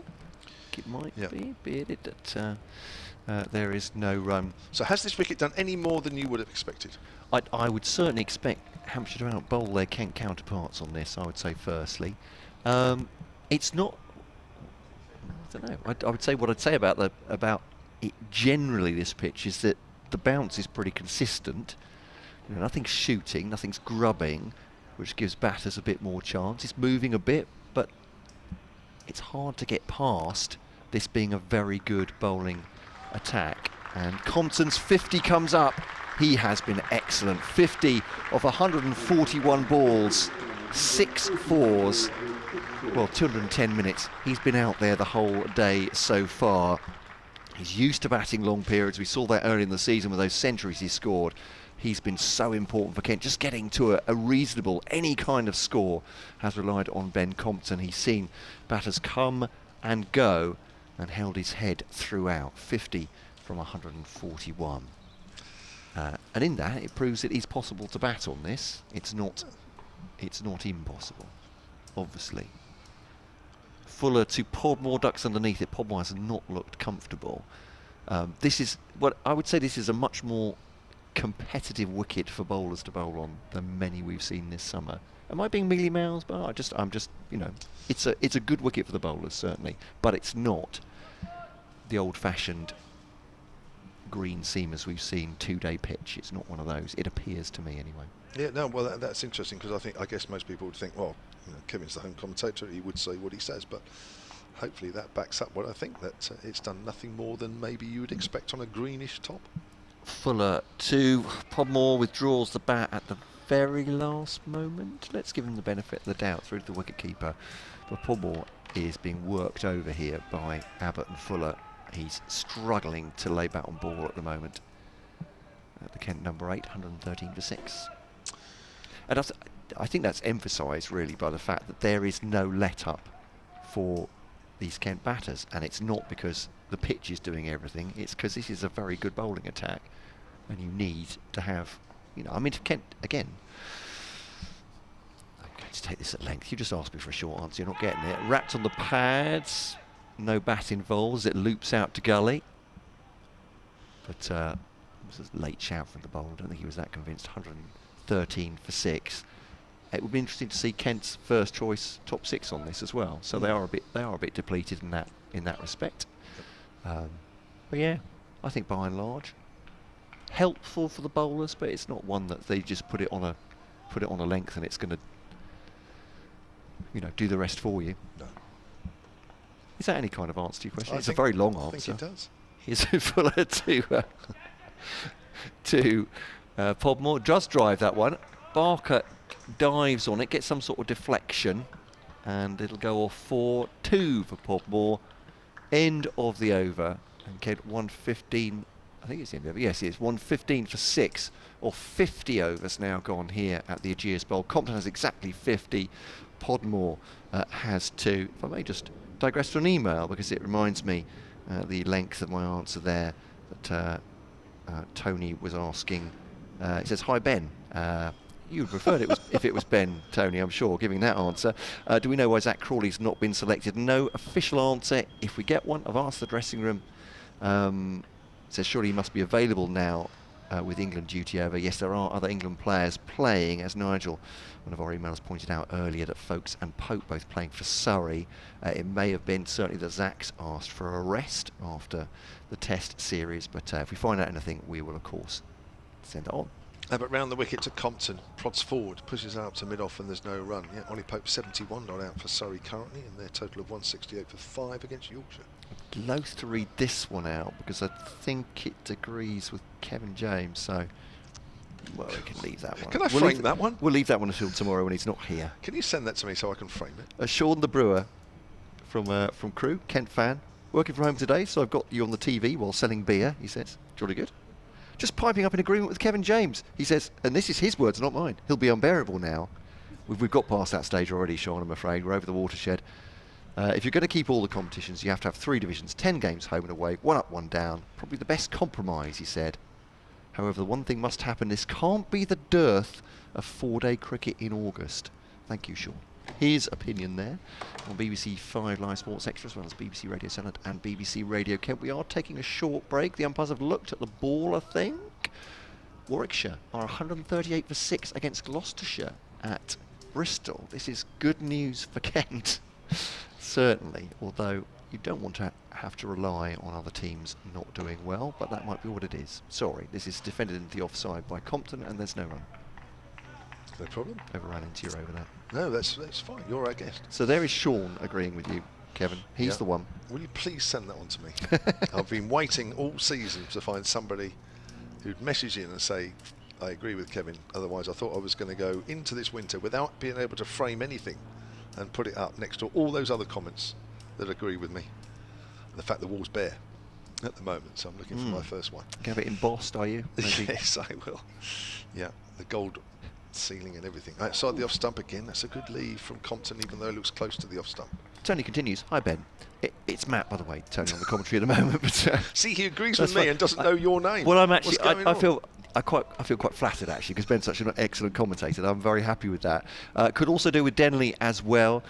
Tony says, is he injured? He's on paternity duty. The Denley family have had a A happy arrival in the early hours of the morning, I gather. So, yeah, he's not in. Batting looks very weak. Podmore at 8. There are all sorts of other absences. Perhaps I'll run through them all as we go into the next over, Tony, to update everybody. Yeah, please do. I was going to go for a walk around the ground as that pushed up towards Could take a while. mid-off, and there is no run.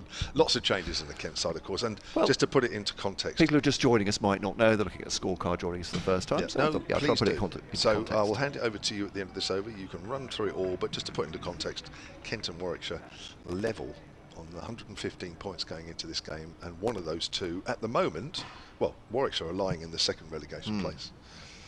I guess everybody looking to avoid that with one round to go after today. The sunshine is still out. It could be very easily July. As Abbott's looking for his 5th wicket here, comes in and bowls to Compton. Compton pushes forward, thick outside edges into the gap between gully and backward a point. Fuller runs after it. He's not going to catch it. Ball just beats him as it goes over the rope. One of the few false shots that Ben Compton has played, although, was it that false? Probably not. He moves on to 54, 119 for 6. There you are. Thank you from the Kent office replying to my inquiry about Zach Crawley. Zach wasn't released by England for this game. There we are. Right. But Ollie Pope and Ben Folkes and likewise. Were. Yes. We're just going to leave that hanging in the ether. Yeah. Well, we don't know. We don't know the reasons. We don't, do of we? course. I'm just making mischief. Yeah, you are. Yeah. That's Matt Coles, that's not Ben Watts, or is it Matt Coles? It's Matt Cole, as some people have suggested. That's outside of the off stump, and that's left alone by Compton. 147 balls for his 54. In fact, it might be 146. No, it is 147. And 119 for 6. Kent after 51 overs. Also, forthcoming in the Kent dressing room on Grant Stewart has a very minor niggle, which is good news for Kent supporters. So I guess he could be back for that game against Somerset, but he's being monitored. Who else is not here? Sam Billings, Kent fans will probably know he's got a groin injury sustained in the last county championship game. Very unlikely, we believe, to be involved in the Somerset game either. That's because he told us that on Saturday at the one-day cup final. Delighted to have him joining us there. Of course, he was very delighted that his team have won the trophy as well. There is, I think that's probably everyone. Matt Milnes already had a back injury before this game. Won't be taking any further part, as we understand it, in Kent's season, either the bowler or that serious back injury. And I think I've covered everybody in that respect there. But do get in touch if I've missed anyone in terms of the Kent absentees. We knew before this game there'd be no Matt Henry or Navdeep Seni, the overseas. Holland from the pavilion end, taking over from James Fuller, gets that to seam away from Podmore, leaves it, and there is no run. Fuller's spell since lunch. 5 overs, none for 27. Slightly expensive in the context of the innings, but that is Fuller. I suppose the surprise this season is that he actually hadn't picked up a wicket in that time. Yeah, he was challenging, I think. Yeah, he did. Yeah, Got a few false shots out of there, didn't Certainly, as Holland slightly full of this one, no pun intended, that's defended by Podmore, and no run. he? All bets on as to when the first run will come off Ian Holland. Of Into his course. 7th over. I'd completely forgotten, yeah, his first spell. 6 overs, 6 maidens. As Kent fans know, and I'll go on about for ages now, I just love those bowling figures where things are so tight that you're conceding fewer runs than you're bowling overs. Just like the look of them. Can't get much tighter as that's No. pushed out to point. That's you, isn't it? It is, that's fine. Apologies, so Yeah. you nicked my ball the Yeah, other that's time, and alright, I'd written alright. that down. I'd written that down. Oh, I thought see. was So gonna get you've back. got it back. It's Yeah, you're just balancing the natural order of things there. We don't want to descend into chaos, do we? So you're quite right to do that.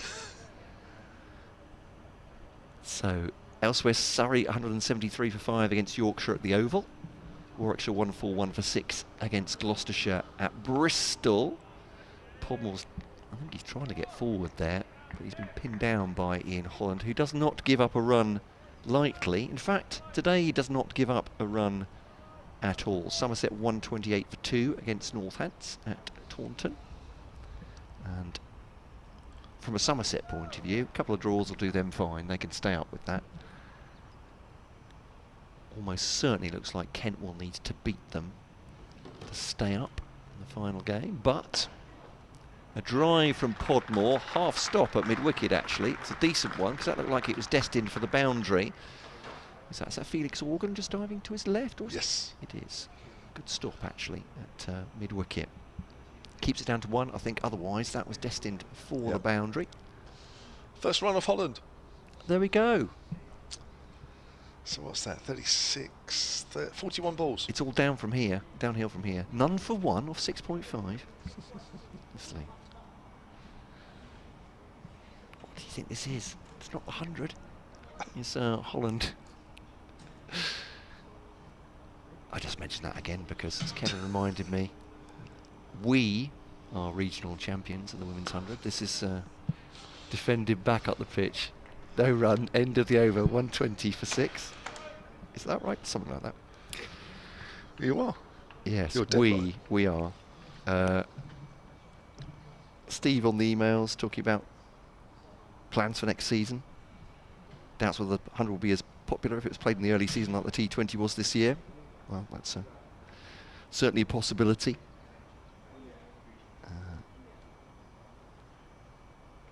Great day Saturday at Trent Bridge, watching proper one-day cricket, not the cricket equivalent of rounders, he says. He used to quite enjoy playing rounders. Am I being controversial there? It was a long time ago.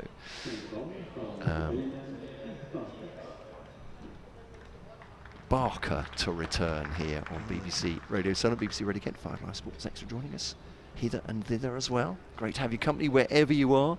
We're talking more about restructuring of the championship next year, I think, and weren't we just briefly about how that might work? 2 divisions, 3 divisions, what would you favour? Barker around the wicket to Podmore. Podmore tries to cut, misses. Goes through to Donald. It won't happen next year though, will it? I think. Sorry, it'll be the year after. Yeah. I think the Strauss review, after that had come out, that the counties had looked at it, and I think, is there going to be a review of the review? The review did seem to be very much suggesting there should be a review, which I thought was the idea of the review. Can I say review again? You can. I think, there we are. But that's, again, that's my opinion, not that of the BBC. Here comes Barker around the wicket again to Podmore. Podmore pushes that length ball up to mid-off. Kyle Abbott's spell after lunch, 6 overs, 1 maiden, 1 for 21. There seemed to be a lot in that document which said, and these things need to be looked at going forward. So to me that's a pre-review. Yeah, they haven't actually made any proper suggestions. I think They've that's just, what I was trying to say, yeah. They've just sort of said, well, look, this is areas to look into. Is it something like that? But where do we go from there? Is there another review to come? Hopefully. Yeah. Barker around the wicket. Podmore works that ball from fairly straight and works it nicely through mid-wicket. That's nicely timed. Chase for... Who's that out there? Whoever it was, has done pretty well, actually. Certainly be a couple of runs. I don't know if that's Ben Brown out there. I don't think it is. But is it 3 runs, I think, is it? 2. Yep, 3 in the end. Yeah. Nice shot from Podmore there. Moves on to 6, 123 for 6. Perhaps there's a review and there's an action plan and there's a mission statement. Is that right? I don't really work in those circles. Probably so the idea is to drag it out for so long that you're then sort of 4 or 5 years down the line and you've got what you've always had, and then worry about things 4 or 5 years down the line. I guess. I don't know. Is that the way it works? That's great. Well, just push it, kick the can down the alley. That's how you earn the big bucks, is it? I'm not sure. I think that's what I'd do if I was in those positions, wouldn't you? Don't make a decision so nobody can fire anything at you. Make sure no mud sticks. Barker bowls, playing and missing outside the off stump. Forward prod from Compton. Ball just left him off the pitch. Yeah, do your tenner, keep your nose clean, and let somebody else take the flak when they come in. Well, I have to say that's a very brusque view of the way that cricket is administrated, Kevin James. I'm not sure I could subscribe to that. Could you not? Would you like to have left your mark or leave your mark if you had a position like that? Would you like to be like something like the Matt Cole Cup once you left the ECB? There's a nice diving stop at mid-wicket from Ian Holland. Would you like to be remembered that the man that reshaped the 100 so much so and became so much of a success that it was renamed the Matt Cole Cup? I think, as a lot of executives do these days, I think your first aspiration is to get a conference room named after you, is that right? And you move on from there, so you have to do it in building blocks. Yeah. That seems to be the way it works at some big corporations, some media broadcasting corporations. So it's more important to have a proper room for meetings than it is to revamp a competition. Now that's come off the pad and that's past a diving Donald. I think that's leg byes. It is. Nigel Long, the umpire, at the far end, signals to the scorers high up in the Shane Warne stand. And 126 for 6, Ken. But a meeting room is it's a forum for ideas. It's I don't know, it's a melting pot of imagination. So, you know, what could be better than that? Can I just say that comment is everything that I think the BBC is, W1A and all that. Just feels that is a sort of comment that comes down from the top on a regular basis. Let's make sure we've got our meeting rooms right, up-to-date meeting rooms, sit inside a pod, because it will help us with our creative ideas. I absolutely agree. When I'm fired from this job summarily, I'm going to use that. Thank you. I'm going to use that soundbite in my on my CV, my active CV, a show reel, driven by Podmore to Holland. I think we're getting a little bit in-house there, aren't we? I do apologise, everybody. Turn to the emails. Kevin Howells was suggesting the Matt Cole Memorial Cup, but that feels a little bit crikey. Perhaps I was closer down the line of being removed from the commentary, perhaps over the balcony at some point, as Holland, it's chipped by Podmore. It's gone past the outstretched hand of Felix Organ at mid-wicket, and that's a remarkable stop. That is a remarkable stop. They're going to come back for 3, I think. Who is that on the boundary there? Well, it's Tom Prest, the Tom Prest, sorry, I couldn't pick out the number. No, well, I when he was at the other end, I thought, who's that on there? Tom Prest should have gone for 4, but about 3 or 4 inches before it touched the rope, Tom Prest had got his hand underneath it, facing the other direction, flicked it back, and then threw it in. Superb bit of fielding. 54 for Compton, 8 for Podmore was 3 of that delivery. Then from Ian Holland. There we go. That Cole Memorial Cup. I'd like to be able to live to see it. I don't know. And, I'm not sure what sort of competition that would be with my organisation skills. As this is pushed into the offside, it would be a group stage of anybody that wants it. Yeah, 6 groups of 2, 5 groups of 8, 3 of 4. Avoid a 3rd division. Yeah, avoid. Sorry, yeah, 4th. Oh, that make it 4 divisions then. Yeah.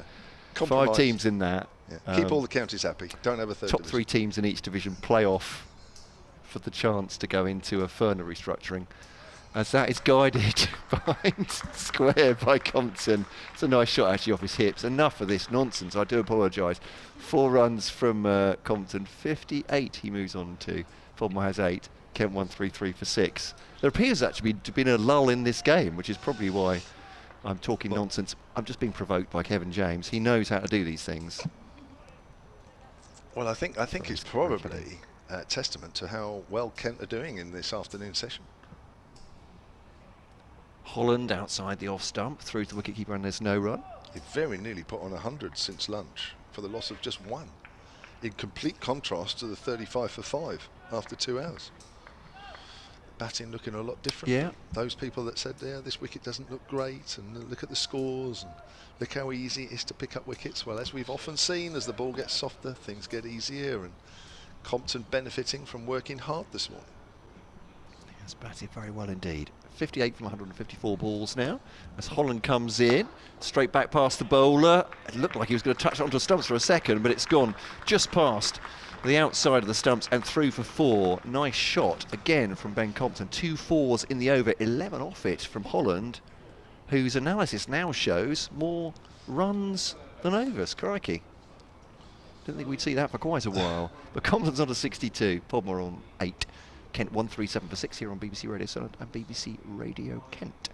Well, you've only got to look at the figures since lunch to show that things are getting easier. Barker's 7 overs, 1 for 4 before lunch. Abbas 8 overs, 1 for 7. Abbott 7 overs, 3 for 21 was expensive in that context. And of course 6 overs, 6 maidens for Holland. But Fuller's spell this afternoon, 5 overs, none for 27. Abbott 6 overs, 1 for 21. Runs just coming a little easier as the ball seemingly comes onto the bat okay, but not so much movement. And there's never been, as we explained earlier, there's never been any extravagant movement at any stage. It was just a little bit more and happening a little bit more often than it is now. Barker to continue from that pavilion end. He's bowling to Podmore, who's round the wicket, comes in and bowls short. Podmore leaves that one alone, well outside the off stump. Goes through to Donald. So just Joey Everson. Well caught by James Vince, wasn't it? At first slip off Abbott for 34, the one wicket that's fallen since the break. Yeah, absolutely. John from Stepney Green says, could our match against Somerset, this is a Kent supporter, be whoever wins stays up? Absolutely it could, John. We'll see if it is set up like that. Quite possibly. Said the women have finished their international summer on Saturday. Couldn't the Queen of Canterbury play against Somerset? Barker down the leg side, off the pad, past a diving Donald, and that should be 4 leg byes. Yep, it is. Valuable runs here for Kent, 141 for 6. John would like to see Tammy Beaumont play for Kent against Somerset. Always like watching Tammy Beaumont bat, so no arguments here. 141 for 6. Indeed so. I'm just loving this comment actually to the BBC Cricket hashtag from Dommy. He says, why is it that only Surrey players are being allowed to play? As a Hampshire fan, that seems suspicious. Just seen that on the BBC hashtag feed. Here's Barker, cut away by Podmore. He's found the gap. Fuller's not going to get that one at point. And that's a nice shot there from Harry Podmore. Got on top of the bounce. Hit that away through the offside, and he moves on to 8. Sorry, well, that'll be 12 now. And that'll be 145 for 6. Which is why I made that comment about Zach Crawley, not released by England. Yeah. And then I said, I thought mischievously, perhaps not. Yeah. But Folkes and Pope are playing for Surrey. Discuss. Well, I mean, it looks a bit odd, doesn't it, really? I don't think I want to come out and say it. Here comes Barker round the wicket and bowls to Podmore. Podmore on the back foot, steers that into the ground. It bounces as it goes through to Gubbins in the covers. George on the emails. Good afternoon on kentcricket@gmail.com, he says. Good afternoon, George. Great to hear from you. If Kent can get to 200, I think we have a chance. What are the odds of rain? Don't think there's any in the forecast until maybe a little bit Friday. I think that's about it. So I think the way this game's going, George, as well, rattling along with 6 wickets gone in the first 54 overs. I don't think it'll be an issue. Barker to Podmore. Bowled! Off stump, out of the ground. And there's the 7th wicket down. Podmore goes for 12. Line and length ball. Podmore seemed to just play a fraction inside it. I think the ball, if you're watching the live picture feed, I think that ball's just pitched and just straightened a fraction. Podmore not really in a great position to play that shot. And Barker picks up his 2nd wicket of the day. Yeah, absolutely. Well, George was talking about how long this game might go on for. We're talking about will rain be an issue. It is rattling along, and that off stump rattling out. Keith Barker took the 1st wicket to fall and has the latest as well of the day. 145 for 7. Played some attractive shots, did Harry Podmore. We know he's capable of that. But regular wickets falling and regularly watching at the other end like a barnacle. Ben Compton, 62 so far, not out. Well, again, a useful partnership in the context of the innings so far. 45 runs for the 7th wicket. So Podmore's done a useful job there. And the previous wicket, the 6th, was worth 68 between Compton and Joey Everson. So that does give evidence of things just easing up a little bit in the sunshine here at the Ageas. Very sunny here down on the south coast. Very warm as well, as Matt Cole takes his leave once more. And the new batter is Connor McCurr on loan from Surrey. The right arm pace bowler making his way out to the middle. And Charlotte Taylor, the Southern Vipers off spinner, involved in a very important game tomorrow at Beckenham. A Rachel Hayhoe-Flint eliminator against the Vipers and the South East Stars. That will be live online BBC. I think if we're lucky we might even be on Sports Extra between 12:30 and 1:10 at the lunchtime in the men's championship games. Charlotte Taylor, looking forward to it. Been practicing so. for it. Yep, we're ready. You are. You are ready. I hope you're ready. It's a brilliant ball by Keith Barker there, wasn't it? Just Great straightened, delivery. didn't it? Yeah, just off a length. The balls are still there, but they're not quite happening quite as often as they were earlier. But Barker with 2 for 24, last ball of his 14th. Bowls to Conor McCurr. McCurr gets wrapped on the pad there, just plonked the front foot, tried to play across it, but the ball did a little too much. So 2 wickets that have fallen then since lunch, as opposed to the 5 in the first session. 145 for 7. Another good round of applause here. It's a few hundred here, probably no more, but nicely spaced out. Yeah. Either side and below us, there's always a good crowd which are in the sun. They are enjoying the last remnants of hot sunshine. It is in hot this sunshine most as well, amazing isn't it? of summers. Yeah, it is. It's just starting to coming here as well, which it does do around this time. Yeah, it's lovely. And yes, all of a sudden it Great position to watch cricket from up here in the gantry. certainly is. And Holland's going to continue from this hotel end to Ben Compton. He's got 2 slips. He's actually got 1 slip and 1 gully actually. He comes round the wicket to Compton. That's straighter. It's hit him on the pad. It's done too much. Sliding down the leg side. There is no run. There was an email you showed me just after you came off, so we'll just, I mean, have a look at it at the end of the over and sort of have a read through it, and then I'll let you read it out, because I know you showed me just as you came off. It was more to ask if you'd already read it out. It was more I of hadn't the question. actually. No, sorry, apologies. No, I hadn't done actually. Don't want to repeat myself or anyone else. Yeah. It's just about the format that we've been talking about. That's a little bit of shape away. Holland left alone by Compton. Again, he's done that well, hasn't he? Spoken about it many times today. And there is no run through to Donald. Yeah, an email from Julian on titled season format. See what Julian thinks about that ever-growing conversation that keeps cropping up. And that's pushed into the offside by Compton. He looks for a single, but there isn't one. Fielding at backward point done by James Fuller. He's looking to rotate the strike like he has done all day. He's been positive in his stroke play and is looking for runs. And he's been rewarded this afternoon for all his hard work with a few more boundary options. Kent 145 for 7 here. Round the wicket is Holland. Shorter this time. It's pulled away to that man at long leg. Does the fielding. 1 more to the total. Brings Conor McCurr on to strike. He's just faced the 1 delivery so far. 146 for 7 Kent. Compton moves to 63. I think Prest is still on there, isn't he? On the pitch as a substitute fielder. Looks a bit tall to Or be is he Tom off Prest, now? but I don't know. No. I was thinking Abbott was off, but he's at the far end. So maybe that's changed back again. Possibly. Over the wicket to the right hand of McCurr, and that's left alone outside the off stump. McCurr just watches that one go through. Bit of a plonk of the front foot. Lets it go nicely.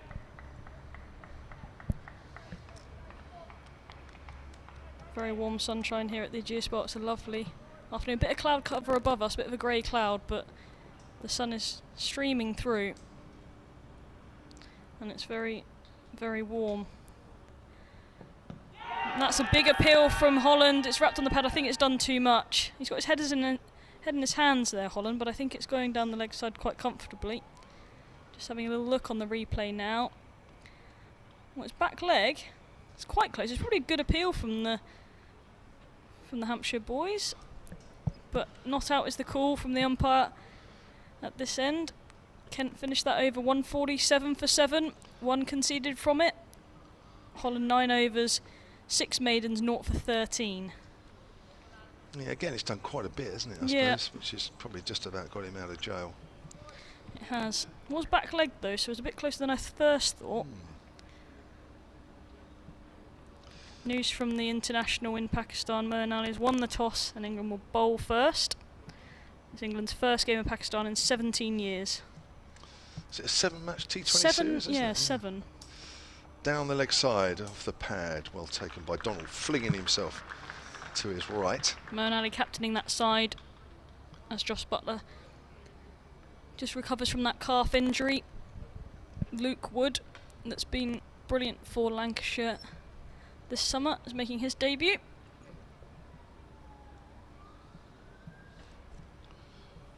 Jordan Cox or Liam Dawson in that? I'm just trying to find the team. I'm just strolling through. Oh, he's wrapped on the pad. That looks close. The finger goes up. And Compton's innings, another marathon innings from him, comes to an end. He's playing across that one. It looked out from the moment it wrapped him on the pad. And he goes for 63 off 160 balls. And Kent now 8 down for 146. Yeah, that was very full, very straight. And unfortunately for Kent, the in-batter of Ben Compton, he's fought hard, but he's gone for 63. And that is not the sight they wanted to see with him walking back to the pavilion. He's played well. He's going to get a round of applause from this crowd because they know how hard he's worked this morning and for the majority of this afternoon keeping out this formidable Hampshire attack. But unfortunately it's not quite enough today. Keith Barker gets his man and Kent are now 7 down. Although they're already 7 down, 8 down now. Yep. And the bowlers to come, unfortunately, for Kent. The England team's just come up. Salt, Hales, Milan, Duckett, Brooke, Ali, Curran, Willie, Wood, Rashid, Gleeson. So no Dawson, no Cox. For those listeners on BBC Radio Solent, BBC Radio Kent. No representation. No, nobody from this game, these counties. So I just imagine they'll be watching it on the live picture feed or tuning into the BBC Sport website when they can. Absolutely. Nathan Gilchrist strolls to the crease for Kent. Gilchrist, one of several changes in the side that lost their last championship game a couple of weeks ago at Canterbury. Gilchrist has had 10 innings this year and, if I'm honest, nothing really to speak of. No, definitely more of a bowler. He's Kent's leading wicket taker, I think, with the ball. Ooh. Yeah, I like him. I think he would have bowled well this morning on that pitch. I think he hits the deck, doesn't he? Decent pace. I think he would have. They would have bowled first, Kent, I assume, this morning as well.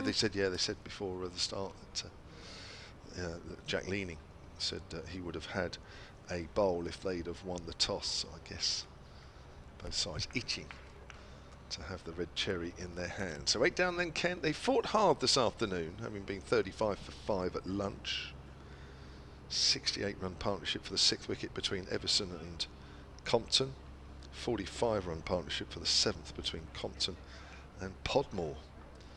But yet again, Hampshire in amongst the wickets, 146 for 8. And yes, this wicket is still helping the bowlers, but this is a very formidable attack. That's a drive. There's a nice drive there from Gilchrist, and that's going straight down the ground at the far end towards the pavilion for 4. I think Barker's gone for the foolish delivery there, hoping that there might be a little bit of movement, and there wasn't really. And Gilchrist, first ball up, played that nicely. It brings up the 150 for Kent. That's a lovely shot. They say that the on-drive's the hardest shot in cricket, and he's played that with ease. Beautiful. Gilchrist back up the ground towards the pavilion. And 4 off 1 ball. Bet on a different wicket. I was going to say, After what's the one ball. problem? Here's Barker around the wicket, still to Gilchrist. Short.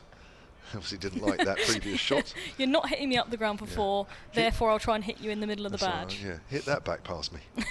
150 for 8. Kelvin Shaw on the email, solentcricket@gmail.com, says, what do you imagine the score Hampshire were looking to bowl Kent out for when they asked them to bat? Well, as low a score as possible, but after they were 30 for 5, they probably, and the rate that they were scoring at, probably didn't think they were going to get to this point. No. Maybe at that stage, but they'll be happy with where they are. Barker bowls another short delivery to Gilchrist. That's almost a doubly make sure that just to show everybody that you're really not going to do that again. Yeah, you're really not going to keep getting on the front foot to me. I think before the start, 150, you'd settle all out. But then you're right, having got them 35 for 5 at lunch, I think Kent will be happy they've got him to this point. Yeah, absolutely. Hampshire a little disappointed. But yeah, where they are now, they wouldn't want to get them get this innings over and done with, and get a big lead on the board. Barker again to Gilchrist. Length ball, Gilchrist forward. He gets a thick inside edge as he goes past short leg. Safe because it was along the ground. And Gilchrist will keep the strike. Barker 3 for 28 from 15 overs. Another good shift for Hampshire from Keith Barker. 151 for 8. Barker now onto 52 wickets for the season. He was, before the start of today, 4 behind Abbott. They were 1 and 2 in the top wicket takers in Division 1. Abbott has taken 4, so he's now on 57. And Abbas just a little way behind on 43. It's quite remarkable figures, isn't it? Quite remarkable numbers for the 3 of them. It is. Where's Surrey? Well, what a Surrey. Yeah, we need to keep half an eye on that. I'll just go through this email that we were talking about earlier. Oh, sure. Of course, yes. Sorry. That's okay. Sadly, Julian says, I think the season will end up mirroring the inevitable demise of one-day international cricket, where too many games and franchise T20 leagues mean something has to give, and the one-days have become less meaningful. He says, the most memorable moments of this season have been the Test and the Championship by far, and Hampshire's T20 win, of course. As a Hampshire fan, it's left alone outside the off-stump. Holland bowling to Gilchrist. He thinks that was a closer leave than maybe it should have been, which I agree with. The Tests and the Championship have been very entertaining. The best cricket is an even balance between bat and ball. Agreed. I'm just giving my opinion as well. Sorry, everyone. That's which good. is not a game. Which is not a game. Don't know what that word means. On clearing the boundary at least twice and over. Holland, and that's left alone by Gilchrist again. It shouldn't be that half the season and the best months of the summer are passed over to 2 tournaments of baseball-esque hitting. One-day cricket has more of a chance to swing back and forth to develop as much as a cricket match should. However, it may be that now I'm retired, I have too much time on my hands, I feel this way. No, I can't say you're alone in that opinion, Julian. There'll be much more people that agree with you. That's beaten everyone. It's gone between bat and pad. And it's a great take by Aaron Donald that's leapt to his left-hand side. And I'm not quite sure how that's missed everything. But it has. It's a great take again, as I said before. And it was too good for Gilchrist as he tries to play that down the ground but gets nothing on it. And Hampshire now really searching for these final 2 wickets. Full is the plan. And that's down the leg side. Through to Donald. And there is no run. Kent 151 for 8. Yeah, that hasn't beaten leg stump by very much, that ball before, has it really? He's trying to hoik that away, isn't he? Wide and mid on. That was a bizarre shot. But then I guess that's how he plays. Yeah, they say play to your strengths, and if this strength is... Yeah. I mean, at this point, you've just got to try and get as many as possible. And that's left alone. He's left that one way outside the off stump. And that goes through to Donald as well. It's the end of the over. Is it? No, they're moving, but it's not. One more ball to be bowled by Holland. Little chat with the umpire there. Just checking. Ollie Pope has 100 for Surrey. 101 not out. Surrey 208 for 5 against Yorkshire. So they've now picked up a point, haven't they? Batting bonus point. Thank you very much, Alex. Just confirming. I wasn't sure initially. Hampshire have 2 points, so they've made up 1 on Surrey so far. That's full. That's a thickish outside edge to backward point, where there is no run. That completes that maiden. Another one from Holland. He's bowled 7 of those in his 10 overs, 0 for 13. And Kent 151 for 8. And Hampshire really searching for these last 2 wickets. I'm sure that Keith Barker will continue here, as he's bowled so brilliantly since lunch. 3 for 29 he has. Yeah. So 7 points difference now between Hampshire and Surrey. Was 8 at the start of the day. It's getting ever closer. The race is on. It is. The race to the crown. It's Barker from the pavilion end, round the wicket and bowls, and always having an extravagant drive there, McCurr. Ball goes through to Aaron Donald. I was just having a look at Conor McCurr's record this season for Surrey. Had played 3 championship matches, had just the 2 innings. Top score of 37 runs. So hasn't done a lot of batting in the championship, hasn't played a lot in the championship. No. Which is maybe why he finds himself at Kent to get an opportunity to show what he can do. I have to say, I've watched his bowling sometimes. That's pushed into the ground by McCurry. He's not the worst bowler, actually. I think he's all right. Decent seamer. Might be able to get a bit out of this surface later on today. Yeah. Mark Church likes that magnificent century from Ollie Pope. Does he? Has he tweeted it? Yeah, he loves it. Does he? Well, there'd be something wrong if he didn't. BBC Surrey commentator. It was 100 of 102 balls, so it's not a slow one. Yeah. Quite the polar opposite of one from Amla the week before. Barker again to McCurr, and has come back at McCurr, but it's quite wide of off stump, and he leaves that one alone. And of course, at the other end of the table, Kent very much keeping an eye on Warwickshire. Second and third from bottom, respectively, and the same number of points at 115. Well ahead of Gloucestershire. They're gone. They've been gone for a while. Yeah, they have struggled, unfortunately. Yeah, they have. Yeah. Here comes Barker, bowls. McCurr gets a length ball, which he pushes forward to. What are Warwickshire doing? Warwickshire 164 for 6 against Gloucestershire. They're at tea there. Danny Briggs, the former Hampshire spinner, and Sussex 18 not out there. Sibley still going 66 not out of 168 balls. That's Compton-esque. Is that going to be a thing now, Compton-esque? Well, yeah, I'm just wondering. Sibley and Compton together, opening the batting. As Conor McCurr on the back foot steers that to mid-wicket, and there's no run. Now, there is an opening partnership which you, I guess, depending on how you like or dislike your championship cricket, as an opening partnership, I think could be quite interesting. Yeah.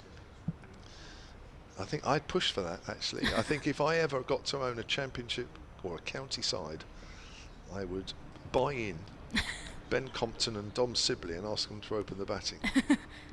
Here comes Barker again. It's outside the off stump, and McCurr leaves alone. 151 for 8.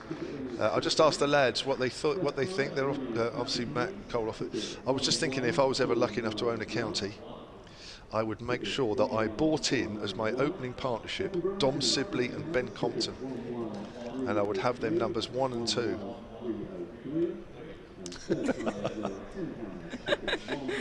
Kevin House's face then was not in agreement, I don't think. Now, who would back them up? Who would you have number 3? If you got those two opening the batting, I suppose you'd have to say to your number 3, look, there's a good chance that you won't be batting before 4 o'clock and we'll be 60 for 1. Yeah. So who would you have then number 3? Oh, gosh.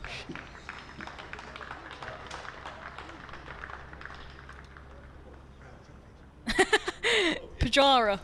Yes. Well, Dravid, says Matt Cole. Mo Abbas coming over the wicket, change of bowling from this end. He's back into the attack and beats the outside edge of Gilchrist. Or Pajara. Pajara. Yeah. Or the way Amla batted here for Surrey a couple of seasons ago. Although he can get a move on if he wants to. Yeah, he's a world-class player, isn't he? Has been for a long time. I don't think there's anybody else, though, quite in that league of Compton and Sibley, is there? Really, No. certainly not homegrown in the championship. No. If you can think of a number 3, let us know at Solent Sport. Yeah, lovely. What a conversation starter that is. Left alone outside the off stump is Gilchrist. Goes through to Aaron Donald, who's been good with the gloves today. Yeah, he has, hasn't he?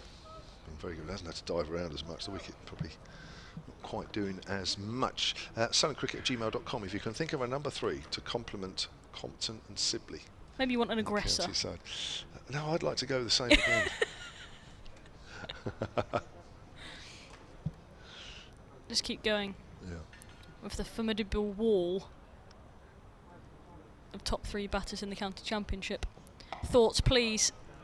In defence is Gilchrist into the offside. There is no run once more. 3 dots. You have your Twitter feed as well, don't you? I do, at Tazo2. There you go. You can let Charlotte know as well. Check it in 3 to 5 working days. No, I do have it. I'm getting better at patrolling it. It's taken me a while to get used to it. Is it? I didn't really used to use it all that well. I did forget my password for a while, which didn't help.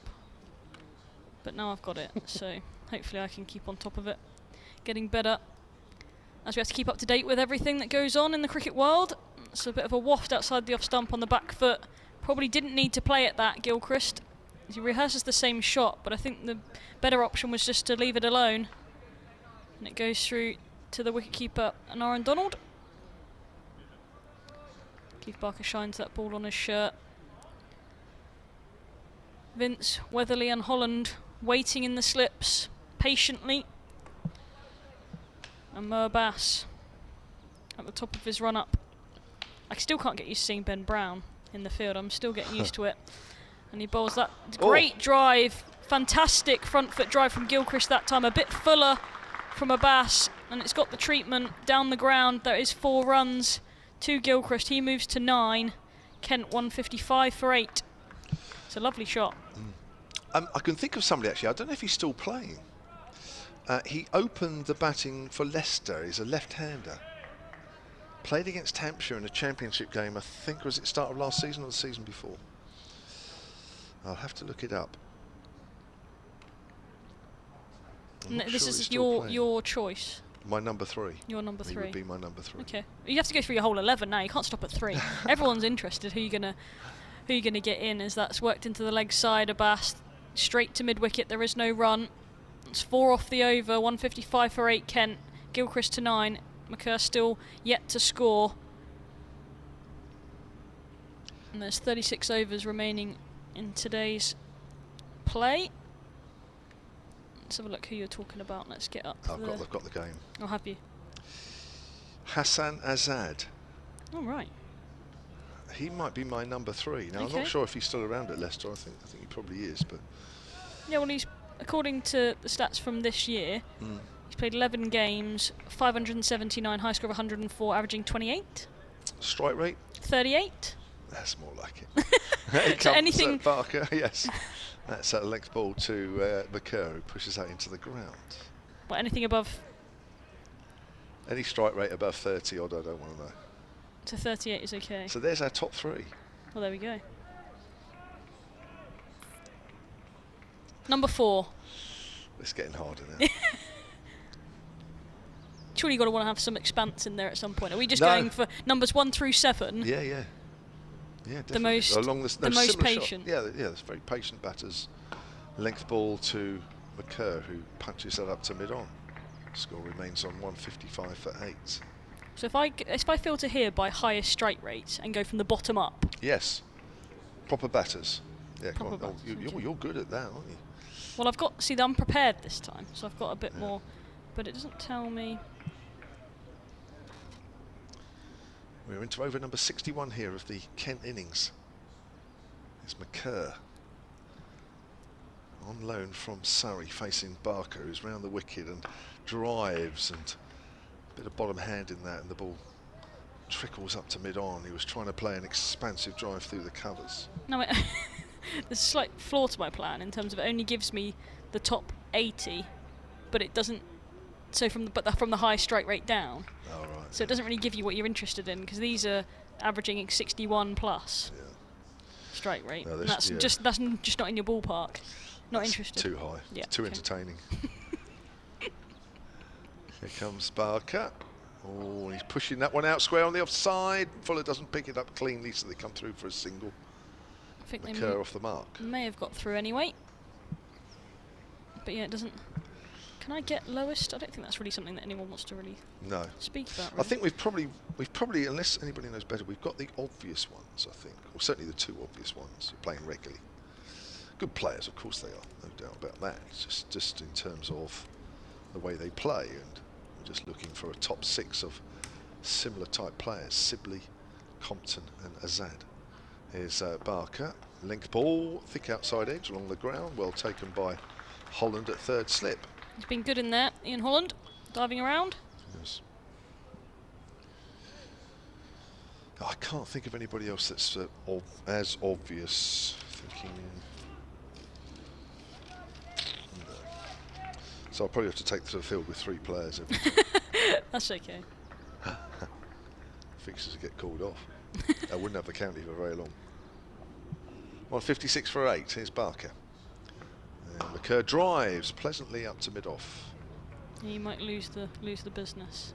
I think that's Ben Brown again, doing the fielding at mid-off. He looks so different, doesn't he? And his whole mannerism without the pads and the gloves on, he's almost unrecognisable. Playing as a batter in this game, because Liam Dawson is away in Pakistan, although not in the side, as we've learned from Charlotte just a few moments ago, for the first of 7 T20 internationals. Here's an article that might please you then. Top 5 batters with lowest strike rate in an innings in Test cricket, I found. All right. So this would whet your appetite. In A.B. de Villiers in, I don't know what year this was in, 43 runs in a 4th innings and faced 297 balls for that 43. That would have pleased you. In defence is McKerr to Abbas, and there is no run. It's an interesting one here that you wouldn't have expected. Joss Buttler had a strike rate of 12.56 in a 4th innings game against Australia when he made 24 of 207 balls until he was out hit wicket. So you wouldn't think that, would you? Not of Joss Buttler. No. And then, but Australia still won the match, unfortunately. In defence again is McKerr, solid behind that one. No run once again. And the number 1, Hashim Amla, 10.24 strike rate. Made 25 of 244 balls against India. Oh, India. He did something similar here, didn't he? Saving the game for Surrey a season or 2 back. That was the same partnership. Him and A.B. de Villiers, same partnership. Gosh. In the same game. Was it? That's like your bread and butter. You'd love that. Oh, I love it. Riveting game of cricket. Well, it probably was to save it if it's a 4th innings. Just prodded into the offside. And there is no run once again. Kent 156 for 8 here. Phil Green's just messaged me, who we both know. We do. Manager of a ladies' side here, not far away from here. Says Ian Holland. I'm just looking at Ian Holland's strike rate this season, 42. That's a little bit too quick for me. It's got to be under. We've got to be in 30s minimum, isn't it? In the 30s, right? Minimum. Okay. So anything over 40, you're not interested. Yeah. It's 2. There's got to be some more out there. I can just see the tweets and the emails flooding in from the listeners. BBC Radio Salent, BBC Radio Kent. Has prodded into the offside. McKerr once again, there is no run. Just got it on a good line and length here, Abbas. But McKerr equal to it.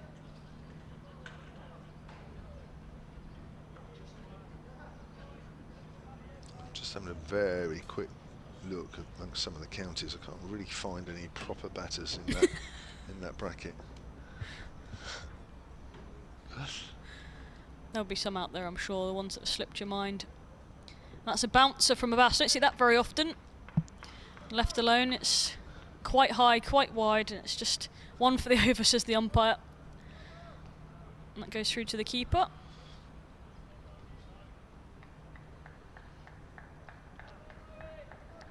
Probably end up finding that your numbers 8, 9, 10, 11 have a higher strike rate than your numbers 1 through 8. What a team. Yeah. What a team of heroes. But there we are. 3 slips awaiting in the cordon for Abbas. Solid in defence again as McKerr. He's played that well. Good over from Abbas. A maiden, 156 for 8. And that's maiden number 7 for Abbas. He's bowled 16 over 7 maidens, 1 for 24. Here. Kent were 5 down early, but they've recovered somewhat. 156 for 8. Another partnership here needed to drag out this innings a little bit longer, frustrate the Hampshire bowlers and fielders. That's what they'll be aiming to do now. I don't know if that's hand warmers, that Ian Holland's shaking around. I mean, it is quite warm out there, but he's got hand warmers in his pockets. Has he really? Yeah. You'd think it was April.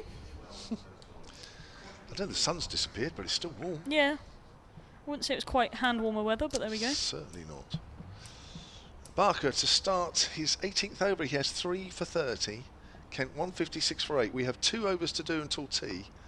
There's a nice drive, but straight to the covers. It's Adam Gilchrist facing. I've got a quick 30-second update to do. Coming up very shortly indeed. Gilchrist has 9. McKerr has 1. It's Kent trying to eke out as many runs as they can in this first innings and try and put Hampshire under pressure in this game. Barker still has 3 slips. Vince, Weatherly and Holland wait as Barker comes in and always beaten outside the off stump. Not really in a great position there, Gilchrist. He was very much on the leg side of that delivery. Ball kept a fraction low, and not surprising that's gone through to Donald. Fortunately for him, that wasn't straight. So yeah, the sun has disappeared behind some cloud. I think the cloud's going to be around for a little while, but it's high enough, even though it's fairly heavy. Still very warm, as I say. Here we go, it's the 30-second update.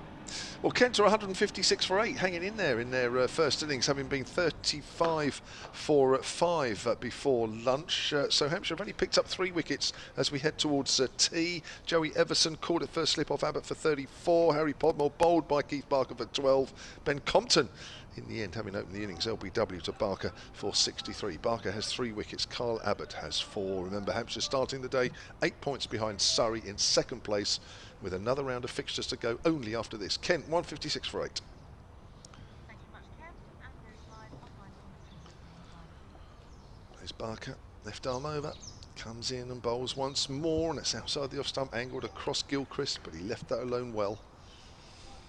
Goes through to Nyrin Donald once more. Ben Watts.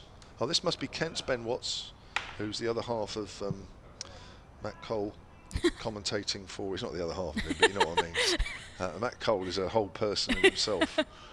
You know what I mean. Ben Watts from BBC Kent. Hasib Hamid. Now that could be, yeah, he's in at number 4 for me. Yeah, we got another one. That's a great shout, and again it's outside of the off stump through to Donald. Rob Yates of Warwickshire and Yorkshire keeper Harry Duke have strike rates below 40 this summer too. And Ollie Hannon-Dalby's strike rate this season is 18. Now he sticks around. He could be Hannon-Dalby as well. And he's up in the wickets column as well. Yeah, he's in there. So he's a bowler who's definitely going to help block it out. This is starting to shape up end. now. It's starting to get some real. We do need a keeper though. True. So Hasib Hamid, that's a great shout, especially. Thank you, Ben.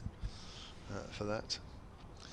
There's a straight, and that's played up to mid-off by Gilchrist, and there is no run. A maiden over from Keith Barker. 6 maidens in his 18 overs to date. 3 for 30 for Barker. I'd say that Donald strikes a bit too quickly, as does probably Ben Brown for your liking. What about a Bracey? How's he striking? Let's have a look. He tries to play a few shots at times, doesn't he? Let's have a look. I'm trying to get used to this. He does. I haven't seen him score too many this season, but I'm sure my impression of him is that he tries to anyway. Hamid obviously gets into that blocking mode at times, doesn't he? Yeah, definitely. Abbas to continue then. That's nicely worked into the leg side, but there is no run available for McKerr, as Felix Organ just picks that one up and throws it back to Keith Barker, and there is no run.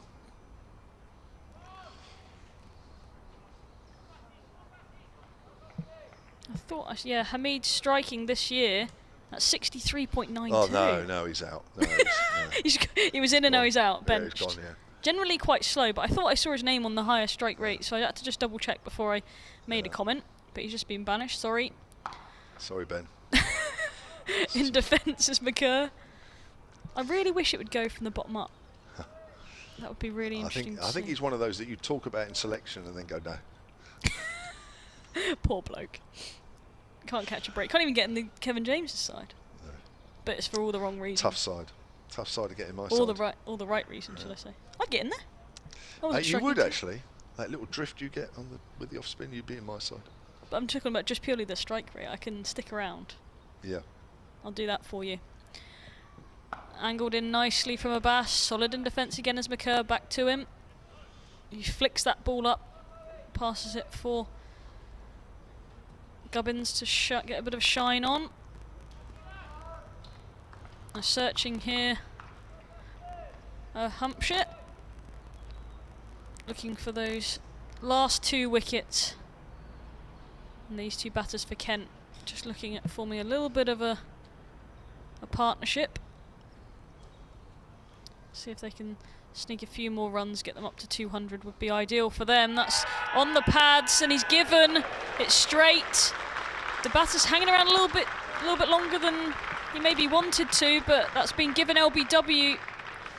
A bat over the wicket, and it's maybe sliding a little bit, but it's been given by the on-field umpire. Maybe hitting leg stump, top of leg stump, and McCurr has to go. It's a very slow trudge back to the pavilion, and that's number 9 for Hampshire. McCurr goes for 1, LBW to Abbas. 156 for 9. Yeah, I'm just wondering if he felt that as well. It was going down, but he did come across, didn't he? Did come across, did play slightly across that pad. On first instinct, I thought it was sliding, but I suppose it might have just nicked the top of that leg stump. Obviously no DRS available in this form of cricket. Well, he stuck around a bit, didn't he, there, Conor McCurr? I mean, It's been half an hour since Hampshire last took a wicket, and I guess the situation in the innings... How many did they add in that time, Kev? They added 10. Okay. Using up a bit of time, getting an old ball that's a little bit harder to take wickets, but yeah, I think there's a mixture there. I think he's made a slight mistake. So maybe a bit of hanging around in terms of disappointment. Yeah, probably rather than disdain. Sometimes you get yourself in a bad position and you're not happy with it, are you? Di Davis at Solent Sport says, what about Sam Hain? His strike rate is only 42 this season. Again, for me, that's high. Still too high? Yeah, 42 is too high for me. I mean, well, let's put it this way. If it turns out that he's in the top 6 lowest strike rates and he's a good player, then he gets in. But he's not top of my list. Because he's not under 40, the magic 40. Okay. And I've always thought of him as somebody that likes to play a few shots. But it's especially in the white ball format, he's been spoken about as when is he going to get his chance to play for England in that format specifically. Yeah. But I think he's a well-rounded cricketer, and I think it won't be too long before he's spoken about and when is he going to get his call up full stop for the international side. Matt Quinn, number 11, comes to the crease. Not known for his batting. A tall fella. And he's got Mo Abbas to contend with. Mo's got 2 for 24. Now he'll be searching for number 3. That's 44 wickets for the season for Mo Abbas in the county championship. And he's in over the wicket to Quinn now. Good length ball, it's beaten everything. It's gone on with the arm. We can't quite believe how that's not cleaned him up, really. But it's gone through to Donald. And it's a very good delivery to get first up. It's gone over the top of off stump. Might have gone over the top of all 3 stumps in the end. Yeah, here's the thing. I suppose T's extended now. It is. So at the end of this over, I'll get Matt to come in. I'll jump across. Well, that's true. Now, Matt can... Well, yeah, okay. No, he's always somebody that wants to be on, Matt. Not. Eager. Wider this time, and that's beaten the outside edge of Matt Quinn's bat as well. That's a great over for Hampshire. A wicket maiden for Abbas. 2 for 24 off his 17 overs so far today. Kent 156 for 9. And Hampshire are really, really searching now. Just for the hell of it, we'll get Matt on. Just for that. Yeah. I'll jump across. God, he's giving me such a look. Chris Tavares says, Julian D. I wondered when that would come out, Chris Tavares. I've actually seen Chris Tavares play some shots. I have to say, he did block it to death, but I've also seen him being quite fierce with the bat as well. He was almost a man of 2 halves. So Matt Cole, the reluctant Matt Cole, is back on commentary, and Charlotte Taylor will stay on with him. I'm going to kick Charlotte off. Oh, she's staying on. There we go. I was going to say, if you had Chris Tavares and Joe Denley, but under those England instructions they both had on no account, must you score a run, that would work really well. Where would they be batting? 7 and 8 in your lineup now. I'm not sure quite what you've got to. But Gilchrist facing Abbott now has 4 for 42 after a 5 for... Goodness me, he's on the back foot, almost forced back by the pace of Abbott there, Gilchrist. And sees this off into the offside Gubbins Fields, and there's no run. 156 for 9. Kent here, but that could have been very, very different. 35 for 5 at lunch they were, so things have improved a great deal for Kent. But Hampshire still be very pleased with their first day's work. That is a whisker away outside the off stump. Gilchrist this time, rather than trying to fend it off his pads on the back foot, is left leaning on his back going forwards. This is not easy on this pitch, facing someone of Kyle Abbott's speed and skill. But I was going to say, and I don't mean this in no unpleasant way to this final pair, that this half-hour extension, Charlotte, is very much a figurative thing at this point, isn't it? We're not necessarily expecting to be here in half an hour. They'll have done You have little faith, Matt, in your numbers. Well, 9 and 11. Perhaps I should say that they've done a fantastic job if they are still not out. But when tee's taken, drive from Gilchrist, can't quite get through it to free his hands. Kyle Abbott didn't like the look of that, gave him a stare. He's trying to drive me.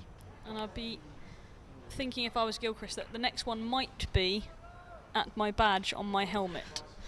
You think he's that upset by Gilchrist trying to drive him? This is what happened before earlier today, and he's done it in the past for Hampshire. You drive, or even look to drive, up past him, and his response is, "You're not going to do that again." I quite like that. That's my prediction for this ball. Whether it comes true or not, I don't know. Here we go. Steaming in, certainly. Full length on this occasion, though, or good length. Swing and a miss from Gilchrist. I wonder if that might be the short ball now. He's searching played along a different line. But I quite like that zero tolerance policy, even to a drive. Yeah. That's, there we are. Kyle Abbott's not having it. 156 for 9. Gilchrist has 9 so far. He's certainly tried to play his shots. He might as well at this stage. It's looking very difficult to bat out there. Has done all day. Only Ben Compton with that stubborn 63. As ducks underneath that one. Oh, did it hit something on the way? I'm not quite sure what it would have done. Perhaps the bat put up in the air to try and get in front of the Garby. Definitely bent the knees to get away from it. They heard something. The short ball though. It was indeed. It's like I knew what was coming. Yeah, Sean Taylor.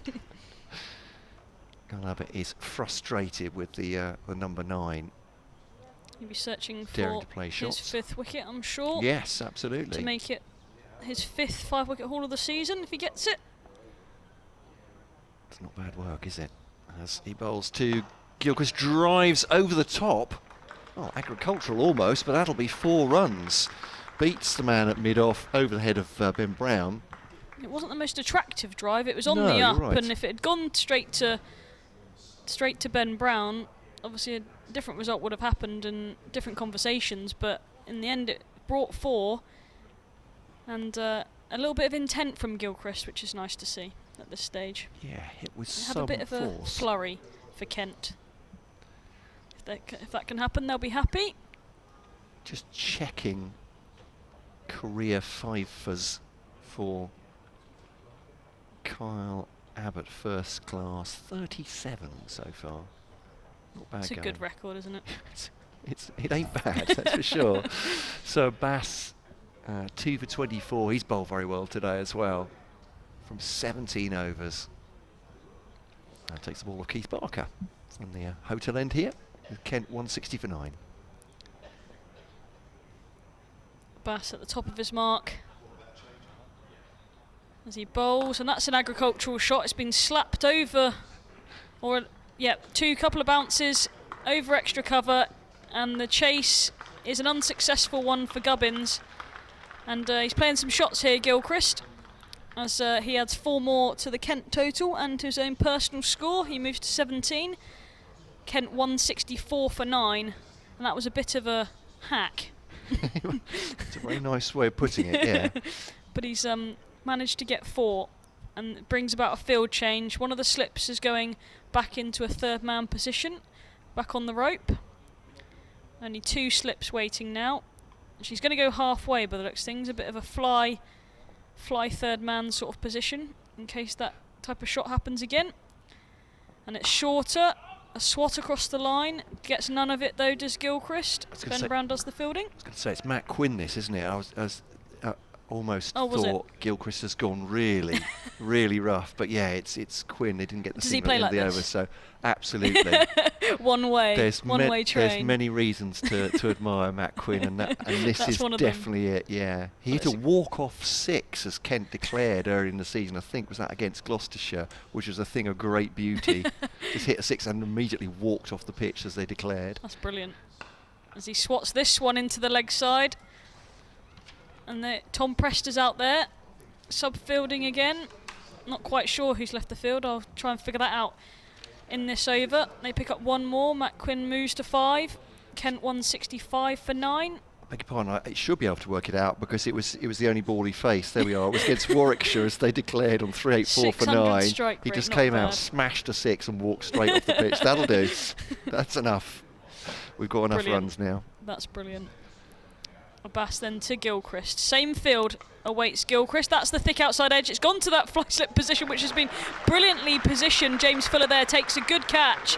He was wobbling around as if it was going to fall short, but Kent have been bowled out here at the Ageas Bowl. 165 all out, and Gilchrist is the last man to go. 13 for him. He has to depart of 30 deliveries. As I said before, that's the 3rd wicket for Abbas. He's bowled well today, and a good catch by James Fuller, Matt. Absolutely right. Good low catch in the end, wasn't it? Could have gone absolutely anywhere, so the fielders had to be on their toes. Hampshire will be very pleased with that, obviously, to bowl Kent out so cheaply. But at 35 for 5, have to give kudos, I think, to Joey Everson, particularly to Ben Compton, for allowing Kent to get some sort of score. No batting bonus points, which obviously will hamper them slightly in their fight against relegation. But I don't know if you can say this as a head coach as they come in. Could have been a lot worse, I think. Yeah, it could have been a lot worse, couldn't it? A great partnership in the middle there. When Hampshire had Kent 32 for 5 in the 25th over, and they went then and made a partnership, a good one, of 68, and they found themselves 100 for 6.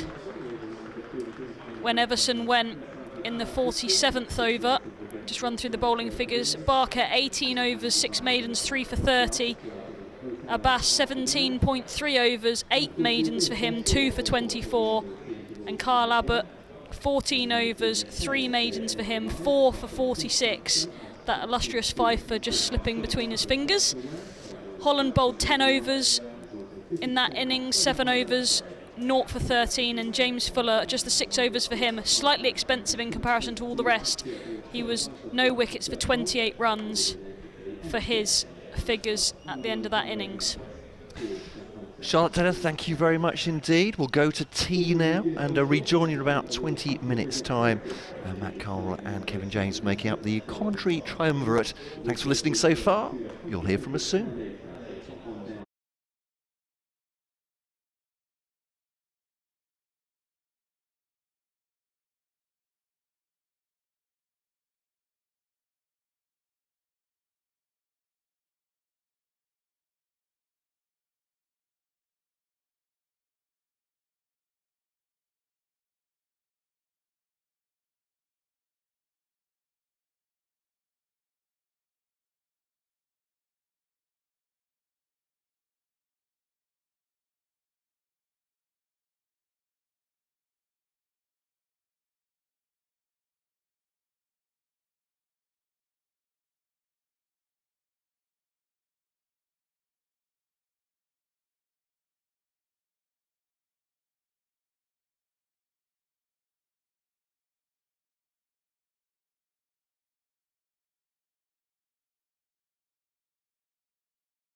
Ageas Bowl, where tea has been taken, and we are about to get underway the evening session on day one of this County Championship Division 1 match between Hampshire and Kent. We took tea because it was slightly late.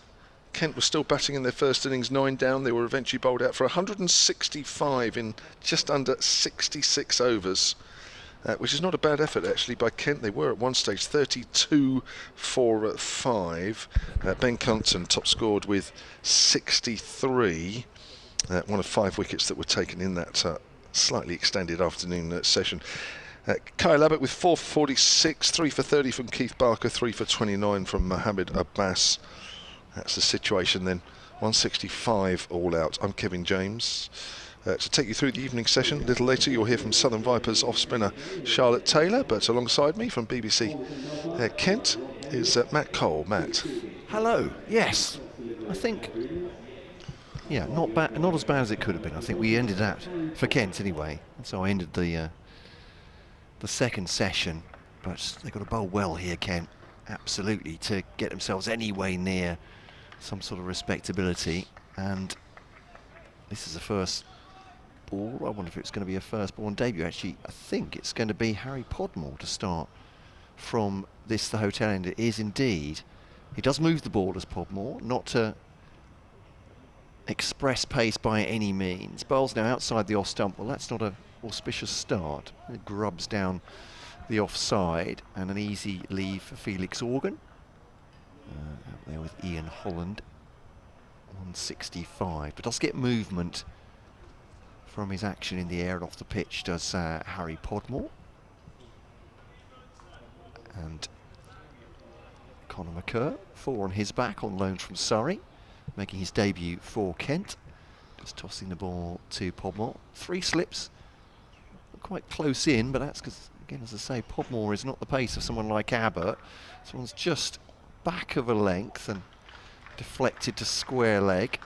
Gilchrist Fields, and there is just the one. So off the mark already for Podmore.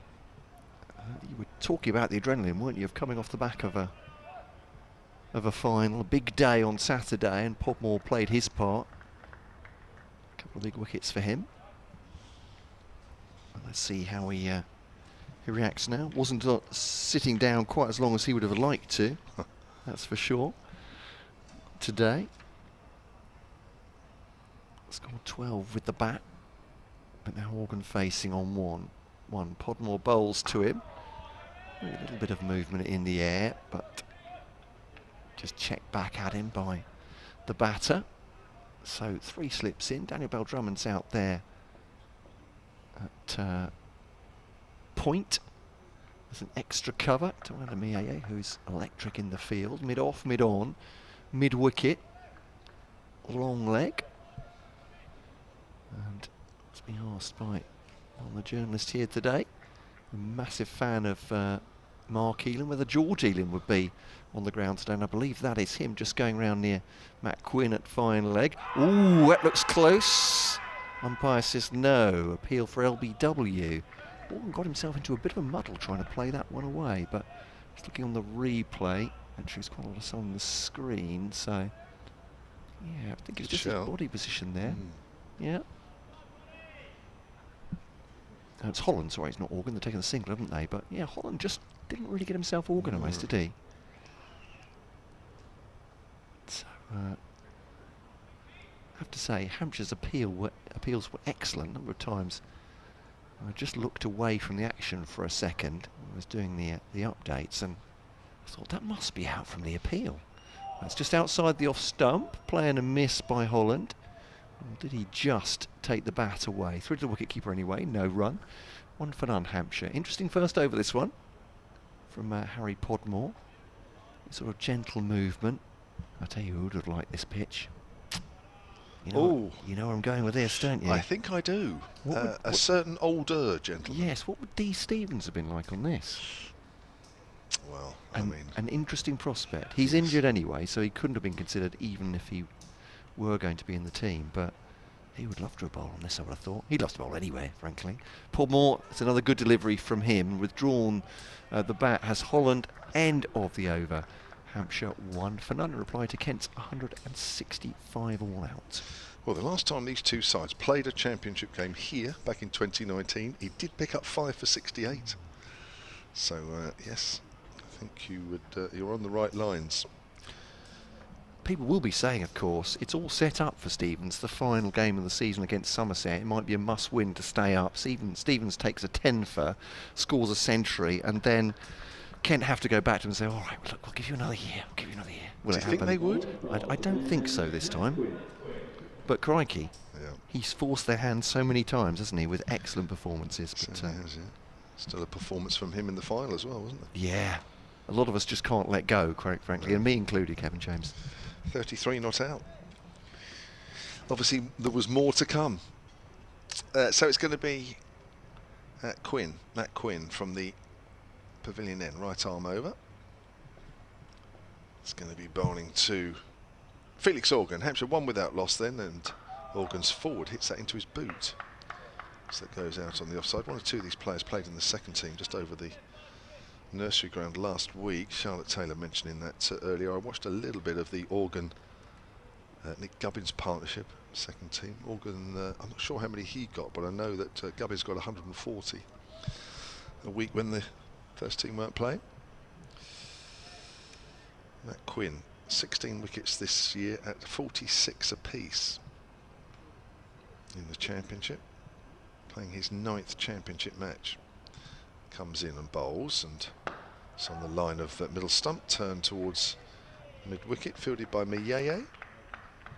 Let's keep an eye on that Surrey score, because from a Hampshire boy, I know you're keeping an eye on the Warwickshire score as well. At the other end of the table, 265 for 5. Ollie Pope is still there for Surrey, 128 not out. They're playing Yorkshire. And Jordan Clark, 45 not out, giving him good support there.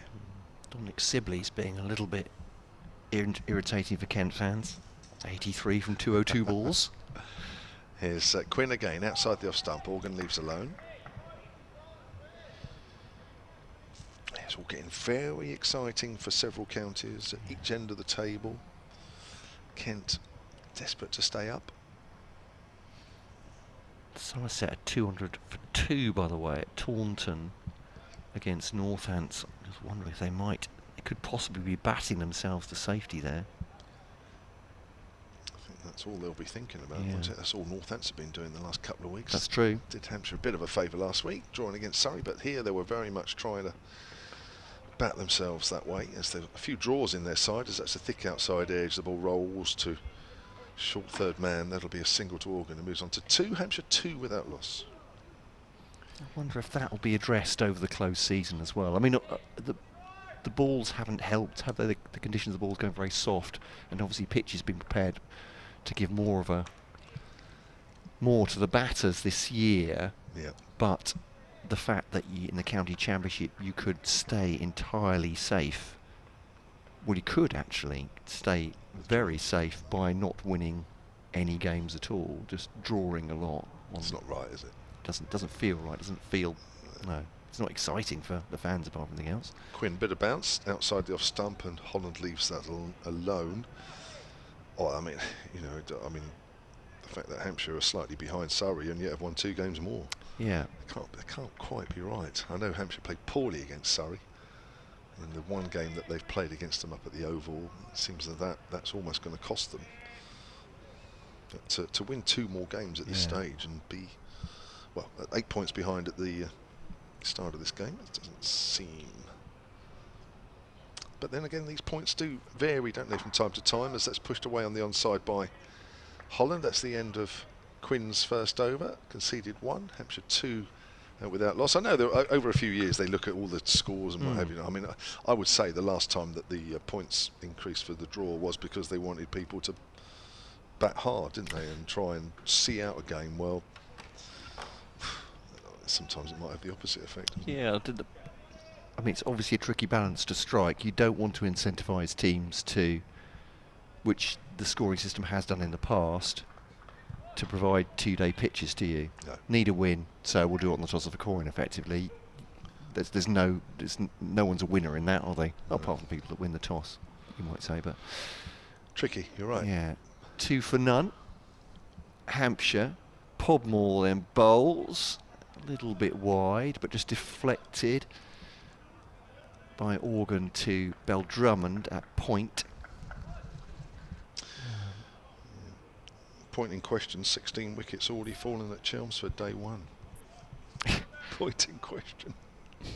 Let's say in that game where the two teams are safe from any excitement at either end of the table, they seem to just want to get on with that one. Perhaps what would they say in football? Players already on the beach, really.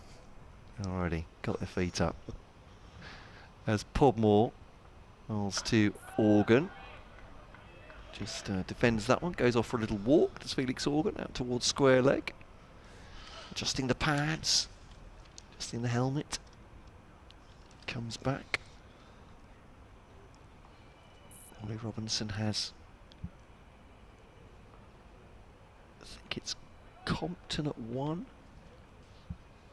A lot of Kent's normal slips are not in, but Compton at 1, leaning at 2, and I think that's it'll be Finch at 3, I believe. Here's Podmore to Organ. Defends it into the offside, challenging that, adjusting the bat as he hits it. Don't like it when that happens, when your regular slippers aren't there. That makes it very difficult, Kevin, doesn't it? You just get used to the rhythm and the personnel. Yeah, you want to be confident with your slips, that's for sure. Yeah. But I believe it's Drummond at point, Mayeye at extra cover, McCurrs at mid-off, I think that's Joey Everson at mid-on, Gilchrist at mid-wicket, and Quinn down at fine leg, so that would, by process of elimination, that would work. Tended the onside as a loud no by Felix Organ. There definitely wasn't a run there. 5th ball of the innings. Harry Finch, who, well, he was both sides of the fielding. He was much derided for picking up a glove and fielding the ball coming in from Ollie Robinson, the actual wicketkeeper for Kent, and giving away 5 penalty runs. But he saved a lot more than that during that final. Finch was absolutely amazing. Fabulous at point. Stopping shot after shot through that area, had a wide arc of locations he was going to stop the ball. Here's Podmore, full length delivery, and just getting forward there, it squirted away on the offside, leading edge from Organ. We might get 4 from it. Mayeye is across the turf. He is very fast, and that will be the batters coming back for 3, I think. Should be with Holland at the far end, so yeah, 3 taken off the 5th ball of the 3rd over. Hampshire 5 for none. Big leading edge. Yeah, Podmore's gone fuller there. He was in danger there, wasn't he, Morgan? It's going to be tricky a little bit with a new ball, that's for sure. Sun out, sun gone in, so a little bit more cloud might just make it a little trickier with the hard ball. Got to play very straight here. So here's Podmore then. Last ball of his 2nd over to Holland. Again going fuller of length, good length, and Holland gives it the respect it deserves. Defensive shot, end of the over. 8 for none Hampshire in reply to Kent's 165. Organ has 5. Holland yet to score. Podmore none for 4. And Quinn just to bowl his 2nd over. The former Essex seamer, New Zealander. Has he done all right for you guys since he moved? He has, yeah. Without being spectacular, but he's been a mainstay of the attack. He's got through a lot of overs, so yeah, very well liked in the dressing room as well. Saw him sort of giving a lot of help to Alex Blake in the Royal London One Day Cup game at Beckenham. Comes in, right arm over and bowls off the back foot there. Organ steers that into the gap. That should go all the way. That's a lovely shot, lovely timed shot off the back foot. It was slightly short and it was slightly wide. It was there. Organ moves on to 5. Hampshire 5 without loss. Organ's having a decent season. Promoted to opening the batting after the first 4 matches. Started Gloucestershire here. He's picked up nearly, well, over 670 runs now, averaging 35. Came into this season averaging 25 in his career, so definitely improved this season on that. So it's 9 without loss. I tell a lie, Organ's got 9 of them. Apologies. Oh, he really nearly played onto his stumps there. Trying to hit that away off the back foot, bat away from the body, and he's a bit lucky. It's hit hard into the ground and it's gone down towards a leg slip area. Could have gone absolutely everywhere. He moves into double figures, so did Hampshire. Replying to that Kent total of 165 all out. Kent in the end, I think, will be happy having been 32 for 5 before lunch. Ball constantly nipping around and just swinging a bit, but not extravagantly. Hampshire bowling accurately, as we come to expect. Wicket shared around from for the 3 main seamers as Quinn bowls forward Holland. That goes out in the offside. Now in Holland this season, just under 500 runs at 25 apiece, slightly below his career average of 26. So steady without being spectacular, and I know that he would want that up around 30 mark. You want your openers to be around there. You look at the Kent situation, Ben Compton averaging 51, that's career. That's apart from what he's done this season. That's what you want from your openers. That's almost an exception, isn't it, really? But even so. Here's Quinn outside the off stump, left alone, and Omiyeye is a little bit more up and coming, isn't he, really? Yeah, he's so time for him to sort of still develop. But both Organ's, I guess you could say he's developing as well, just 23. Ian Holland a little older at 31, although came into the game fairly late. 10 without loss into the 4th over. We have a potential 26 and a bit overs to do in the day's play. The clouds are just clearing a fraction. The light's okay. Holland gets one on middle and leg, turns that to square leg. Fielder there, no run. Yeah, runs have been fairly shared, haven't they? 4 or 5 batsers. Ben Brown was 600 odd, Gubbins nearly 700, Vince 6,500, Phoenix Organ about 660 as well. Yeah, I think you're right. Nobody's been 600. Yeah, nobody's been spectacular. I was saying coming into this game a little earlier, as Ian Holland turns that away nicely behind square on the leg side. There should be a couple as Podmore runs around from fine leg to his left. Holland picks up 2. He's off the mark. Hampshire 12 without loss. With Compton top with over 1,100 runs coming into this game. Even Bell Drummond was 9th in the top Division 1 lists. You then went down all the way down to 20th in that list, where you find Nick Gubbins. So the batting has been spread. Yeah, you're right. I think that's the best way to emphasise that. Whereas, of course, the Hampshire bowlers have dominated. Yeah, the outstanding stats are there. Yeah. Bowlers, so you can say lies down line of statistics almost, isn't it? If that's not really telling the whole story of Hampshire. I won't say quite often, but they have batted once on occasions and bowled very well. Maybe not giving opportunities for batters to score little aggregate runs. Here's a Podmore bowling outside the off stump, left by Organ through to the wicket keeper. There's no run there. I've got an email here from Alan John, cricket@gmail.com, who says, why is Nigel Long officiating that he played, considering he played for Kent for 10 years and they're in danger of relegation? I mean, on the face of it, it doesn't seem right, but I think you'll find that, of course, all the reports from the captains over the number of years would suggest that his marks are high enough that he doesn't show favourite. I think once you're out of the dressing room for a while as well, is Podmore. Defended the offside. Martin Saggers made a point when he was doing his first class games. I think even second 11 that he wouldn't officiate. Again, that was his choice. He says didn't feel right, didn't want it to have that distance, and now he will umpire Kent games because there's not friends that he's got on the staff basically, which you can understand would make it very different. A few emails have come in here as Podmore bowls. Oh, it's an edge, but I'm not sure it carried the 3rd slip. I don't think it did to Finch. He's made a stop. There's no great yelp from the bowler, was there? I think it's dropped short there. It's Good stop. Gone pretty low. Yep. Good stop by Finch, as you say. No, don't think so. As he dives to his left. That was a very good stop. Paul on the emails. Good to hear from you, Paul. Celebrating my 21st birthday for the 31st time, he says. Happy birthday, Paul. I'm drinking cocktails next to a pool in Cyprus. Good to see Kent reverted back to type, he said. It's defended by Organ, and there's no, it's your birthday, so you get it out of your system, I say. With Compton once again holding the innings together. Oh, if that's what you meant, Paul, I understand that entirely. Do you think he'll be on a tour or a Lions tour on the back of its volumes of runs this century against New Zealand? Interesting.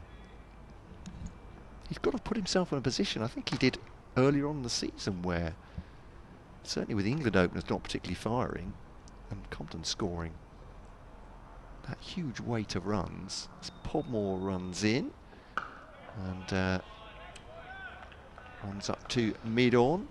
Actually, I'm going to have to bail out of this over. I realised that update time comes for BBC Radio Kent. Yeah, I think it's one of those where, I mean, it's effectively his first season, isn't it, here? I mean, didn't really feature for Notts much at all, hence why it's only his 23rd championship game. And I think all those early season runs, I think it's one of those where you say, OK, it's a batter having a good time for a little while. Is he really this good, having been around for a while, because he is 28? And the fact that he maybe not quite the same weight of runs that he did at the early season, but it's still been a good season for him.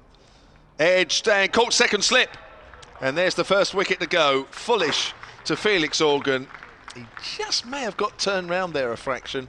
Went very quickly, good catchable height.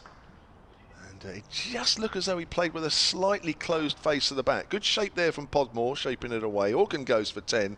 Jack Neenan the catcher. Charlotte Taylor will be back in a moment. What time for Charlotte to come in. But that's a good wicket. That's a genuine good delivery and a good catch from Leaning. He's pretty good in that slip area. Welcome back, Charlotte. Thank you. What time to join as a wicket falls for Hampshire. Felix Organ, like you say, was playing a little bit with a closed face of the bat. Looking at it once more. Podmore gets a little bit of shape, yeah. Looking to play sort of a bit squarer than he would have liked through mid-wicket, rather than showing us the full face of the bat. Yep. But a good wicket for Kent. Something for the fans to cheer about here. 12 for 1 Hampshire. Joe Weatherly, the new batter, who was opening at the start of the season before Felix Organ took over those duties. Joe's also missed a few games through injury as well, and then just couldn't get back in the side for a little while.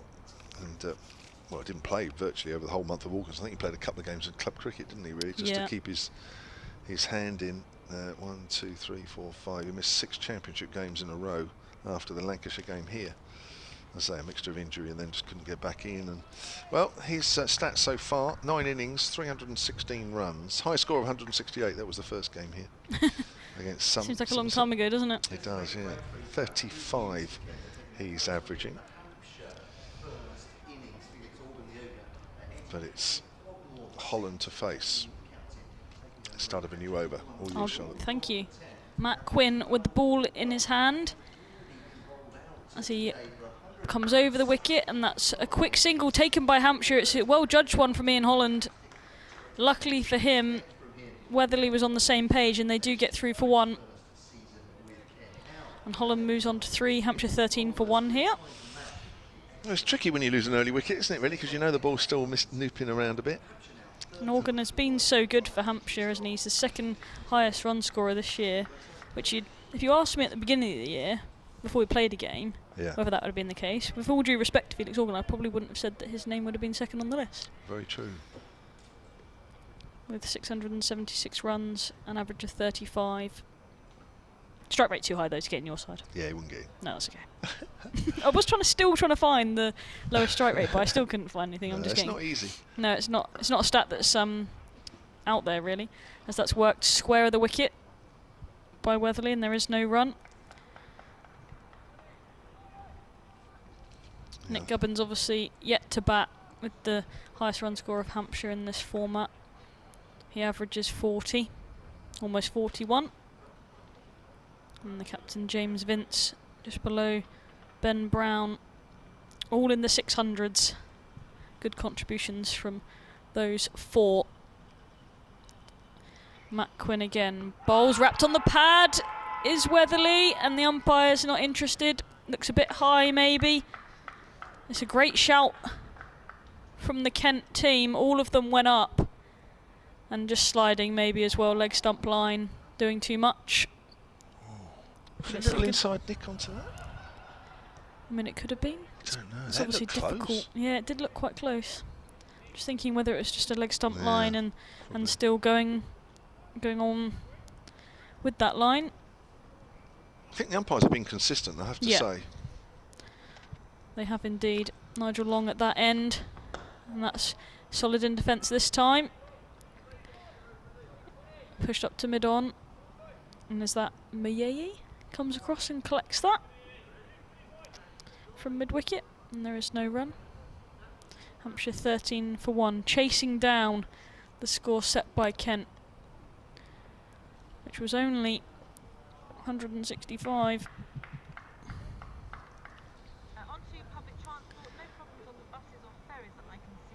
Matt Quinn starts again from the pavilion end over the wicket, and that's clipped off the legs of Joe Weatherly, well fielded by Square. I'm not quite sure who that is, doesn't have a number on his back. Maybe McCurr. Well, they've all none of them got numbers on their backs, that's very helpful. Got the jumpers on. All the jumpers on, yeah. We don't like jumpers, we're not used to that. No, I don't know who they are. I'm really sorry. It was a good bit of fielding though. Quick 30-second update coming up. Well, Hampshire have begun their first innings here because a little earlier they bowled Kent out for 165. Hampshire are 13 for 1. They've already lost a wicket. Felix Organ caught in the slips. And there's another wicket there with it's now Joe Weatherly. I think he's played on off the bat there to Matt Quinn. So Hampshire in trouble here with their 13 for 2, replying to that Kent total of 165. In fact, he's trying to force that off the back foot there. Joe Weatherly, and the inside edge onto the stumps. So, yeah, they're in trouble, Hampshire. Thanks very much, Kev. Not the best shot from Joe Weatherly there, if we're honest. Wafted at it slightly and just come off the bottom of the edge of the bat and cannoned into the stumps. And like you say, Kev, Hampshire are now struggling slightly, 13 for 2. And Joe Weatherly goes without troubling the scorers. Well bowled. Well, they lost 2 wickets early on Kent. Now Hampshire have done the same. Game's moving rapidly forward. It's certainly the new ball is a bit of a problem, as always, but this ball always did a little bit, didn't it? Even when it started to get older, there was always a little bit there from time to time. That shows what a good surface this is. But this is Hampshire's #1 run scorer in the competition this year. He's been fantastic and got them out of some real trouble in the past. And he's going to need to show some fight here. Nick Gubbins skips out to the middle. Didn't see his leg spin today. Fortunately. I think there would have been something wrong if we had done on that wicket. I mean, if Abbas, Abbott and Abbas, Abbott and Barker couldn't bowl him out. I always like to just see the random leg spin of Nick Gubbins though. It's a delight. We saw it enough in the Royal London. Yeah, that's true. That is true. It was half decent. It's just exciting. Yeah? Yeah, I don't know why. I enjoy it. But he's got a job here to do with the bat nonetheless. And that was the end of that over. 6 overs gone. Hampshire 13 for 2, and Podmore's going to continue from this end. Podmore comes in then, right arm over and bowls to Holland. Holland's on the back foot, steers that square on the leg side. And there's no run. I guess with the lights on now and a bit of cloud cover, things probably are slightly more tricky than they would be. I've got a question for you. Yes. When I was at Headingley, I've never been to Headingley before. Right. And their floodlights are in the shape of the roses. It's like the Yorkshire rose. Yeah. And the Edgbaston ones are apparently in the shape of an E. Right. Why are ours boringly square at the Ageas Bowl? Here comes Podmore on the back foot there, Holland, and there is no run on the onside. At a quick guess, I would say the redevelopment of Edgbaston which included those lights that peer over the top, don't they? Were put in after these. Okay. And I think the same at Headingley as well. Those ones, I think it's Emerald, isn't it? Is it Emerald? I think they were put in afterwards as well. Okay. I don't know. I'd like to see a Hampshire hawk type of shape of a bird design in the sky. I think it'd be really picturesque. Yeah. That's my proposition. There's Podmore Bowles. He's got a turn round there again in Ian Holland as the ball goes out of a leading edge out on the offside. Is that a more of a trickier shape than Oh yeah, what's probably not, Edgbaston? and probably wouldn't give the same amount of volume of light in sort of where you need it the most. It'd probably be spread out through the wings. But I just think, for a picturesque reason only, I'd like to see the Hampshire hawk flying in the sky in the 4 floodlights that are here. I think that could be your mission during the winter. Build them. Well, either build. There's Podmore outside the off stump, and Holland at the last moment leaves that one alone. It does look tricky out there at the moment. That doesn't help, of course, when you've lost 2 wickets. Yeah, well, I mean, I suppose you'd have to start with a design. Yep. And then I've just put it forward to some sort of board yeah, to be accepted. Put it through to board level. Cost it. Yep. Find a supplier. Mm-hmm. Seems like a lot of work now. I'm thinking about it. Yeah. I'm not really sure I've got it in me, really. No, I mean, you can't suggest it and then leave it to I others know. to do all the hard work. Oh no.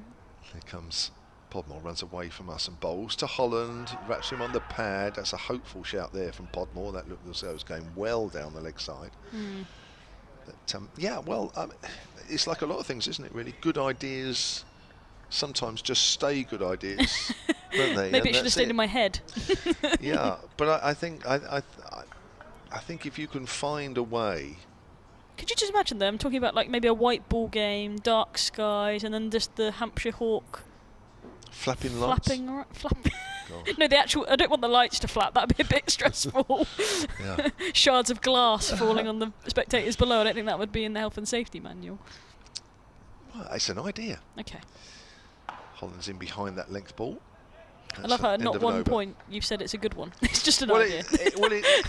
Well, as I say, I think a lot of these good ideas, unfortunately, whatever they are, they stay as good ideas because in the end of the day, when you sit down and work out the practicality, there probably isn't any. But who am I? I mean, I'm not part of a design team that is into that, so I'm probably not the person to be passing comment. If anyone knows, any of the listeners out there, what, a design team? Just anyone that's got more experience than us to sort of, would it be possible? Would it be a legitimate business venture, or shall I just stick to? I think I don't know about these things, but I would say the costing might be prohibitive, don't you? Probably. I don't know. But they just are a picturesque idea. Sometimes it's just for my own personal viewpoint. Yeah. They are standard lights, you're right. They do the job. True. But that's it. Sometimes that's all they need to do. 3 slips waiting. Matt Quinn to bowl his 4th over. And they're just having a slight field change. Here an extra reinforcement into the leg side. Left-handed Gubbins. And mid-wicket is now in play. Quite straight mid-wicket on the drive. And round the wicket he comes. And that's a foolish delivery. It's hit Gubbins on the pad. I think he's outside the line. Nigel Long says no. And Matt Quinn has to turn around and walk back to his mark. Yeah, outside the line of off stump. It's a good shout, though. Yeah, it was, yeah. Now, his is interesting. Phil Webb has tweeted, actually he's tweeted you as well as at Silent Sport. Planning application news for the Ageas Bowl development in the local paper today. Didn't see any mention of hawk floodlights, but not too late to propose amendments. Okay, I'm going to submit it. Thanks, Phil. I'm in. It's interesting because I'm not sure what's changed from the application that was lodged a few months ago. It's almost a suggestion as though this is new. Sorry. That's okay. Worked into the leg side, picked up by square. It's saying, 13 hours ago, plans lodged for 185 homes, a hotel and care home. Well, my understanding was that was lodged, or was planned to be lodged, before the start of the season. And yet, local online paper here is suggesting that it's fairly new, unless there's something that's slightly changed and it's a I resubmission. suppose there was only. That'd be the only way that they'd. I don't remember any talks of the care home before. Maybe that's the new part. Around the wicket, and that's clipped off the hip of Gubbins. He's going to get off the mark nicely. One down to that long leg fielder. Hampshire moved 14 for 2 now. And Gubbins has 1. Application put in on behalf of the cricket club for 185 homes, a care home, hotel. Well, kind of that. It says That was a few months ago. it says the application was validated by the Eastleigh Borough Council on September 6th, which was obviously only right. so I don't know what that. I suppose maybe it has to go into a process and then it's validated as a proper right. submission or something. I suppose. So that might be the next step that's happened. Yeah. So it's moved on. Over the wicket to the right-handed Holland is Quinn, and that's pushed back to him solidly in defence. Because I remember a press release, and we did something on it up here before the season, and there was a sort of a model, wasn't there, in the reception area at the hotel. So yeah, those that understand planning processes will probably understand better. Obviously, but also with the roads around the area already busy, they're expecting another 500 to 600 cars in and around the area with that development. So there's pros and cons to it all, as there are to many things, and that's just nicely worked off his legs. Is Ian Holland. Great fielding down there at long leg. Comes around and they get 2 more, Hampshire. 16 for 2. It's well played by Holland. He moves to 5 from 20 deliveries. Just slightly strayed on the line of leg stump and brilliantly collected down there on the boundary. Pakistan 120 for 3 after 15 overs in that T20 match against England.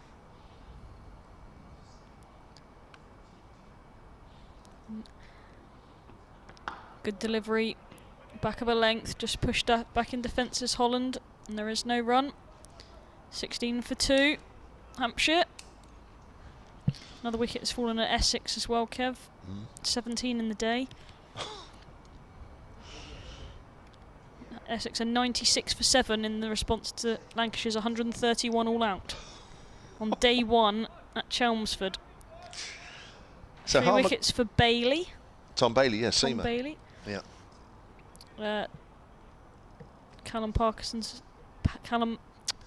Matt Parkinson, sorry, in that side, has picked up 1 wicket. I'll just interrupt a minute because they're off a bad light in the Surrey game against Yorkshire. 292 for 6 Surrey with, well, Pope's out now. Jordan Clark has 55. They're off for bad light. Is this me? It is, isn't it? Podmore. Bowls. Oh, that's way outside the off stump. To Gubbins.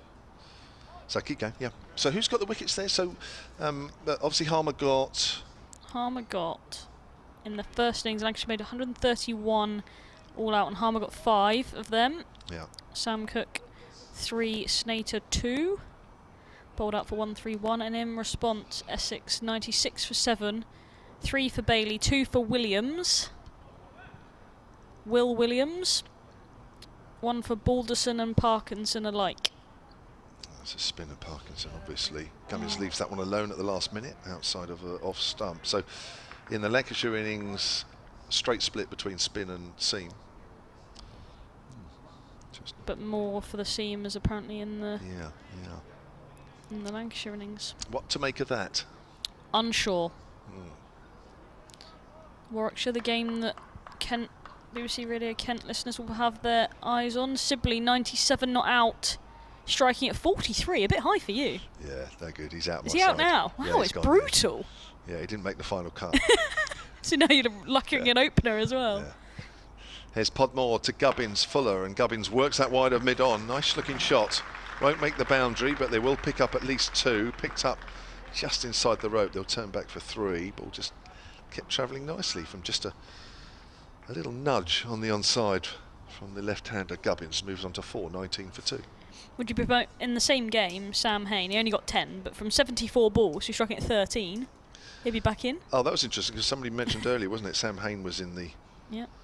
the 11, striking at 40 this season, so he was well down on that. Also, Danny Briggs is 63 not out off 104 balls there. He's a good player. He can bat that boy. He can for Warwickshire. So just to repeat there, 244 for 6. Podmore to Ian Holland down the leg side, tries to flick that away, comes off the pad. Good diving stop from keeper Ollie Robinson. It's a brilliant stop, isn't it? Somerset as well, another game that they'll be interested in. Somerset 234 for 3. Tom Abel back in the side, 94 not out. And George Bartlett made 62 before he was dismissed by Rob Keogh. 234 for 3 against Northants at Taunton. And like you say, Surrey off a bad light against Yorkshire at the Oval. Here comes Podmore again, turned away just behind square on the leg side, called through for a single by Gubbins. Hampshire move on to 20 for 2, 145 behind currently on the first innings. So a little look at Division 2 if anyone's interested in that. Sussex were bowled out for 162 against Durham. They're 25 for 0 in reply. Glamorgan going well against Derby. David Lloyd, the captain of Glamorgan, 161 not out. Striking at 70 though. Wouldn't get in Kevin James's 11. A slow as an 11. opener. Podmore to Gubbins. Gubbins leaves that one outside the off stump and it bounces in front of Robinson for a second time. He can't pick it up cleanly and that will be a bye. That will be the end of the over. 21 for 2, I think. Is it the end of the over? Yes, it is. Middlesex are at Leicester. And they are 248 for 7. Sam Eskenazi made... Stevie. Is it... Steve Eskenazi. Oh, is it? Yeah. I've been saying that wrong my whole life. Yes. Sorry. 64 for him. Striking at 44, maybe a bit high. You've obviously followed his career closely then. Yeah, I'm really sorry. Is there a Sam? Sam Robson. Yeah, maybe I get those two mixed up. John Simpson, 70 not out. There. And Ryan Higgins made 53 before he was dismissed. 248 for 7. Worcester also going well at New Road. They are 268 for 5. And Olivier and Roderick 85 and 76 not out apiece. There. So this is a change of bowling at the pavilion end. Nathan Gilchrist into the attack. Comes over the wicket to Nick Gubbins, who works that off his hip. Square of the wicket. It's racing away. He's going to pick up 4. That's well timed by Nick Gubbins. A man in form picks up 4. He moves to 8. Hampshire 25 for 2. That was well worked. And just slightly offline first ball from Gilchrist. Best shot of the Hampshire innings so far. Calling it. Yeah. I think I agree with you. Typical left-handed shot that, isn't it, really? Yeah, it's lovely. Working away. Ball a little too straight. Just marginally. He's got 3 slips waiting as he comes in again over the wicket, left alone this time by Gubbins. Good movement, but well outside the off stump and through to the keeper. Gilchrist a little quicker, isn't he, than the other bowlers? Yeah, he's the highest wicket taker for Kent before going into this game with 19 wickets. Which shows you slightly the comparison between him and the top 3 Hampshire bowlers that all have double that. Might be a telltale sign of the success of the teams. Straight in defence is Nick Gubbins. And there is no run. Most of the fielders have jumpers on now. Quite a lot of cloud cover. Is it cold enough for jumpers? I could put one on. Could you? But I'm not going to. Mainly because I'm tied in to a machine. But I'm not cold enough to say I really need one. I don't know if that tells you anything. The headphones. Yeah. I mean, I could just take them off.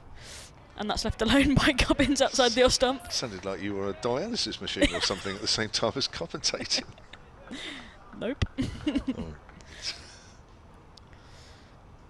But yeah, I'm not sure they're particularly needed, but No, it's lovely temperature. maybe just to protect the old elbows if they have not gone. They've got a short sleeve shirt on, ready to dive around. I'm just looking at a few of the crowd, a few in t-shirts, which you'd expect. The brave ones. Oh, it's not that cold, is it? That's got through nicely. Bit shorter in length from Gilchrist, but well left alone by Gubbins. Just shoulders, arms at that one. I think there's a bit of a mixture actually looking around, isn't there? Some in jackets, some got in very shirt good eyesight. sleeves, some in Oh yeah, no, sorry. fleeces. Oh, there's a real mixture out there. Still a good scattering of fans in this ground. Nice to see, show the support here at the Ageas Bowl. Gilchrist then with the final ball of this 10th over. Solid in defence, Gubbins pushes that to extra cover. That's 4 off that over for Hampshire, 25 for 2 after 10.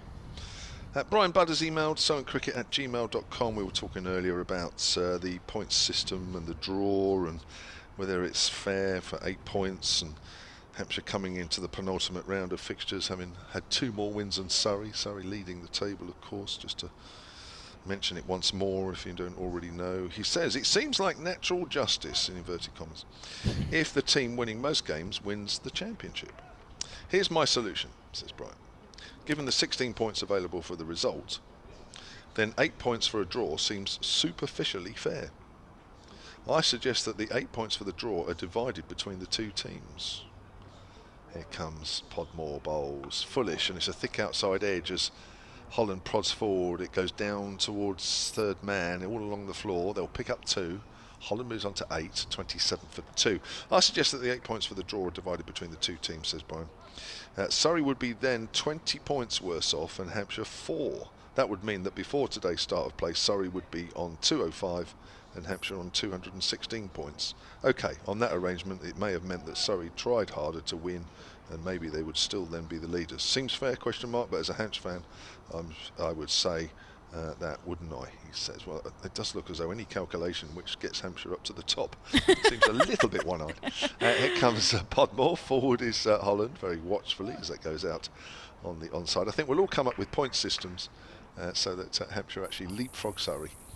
And even if they don't win the championship, in our own little minds, Hampshire will have won it. In our own made-up world. Yes.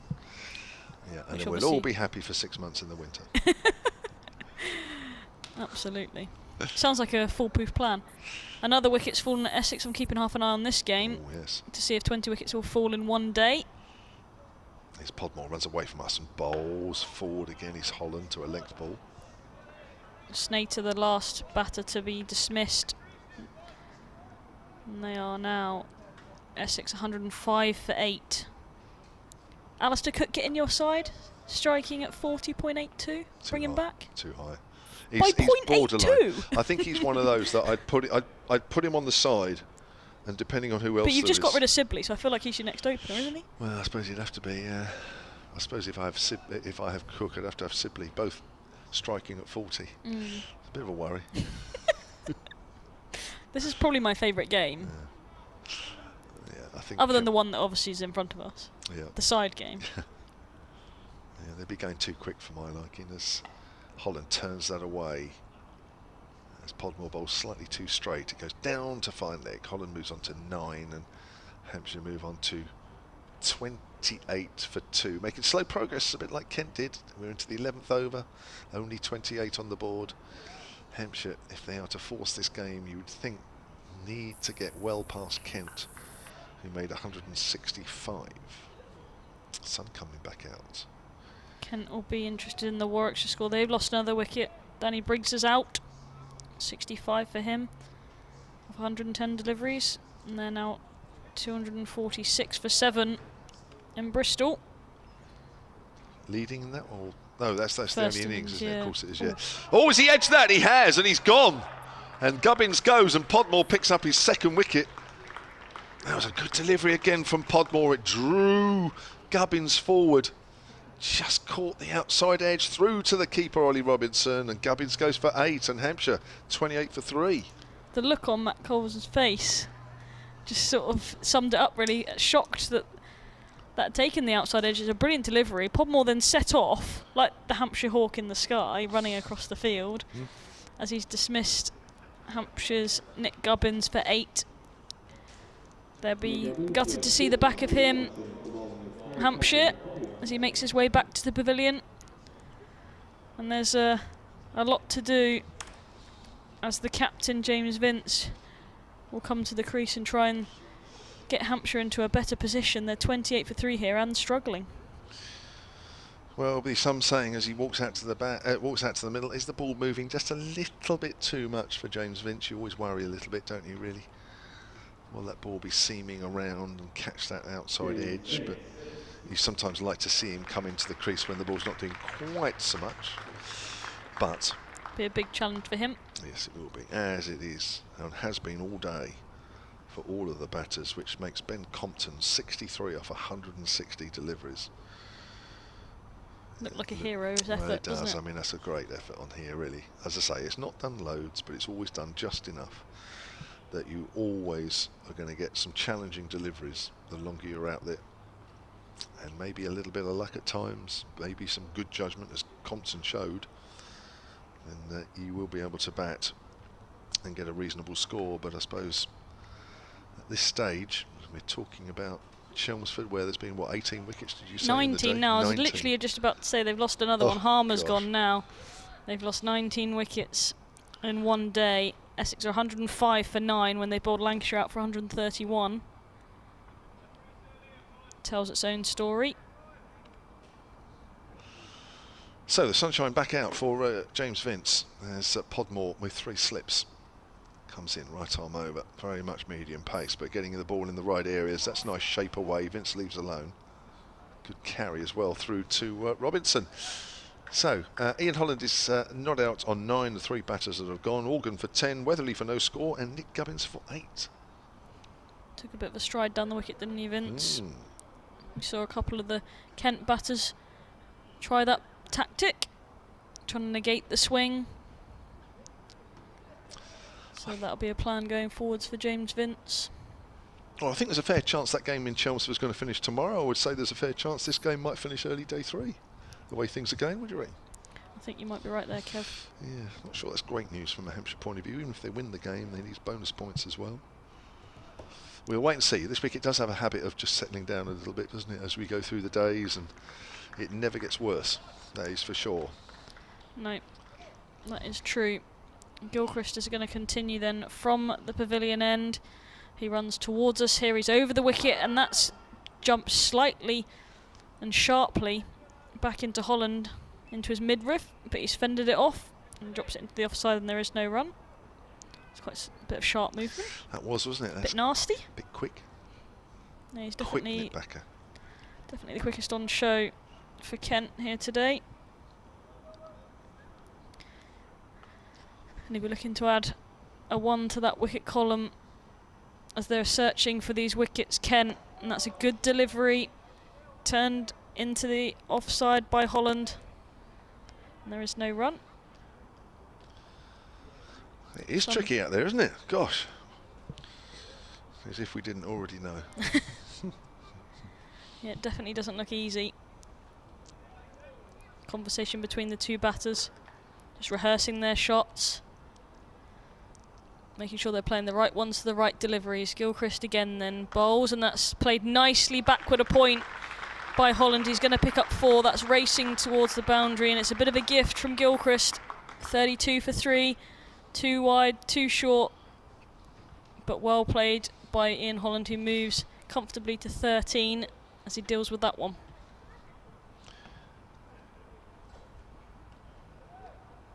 There's a comment about your hawk-shaped floodlights here.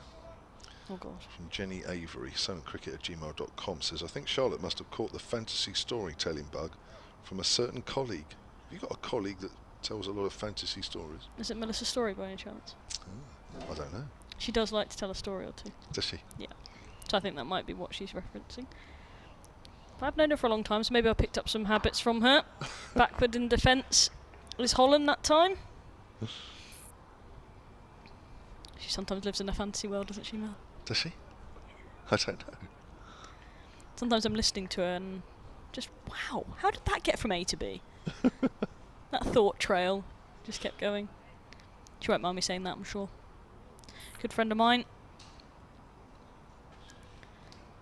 Will be commentating tomorrow on the England women's game that's also available. And that's just guided nicely down just behind point. And they pick up 2 more. Won't reach the boundary this time. Good chase by the fielder. 2 more added to the score. Hampshire 34 for 3. Holland 15. So you're talking about the England women's game, I obviously, am. that she'll be doing. Yeah, of course. Which is also available. There's lots of cricket on tomorrow. There's too much choice, really. There is. South East Stars Vipers, live commentary of that, BBC Online. Here as well as all the other county championship matches. An awful lot of cricket. Yeah. And it's September. It's absolute madness. Yeah. It's not football season. And that's short, wide and slap for 4. Holland, that's a gift from Gilchrist once again. He's got well on top of that bounce. And it's been absolutely smashed to the boundary. That's a great shot. Shot of the day from you, Kev? Very nearly.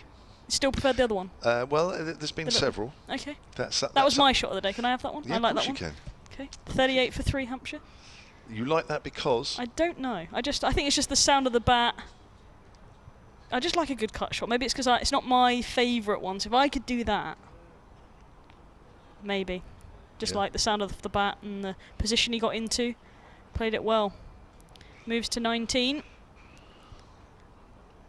It looks like Harry Podmore has taken a break. 6 overs, 2 for 11.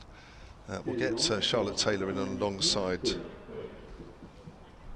Matt Cole in a moment. So this is Matt Quinn back into the attack. So we've still not seen one of Conor McCurr, who's on loan from Surrey. I think there's 1 or 2 people questioning about the loan system. The fact that Conor McCurr can be loaned by Surrey to Kent. With obviously, well, I think you know what I'm trying to say. In that Surrey, it's not in Surrey's interest for Hampshire to win this game, so why not loan one of our bowlers to Kent? Just saying. Hashtag. Here's Quinn.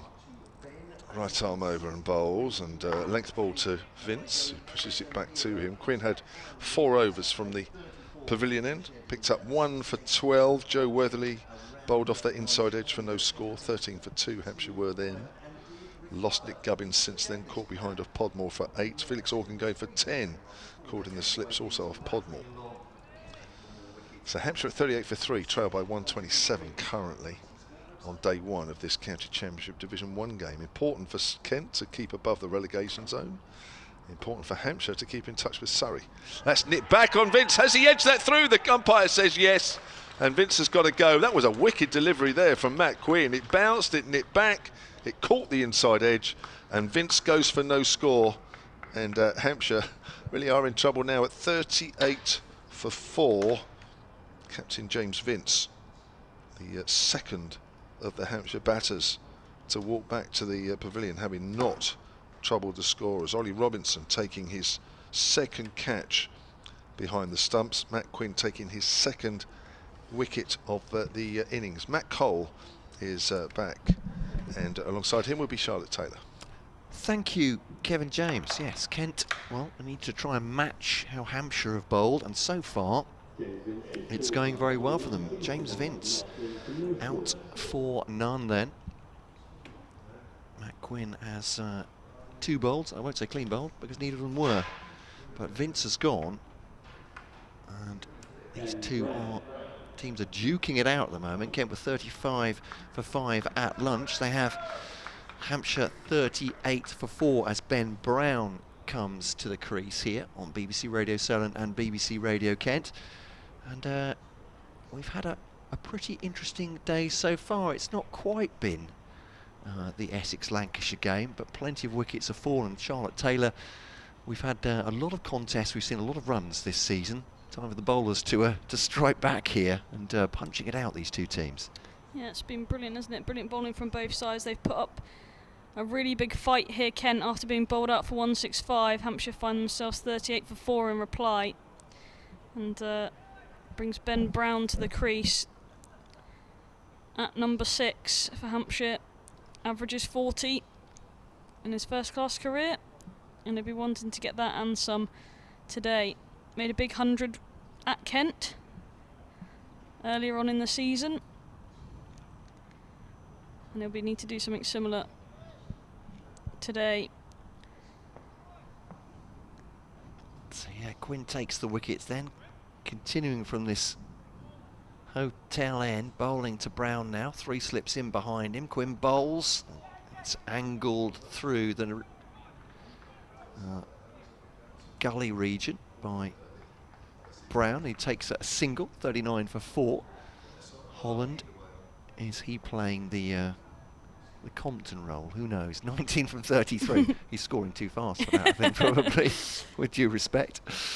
Just slightly, but he's going to need to do a similar job in terms of draw this innings out, create a partnership with Ben Brown. That's what it's all about in this format, creating partnerships, and it gets easier as you go along. Yeah, the ball's just 12.5 overs old in this innings. Quinn swapped ends effectively. Podmore having bowled from this end, taking 2 so far. As Quinn's in, edged and gone! Yes! Taken on the juggle at first slip by Ben Compton, who adds to his fine day. And Holland has gone first slip, and Hampshire are 39 for 5. Goodness me, this is a contest. I'm wondering if this pitch might even be getting livelier. And Holland goes, and Quinn strikes again. Caught by Ben Compton for 19. Goodness. Not good news for Hampshire. Drawn into the shot. It'd be arguable if he said he could have left that alone, but the angle that Quinn comes in at and the skiddiness of the delivery drew him into the shot, and it was a big thick edge to first slip, and he'd be disappointed after doing some of the hard work, Holland. And I think he could have potentially left that alone. Yeah, he rehearses a leave after he's been dismissed, which is no good for Hampshire. And they're 39 for 5. And a man that's in some good form, but he's finding himself in a very different position that he has been for most of this summer. And Aaron Donald, coming out at number 7, has been in a position where he can accelerate the scoring. And he's going to have to do quite the opposite now and chew up some deliveries and create a partnership with Ben Brown to get Hampshire back into this game, because it's likely now that Kent will be well on their way to thinking that they can bowl Hampshire out. Yeah, it might need to be a late counter-attack from Hampshire. Need to put together a partnership here. 39 for 5. Quinn turn, still 2 balls of this over to come. He's taken 2 in 3 balls as Matt Quinn. Yeah, Kent Seamer bowling now to the new batter, left outside the off stump by an Aaron Donald, through to wicketkeeper Ollie Robinson. A hint of movement back in towards the batter, but after it's left Donald, Daniel Bell-Drummond goes over. Just a word to Matt Quinn. Bell-Drummond fielding it mid-on. The wide mid-off, Conor McCurr, 3 slips. Point in there as well. With that wicket, Matthew Quinn goes to being the leading wicket taker for Kent in the county championship for them. Quinn to Donald drives. Doesn't get all of it, but this might be enough actually. Bell-Drummond's going after it. No, he'll stop it going for a boundary, and they come back for a quick 2. 41 for 5 Hampshire. And, so before today, Matthew Quinn sat 3rd behind Gilchrist and Milnes, that's not playing today, which helps him, but he's taken 3 and he's jumped up to being equal, actually, sorry, with Matt Milnes, with 21 wickets apiece now for both of them. But obviously with Milnes not playing a part in this game due to injury, he could quite easily overtake him in this game, Matthew Quinn. Fascinating now. As I said, we haven't seen many low scoring contests this summer, but certainly his first innings. 15 wickets already falling on the first day. Hampshire 41 for 5 in reply to Kent's 165 all out. Vipers all-rounder Charlotte Taylor. And me, Matt Cole, with you as well. Kevin James, been watching this today. Sunny late in the evening. Yeah, it's lovely and warm, isn't it? Yeah. Here. Treated as other fans in this Ageas Bowl. Gilchrist to continue from the pavilion end. That's left alone on length by Ben Brown. And it goes through to the wicketkeeper. And there is no score. Hampshire 41 for 5. 5:15 here in the evening, and this sun is really quite warm for this time of year, September.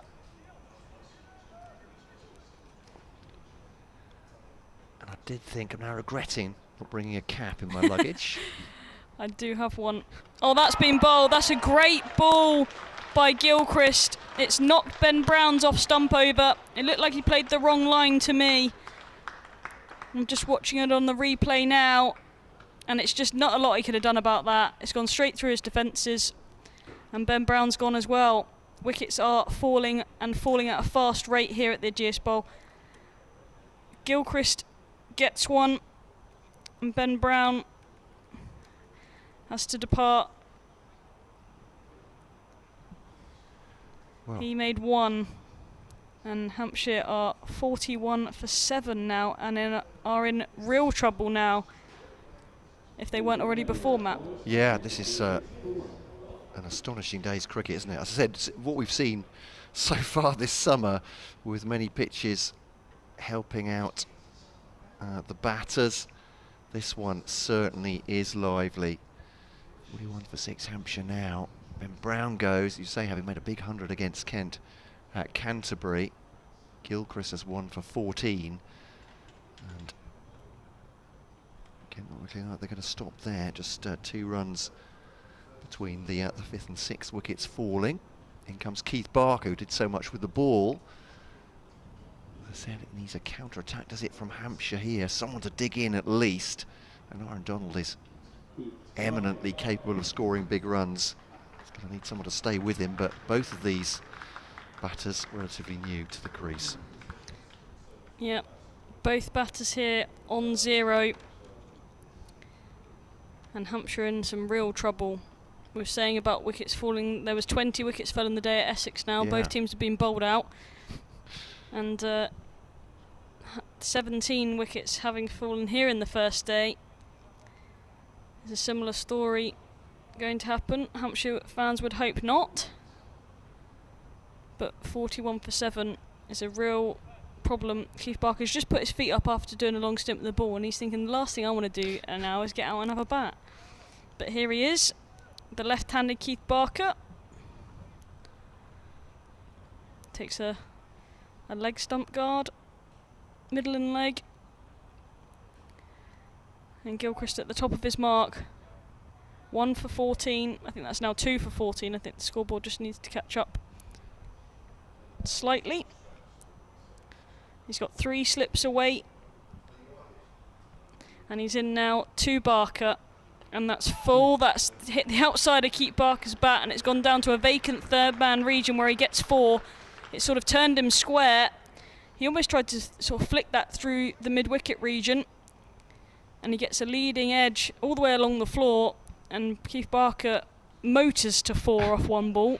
Hampshire 49 for 6. Did I say 7 then? It must be only 6. It is 6, yeah. Gilchrist just has the 1, but yes, Quinn had taken 2 in the previous over.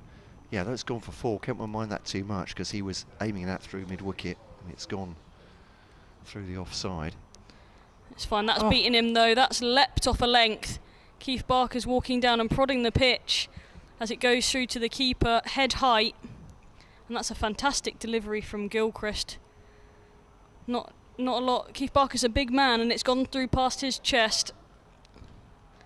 And he's lucky not to get anything on that. This is a great spell of bowling from Kent. They've really got their tails up. And have been brilliant in this little period for their team. Just works that into the leg side region. And there is no run. Keith Barker, solid in defence that time.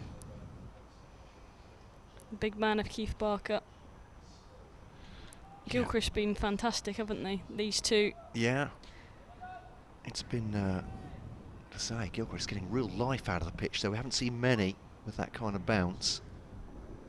That was a springy delivery. Absolutely. And that's worked into a vacant square leg region. Keith Barker will get one, and he will retain the strike at the end of the 14th over. He moves to 5. Hampshire 46 for 6.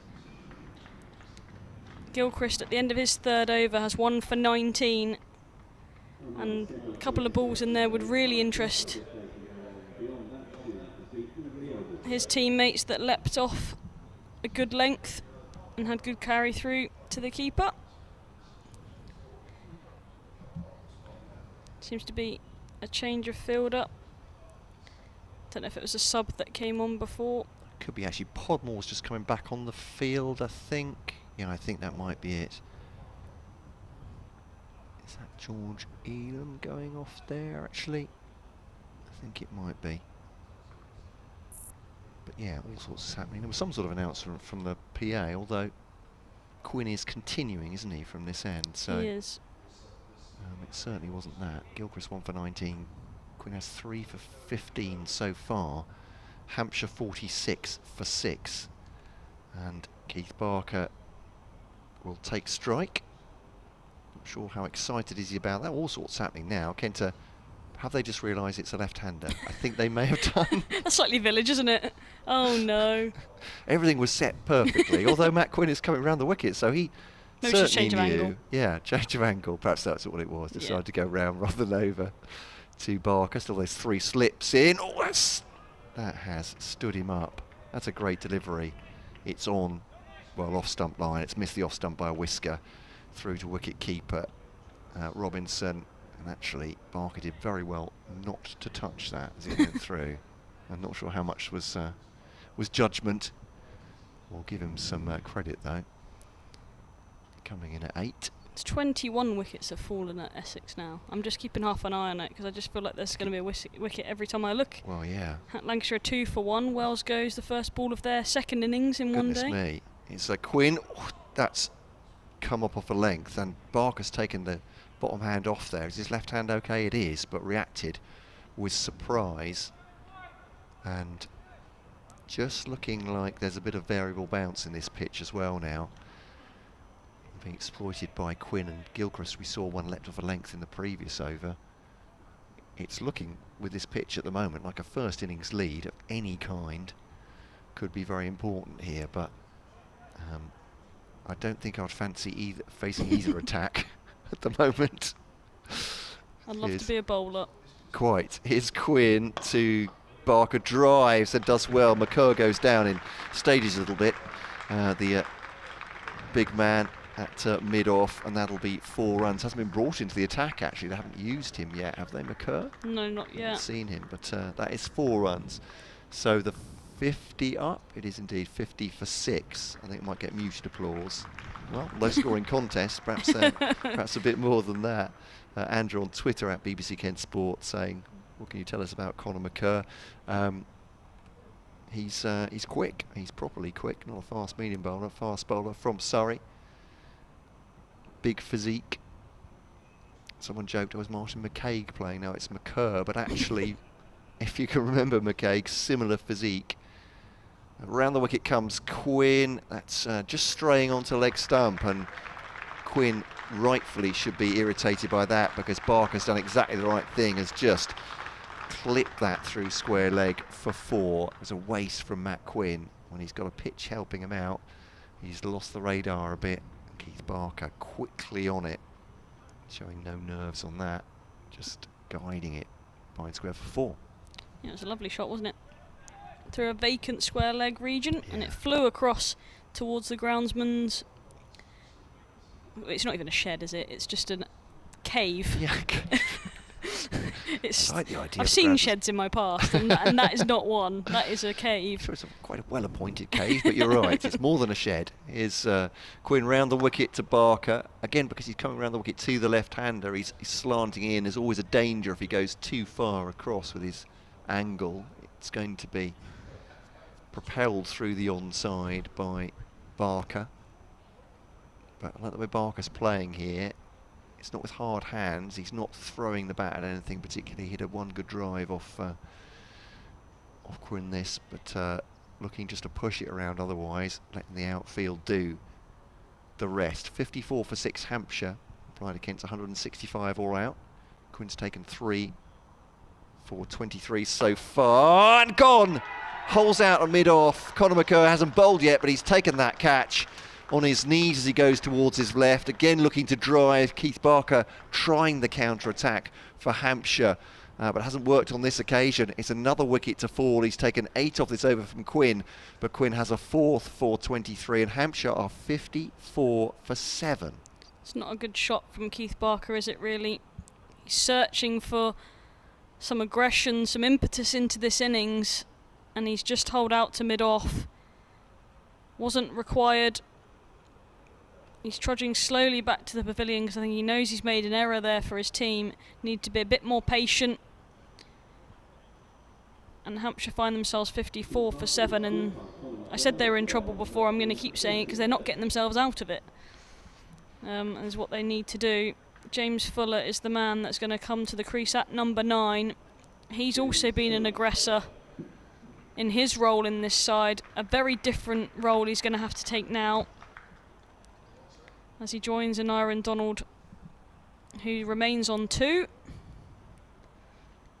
And 15 overs have been bowled in this Hampshire innings.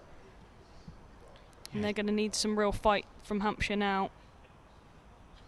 He's a handy man to have coming in at 9 though, isn't he, James Fuller? It's just whether he's got that,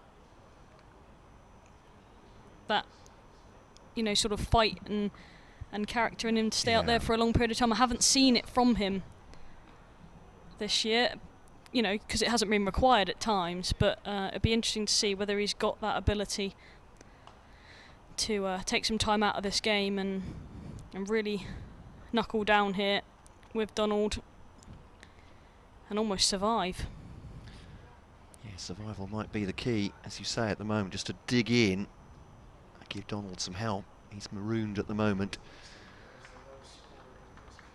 Though he will come on to strike now with this next over from Gilchrist. 4 for 23 from Matt Quinn so far. I believe that's his first 4-wicket haul of the season. And that's the answer to my question. It's full, it's straight, and it might have nipped back in. Donald has been bowled here, and it just looked like it cut him in half almost. I don't know if there was a leading sort of an inside edge into his leg stump, but the leg stump's been knocked 2 or 3 metres back past the wicketkeeper, and that's 8 wickets have fallen now in this Hampshire innings. They're 54 for 8, and Donald, probably the last recognised out-and-out batter, has got to go back to the pavilion. And this is a brilliant spell of bowling from Quinn and Gilchrist as a pair.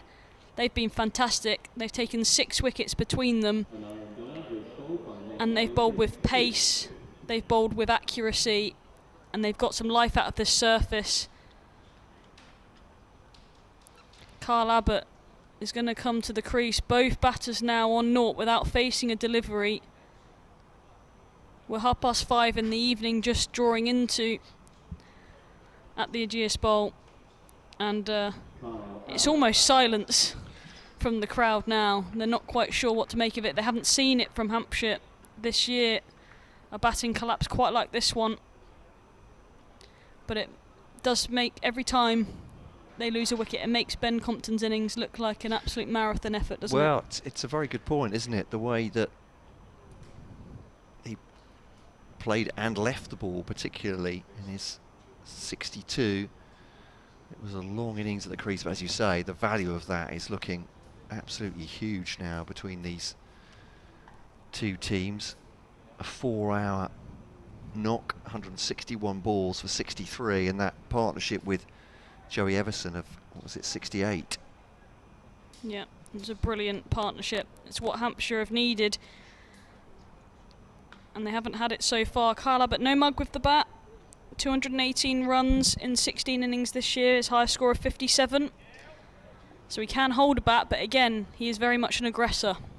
So 2 aggressors up the crease when they need to survive, but he's left that one outside the off stump. It's climbing steeply as well outside the off stump from Gilchrist. Yeah, he's definitely giving it every chance to put this pitch into action. We're just in the 16th over of the Hampshire reply as well, 54 for 8. I think maybe Kevin James is going to come in. I'll make way for the moment, because I'll go and do an update for BBC Radio Kent listeners, which will be an optimistic for one this time. Oh, I'm staying here for a second. And Kevin James, I think I see the sense in this. He's running the show here. I've got to run the show tomorrow. Crikey, imagine that. I was going to nip off for an update. Charlotte, thank you very much for that. I'll get out of Kevin's way and off to do an update for BBC Radio Kent. Hampshire 55 for 8. Thank you very much to Charlotte. Good luck tomorrow at Beckenham. Can't be any worse than what we're seeing here.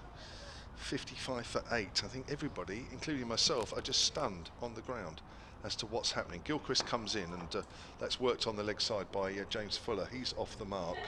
Hampshire 56 for 8, trailed by 110. And in the context of what we've been seeing, that is a big deficit on the pitch, which does give the bowlers a bit of help. I do get the feeling where, yes, Hampshire let Kent off the hook a little bit, but there was a lot of playing and missing in the second half of the Kent innings. See you tomorrow, Charlotte, up at Beckenham. Good luck to the Vipers, playing the SE Stars for a place in the final at Lords. That's nipped back at Abbott, and he really didn't know much about that either. The throw will go in at the bowler's end. Double have to hurry, and that I think will be a leg by. This ball is darting around. Is it darting around a little bit more than earlier? I don't know. I don't think it is. I think maybe just Kent have got into a groove here. The ball nips and takes a wicket, whereas maybe there were times when the ball nipped and didn't take a wicket earlier. Here's Gilchrist, runs towards, that's in the air, and it's just short of mid-on. Absolutely everything that Hampshire does here at the moment either ends in a wicket or very nearly a wicket. We're in that phase. Quite incredible. And cheers, Charlotte. I wish I was joining you getting out of here. I'll be honest with you. I think there's a few in the crowd might be thinking that as well, but as we get towards the end of the season, and this is the last cricket being seen on the ground, maybe they're just hanging on and getting out these last few moments of the season. If they thought it was going to be a 4-day game, I think they'll probably be realising now that it won't be. Alf at Solent Sports says, such a long season, Hampshire fan and mainly red ball, but I don't blame the lads as the title probably slips away. Only thought top order has not clicked together enough throughout the red ball season. The early loss of Weatherly to injury has exposed Anarian Donald a little bit, he says. She says, it might be a she, of course. As we've got Matt Quinn then, who's at 4 for 23. Looking for his 5th wicket here. Previous best this season, 3 for 82. So considerably improved on that already. Comes in and bowls right arm over. That's nipped back on Abbott. Again, it's just a phase here where it looks as though Hampshire are going to be out any ball, or a batter facing could be out at any moment. Has it been that bad at all during the day? Yes, it has been phases like that. So this is not something we haven't seen already this season. It's just that batting looks a bit more precarious. We have got clouds above us as Quinn comes in and bowls. Abbott edges, caught second slip. It's just everything now is all going horribly wrong for Hampshire, and they're just it's one of those, they're just edging everything. I've got to do a quick 30-second update, and I really don't believe. Well, this is horribly going wrong for Hampshire here, and any semblance of a chance of winning the county championship going into next week's last round of matches, you feel, is slipping away here, because Hampshire, replying to the Kent total of 165 all out, you thought that was low. Well, listen to this. Hampshire find themselves 57 for 9. Top scorer Ian Holland, 19. That is the best that Hampshire have mustered. The wicket is seaming around a little bit, but it was for the Hampshire bowlers. They let Kent off the hook when they were 32 for 5. That may have been a disaster. As I say, Hampshire 57 for 9. There were still 13 overs left in the day. Thanks very much. And Wow. Mohammed Abbas is the new batter. And I can't quite believe what we're seeing here. But as I say, literally everything that could be edged is being edged. Anything that is being edged is being caught. I think, Matt Cole, we're just been we're in that phase. Yeah, still think this is a pretty much benign pitch. Is that what you're saying, Kevin? Still? So how well are Kent Have I ever bowling? said benign? Well, I think reading Have I between the ever said lines. benign? Well, I don't know. What a fascinating day this is, though. Crikey. When have I ever used the word benign? I don't think literally you've used the word benign, So but I what think have you've I all but said it, I think. Really? So what have I said? I think saying nothing much in the pitch, were you saying? Just a bit early Have on. I actually said nothing much in the pitch either? Nothing more than you expect in September. Okay, that's fair enough. I'm just having a little tease, that's all. But what a contest this is at the moment. I mean, Kent threatening to take a 100 lead after being 165 all out and being 32 for 5. Incredible. What a strange old day this is. And here's Matt Quinn. He's got himself a 5-fer already. His first 5-wicket bag, as they call it, the scoreboard, left outside the off stump. Very sensible by Mohammed Abbas, and there's no run. But I'm not quite sure what to put this down to. There has been a bit of variable bounce, I've noticed, in the last half hour or so. Nathan Gilchrist has got a couple of to climb very steeply, but otherwise there's some movement out there. Batters on the hop. Haven't really seen this all season, certainly not from a Kent point of view. Not seen a display like this. Quinn rather to Abbas. No, bat and pad I think it may have been as he came forward. Quinn shouting, of course he is. He won a 6th. But a 5-wicket haul for him. Extraordinary stuff here. Not quite as extraordinary as the Lancashire-Essex game, where how many wickets have fallen now? 24, I think.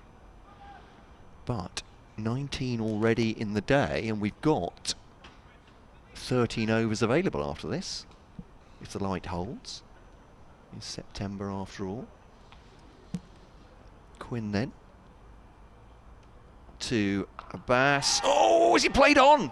He has. It's a 6th for Quinn, and Hampshire are bowled out for 57 here at the Ageas Bowl.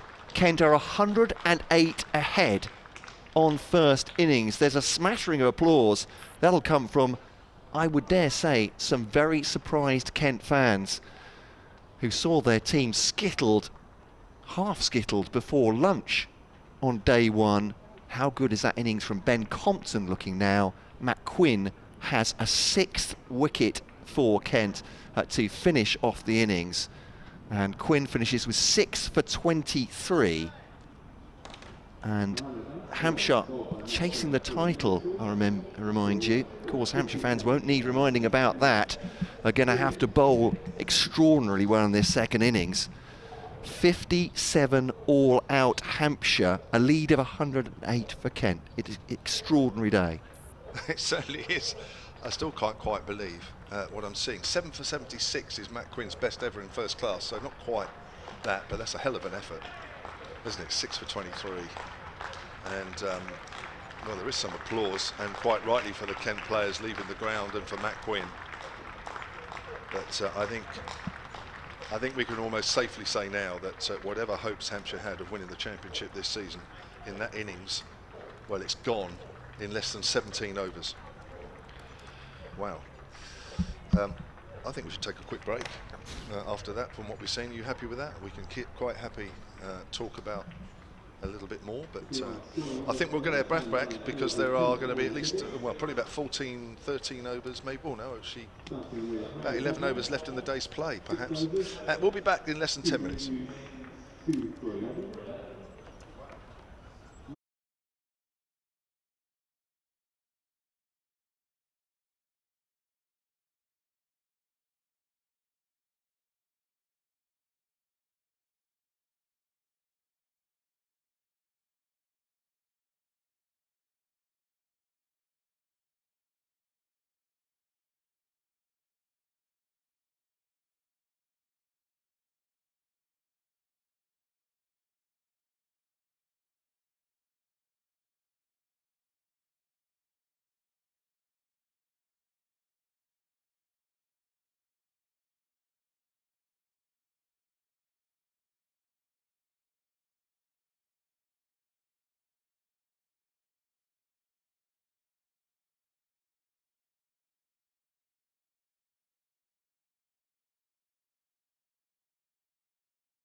break at this stage, but again, I think we are just trying to get over what we have just witnessed, because the Hampshire innings there lasted less than 17 overs, having been bowled out for 57 against Kent. I'm Kevin James, next to me from BBC Kent, Matt Cole.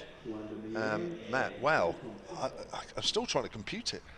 I completely agree. I'd love to say from a Kent point of view, and following Kent as we do, well, brilliant bowling, or just say that, but given the context of this match, Kent threatened with relegation, Hampshire going for the title, and just actually the context of the day has been bizarre. I'm wondering, I think Hampshire bowled very well. I think Kent stuck on it, got themselves some momentum. Do you question the Hampshire batting line up there? I guess it's possible this wicket is doing even more than it was when we started the day. Because it's such a head spinner, it's gone so quickly, I've just realised Ben Compton, of course, is coming back out now. He batted for 4 hours this morning. He's got deja vu all over again, and he's going to face the first ball from Keith Barker. Barker, Abbas and Abbott looked absolutely terrifying this evening. Floodlights are on, light decreasing, but umpire's fine with it. Goodness knows what's going to happen. A Barker to bowl to Compton, defends it back at the bowler, and there's no run. That's got to be seen as a success for Kent. That's a win, that, isn't it? Wow. It's got to bat out the draw. Thank you to one or two of you that have sent messages in about the total. Dave Allen, Hampshire's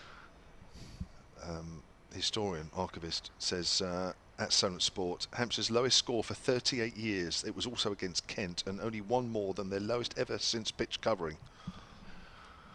Over the wicket, Barker to Compton into the leading edge there as it goes out towards point. 4 slips in next to the wicket keeper. Well, you would, wouldn't you, from a Hampshire point of view? Light certainly getting no better. Life in the pitch. Well, maybe that's a ridiculous understatement, as we've had 20 wickets fall already on this first day, but didn't see this coming. Barker to Compton, just fends that off. He'll get himself a single behind square. And just one. Again, in a low-scoring contest. I'm not trying to rub this in for Hampshire fans, but this is a 108 first innings lead when Kent got 165. Looks like it's going to be a low-scoring match on this pitch. Hampshire are going to have to pull off something absolutely extraordinary to win this one, you'd think. Agreed. And I think Marco J's tweet at Solent Sport is a sentiment I echoed earlier. At least Hampshire avoided the follow-on. Always look for positives. Barker around the wicket to Mayea, who comes one step down the pitch. Has he been caught off the inside edge? He's not. Shoulders arms as it goes down the leg side from Barker. No run. Wow, but well bowled Matt Quinn, I have to say. Yeah. And him and Gilchrist towards the end there were just, well, they were unstoppable. It was like a juggernaut coming, wasn't it? He just couldn't stop it. They ran in and the wickets fell. Yeah, Gilchrist picking up a couple of his own, but it was just in the 18th over as well. Sorry, 17th over, wasn't it? And that was finished off. Barker to Mayeye, 2 men on the drive on the onside. That's interesting. Taking 2 slips out, putting them on the drive at mid-wicket. Trying to cut that off for Mayeye. Interesting captaincy already, just keeping 2 slips in there. Messrs Vince and Weatherly are there. Yeah, not often stuck for words, Kevin, as you know. So still 10 overs to go of this day. Barker to Mayeye again. He's just strayed down the leg side. End of the over. 1 for none from the first over of the contest. 10 remaining. As said, light could be an issue, but at the moment the umpires are fine with it. It's not darkening up, but we do have some cloud cover coming over. So, in fact, is the umpire at the far end? Is that Rob Bailey? Yeah. I think he's got his light meter out, hasn't he?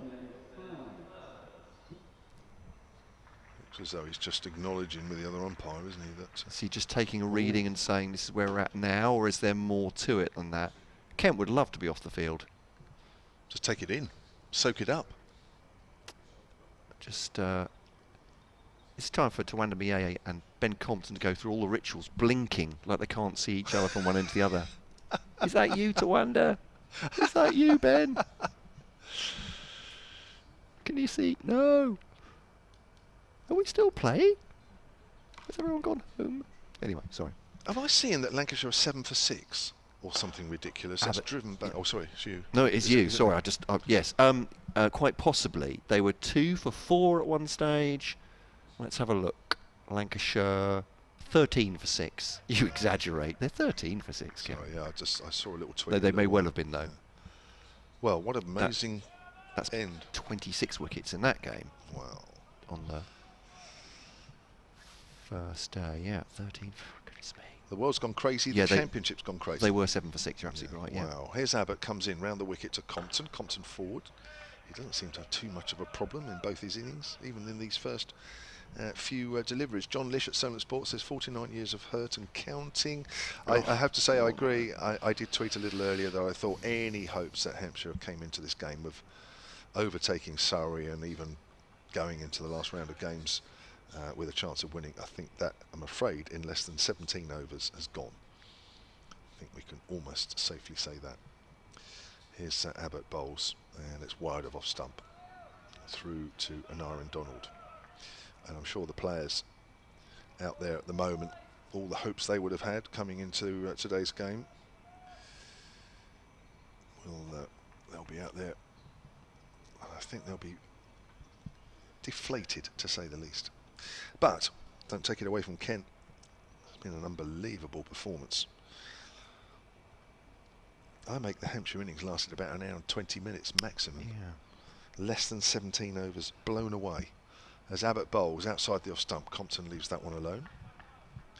There are people on the ground, by the way, and actually most people, well, I won't say most people, but quite a few people have stayed around because, as I said earlier, I think that they know that this is, well, it is the last game before the end of the season. Course, yeah. And whilst they thought they might have seen most of the 4 days, I think they're probably feeling that this might be the penultimate day of the season here at the Ageas. Yeah, easily could be, couldn't it? Yeah, it could be. Abbott runs away from us and bowls. Compton in behind that. Pushes that out towards extra cover. So, just to repeat, not quite. Dave Allen's just come back with another tweet here, actually. In 1958, this is at Solent Sport, Hampshire were chasing our first ever title until Derbyshire bowled Hampshire out for 23, and it lasted just 1 ball fewer than today. And Hampshire finished second. Well, all the stats are coming out here. But Ken, oh, you're going towards safety. That's again a great leave. I mean, a lot of batters would be playing that, but not Ben Compton. So a lot of batters playing that, probably edging it through to the slips, but Compton knows exactly where his off stump is. And it's a maiden over from Abbott. But stunned ground. Yeah, absolutely. I mean, if some life goes out of the pitch in the next day and a bit, Hampshire could have a good final innings and still win it, but obviously the deficit is massive to start. 108, it doesn't look like it's that kind of pitch. I was saying earlier on with Charlotte that it felt like whatever a first innings lead, you know, if you make 20, make 30, make 40, Yeah. that could be the difference. But Barker bowling to Mieye, just pushing forward on that, gets back behind it though. Got a very concerted tactic on the leg side for him. I've obviously seen him bat, knows that he likes to push and pull through mid-wicket, so 2 men there and just the 2 slips. I suppose as well Barker from round the wicket is bringing it in towards his leg stump. Well, that's the angle, so maybe they're hoping just him to chip it up there. He's playing it into the off there. He'll run a quick single up to mid-off. Ben Brown fields.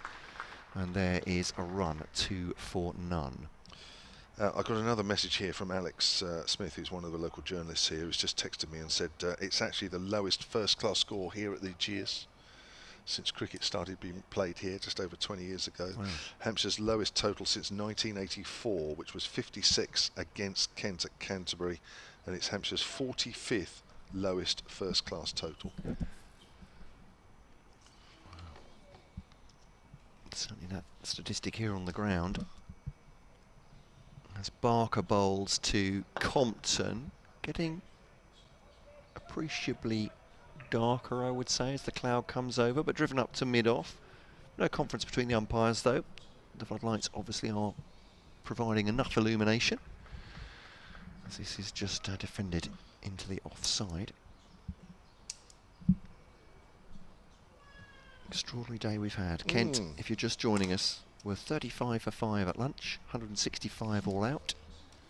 As Hampshire, it's just nurdled, maybe a bit of bat and pad. Actually, it's creeping down the leg side as well, as I like to say. Apart from that, absolutely perfect for a shout and dot ball. But then Hampshire, 57 all out in 17 overs. Matt Quinn taking 6 for 23. I think I'll try and have a word with him. We've not talked to Kent's bowlers very much this summer. There have not been that many outstanding performances statistically, certainly. Barker bowling to Compton, who just tucks it into the offside with some, I won't say comfort, but again, he looks like he's playing a little bit of a different game from everybody else today. Certainly the way he's gone about it. I agree. Couldn't agree more. 3 for none. His style of playing here has been absolutely perfect today for this pitch. And there was nothing lucky about his 63. That's the thing, isn't it? You would have thought, you know, from what we've just seen, anybody get anywhere near that, we would have to have a lot of luck. It's Barker, that seemed away. Looked like he was a slower delivery from Barker. Got some movement outside the off stump, and yeah, he's played and missed, but he does survive. 3 for none in the Hampshire second innings. Kent lead by 111. Just to repeat that it's not Hampshire's lowest ever total against Kent. It was 31 back in 1967 at Moat Park in Maidstone. Hampshire in their second innings bowled out for 31. But it feels like it. Wow. All season you build up to this, and in less than 17 overs, it just seems to have all gone. Here comes Abbott round the wicket, then bowls to Compton, and Compton leaves that one alone, quite wide of off stump. Certainly with the way that Compton has been leaving the ball outside off stump, that was always going to happen. But yeah, just to repeat, absolutely brilliant stuff from Kent. Absolutely on a roll. Matt Quinn, not quite his best ever figures. He has taken a 7 for in the past in first class cricket, but 6 for 23 will do. Fantastic effort from him. Podmore with a couple of wickets at the top. Got 2 of the first 3, we mustn't forget. Here comes Abbott again then. Bowls. Again, it's close to the off stump, but it's a good leave. A very good leave indeed. So you're going to talk to one of the bowlers. Yeah, I mean, it feels a bit unfair not talking to Ben Compton, but if he's not out overnight, then we'll grab him tomorrow. But yeah. It's weird. It's just been one of those hour and a halves, isn't it?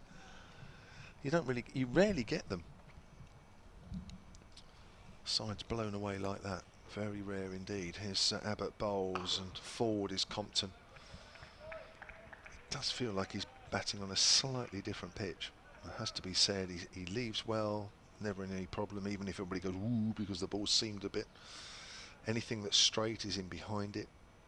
Just picks off the runs when they are there. To be fair, there wasn't that many there, but he found them. 63 off 160 balls. So last 160 balls on here without really giving a chance. It's been an unbelievable effort.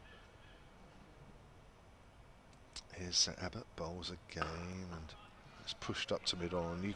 I mean, not only is the ground silent, but the players out there in the middle, the Hampshire fielders, are silent, aren't they? Yeah, you're right. They're just as stunned. And they are usually a pretty chirpy bunch, aren't they? Rob on the emails, Kentish man marooned in Essex, poor chap.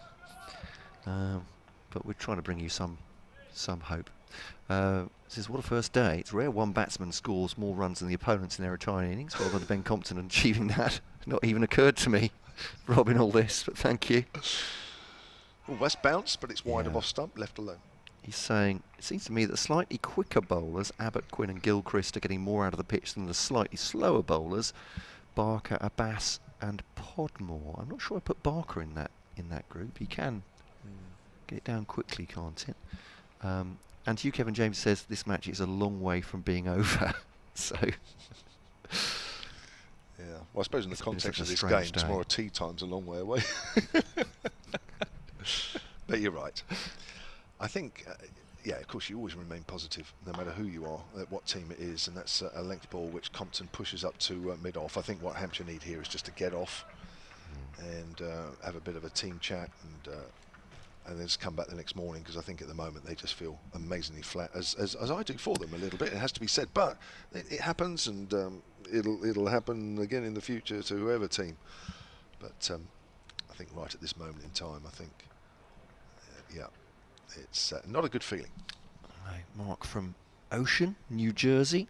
Mark, great to hear from you. KentCricket@gmail.com. He says, well, what a surprise. I must say, McCur's loan signing was inspired. Yeah, that catch at mid-on was brilliant. I'm just putting that in myself.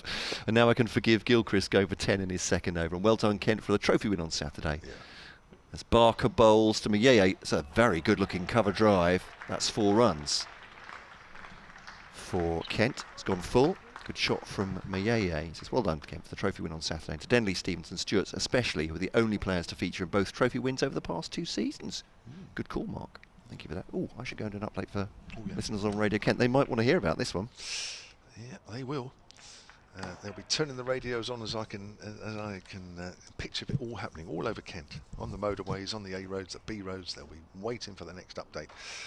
Just under 7 overs. He has a waft at that outside the off stump. The ball carries through to Aaron Donald. It is fairly dark out there. You do get the feeling that it might not take much more for the umpires to pull the players off. But as I look, there is some blue sky away to our left. I'm just trying to work out if the clouds are moving left to right. Not sure they're moving that much, actually. Not even sure if they're moving in that direction either. Here comes Barker. I think the blue sky to our left is probably just about holding us on the pitch at the moment, as that's pushed away up towards mid-on, and there is no run. Johnny Dubb says Kent and Warwickshire looking good for wins already. Somerset really need to win their game. Yeah, we mustn't forget, of course, this is just an important game for Kent as it is for Hampshire, and Kent will be very happy with the day so far, no matter what happens in these last 6 overs. Of course, if they don't lose too many wickets, but it's been a good day for them as Barker comes in round the wicket from that pavilion end. Mayeye leaves that one alone. Got out in the first innings, padding up to Barker in the first over of the day. Not playing a shot. He wasn't playing a shot there. Ball just fractionally wider. 7 without loss. Kent, they lead by 115. In the context of what we've seen, that's worth an awful lot. As Barker comes in again round the wicket and bowls. Mayeye's forward. It wraps him on the pad, but he's well forward. Maybe a little bit of bat on that as well, as the ball trickles up to mid-on. I think when Hampshire dissect this day a bit later, I think they will look at it, and having Kent 32 for 5, you have to say that should Kent really have gone on and got 165, it's a great effort from Compton, not taking anything away from him. Great effort from Joey Everson, making 34. That's a big innings in the context of today.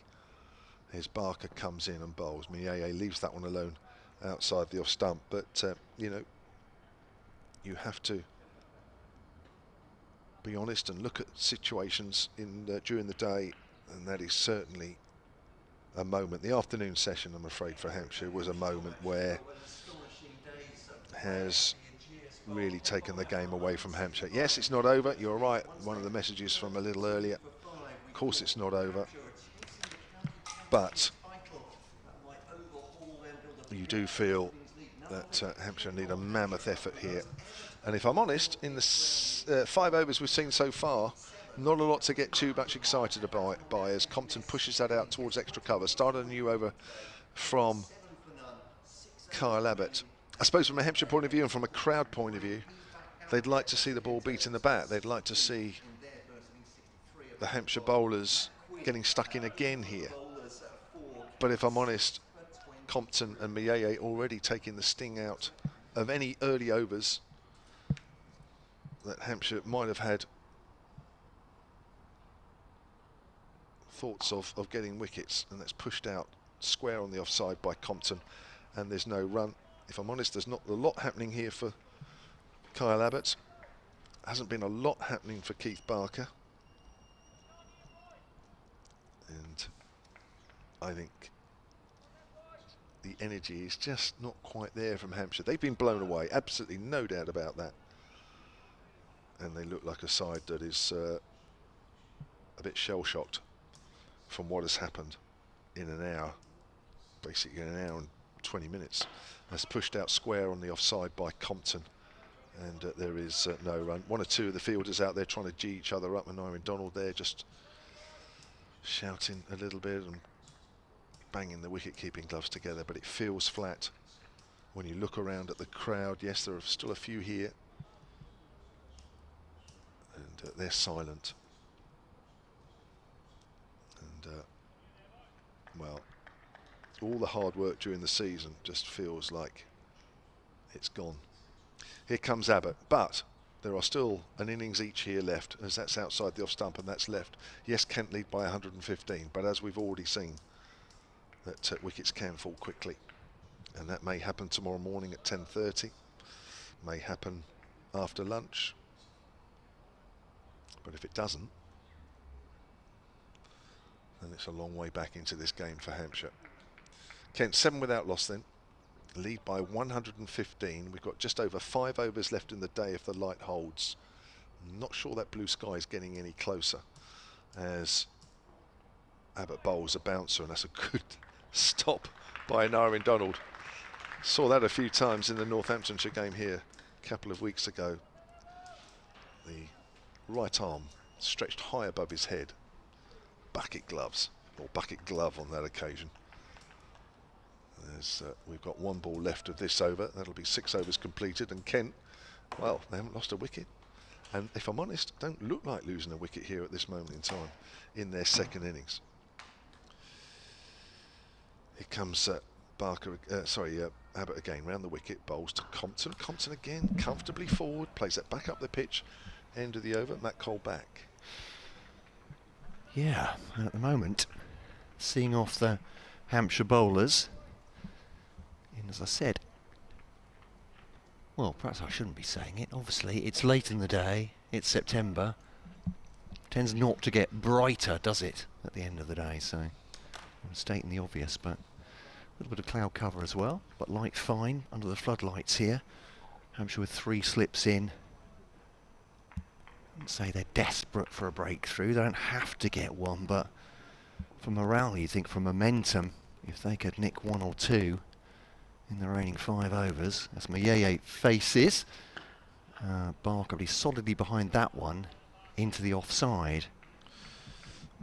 And what I was wondering about this, you know, about the pitch, well, you know, bowling out Hampshire for a really low score, Kent, is there something more happening? Is there loads of variable bounce? But actually these openers have come out and it's been lively again from the Hampshire attack, but at the moment, Mieye on 5, Compton on 2. What can Barker do here, though? Shot. It's driven into the offside. It's a lovely shot from Mieye, as Kevin James said, immediately, beautifully timed through extra cover, 4 runs. Well, he's not having too much trouble either, have they? Is he? I mean, it does.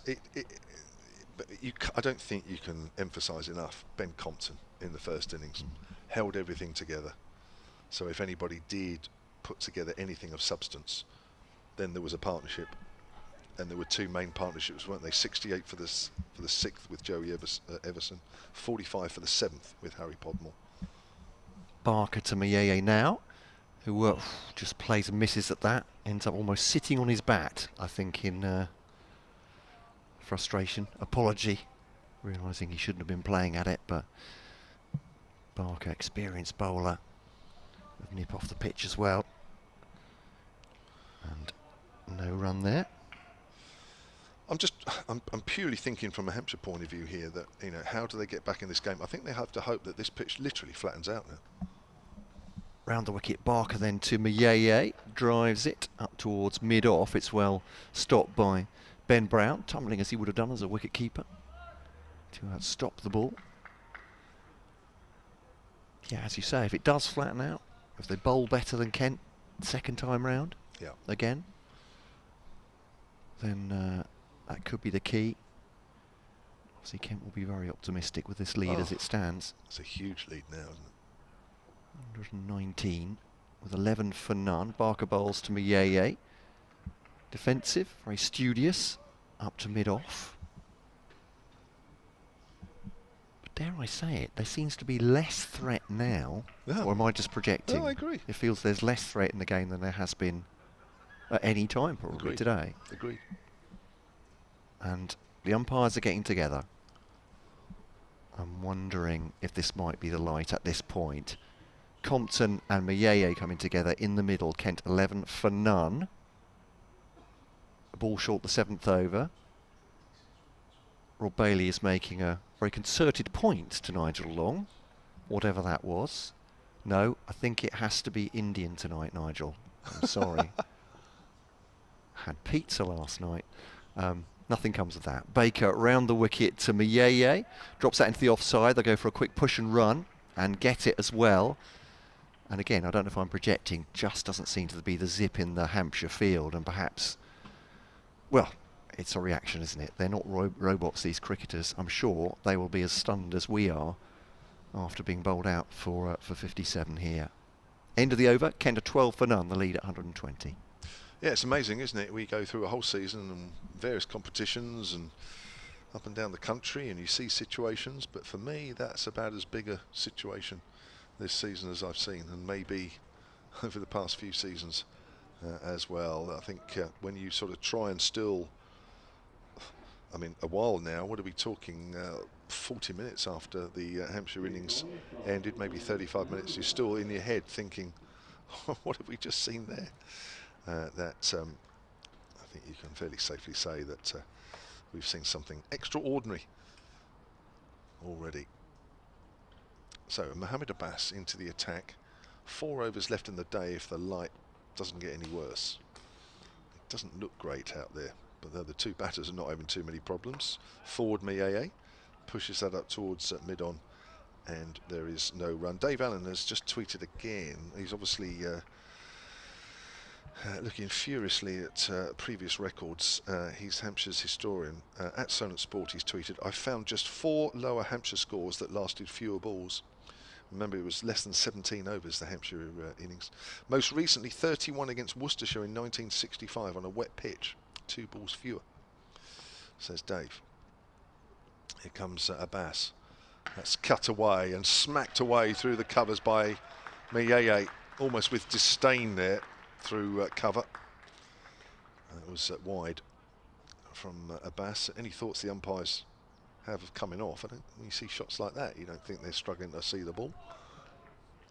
16 without loss, Kent in their second innings, 124 ahead. I think if he'd seen it properly, probably would have gone out the ground. That's all I would say. Yes. sorry, Hampshire fans. But again, this goes back to what a turnaround this game has been, even on the first day. It is. Length ball, which Mayeye pushes out into the covers. Just to emphasise, these batters are in absolutely no problems, either of them at the moment. Mark Mitchener, who's tweeted at Solent Sport, that one I mentioned about the Hampshire all out for 31 at the Moat in Maidstone. So that was obviously a lot lower than this one. He said that would have been one of those Derek Underwood ruined my childhood games. I think I looked at the score and I think Underwood got 5 for not very many.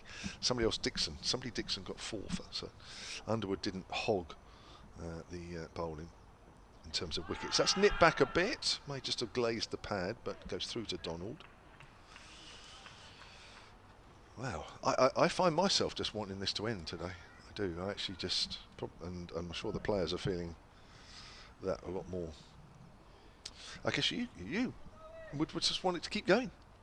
Yeah, 9, 10 o'clock tonight, that'd be fine. Let's get it over with. Kent declared at 100 for none, that'd be fine. Yeah, so keep the lights on, let's get a pink ball. Let's get it over and done with. Why bother coming back tomorrow? But yeah, there could be a lot of life left in this game yet, as Abbas bowls outside of your stump, and again it's left alone. Just to emphasise, this pitch never gets worse here. Never. And the way they're playing this now, yeah. if you put Hampshire onto bat in these similar conditions, had another go, a reset, a rethink, which they'll get after Kent have batted. Yeah. It would be the fight back of all fight backs, I think. Yes, it would be. I think that just that 108 run deficit will give Kent probably enough of a cushion, you would think. Yeah, he gets one that just comes back at him a fraction. Inside edge as it goes out square on the leg side, fielded by Felix Organ. And that is the end of the over. 3 overs left to do on day one.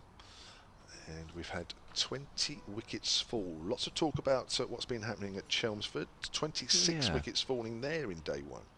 Are they done now for the day? Have they had enough wickets?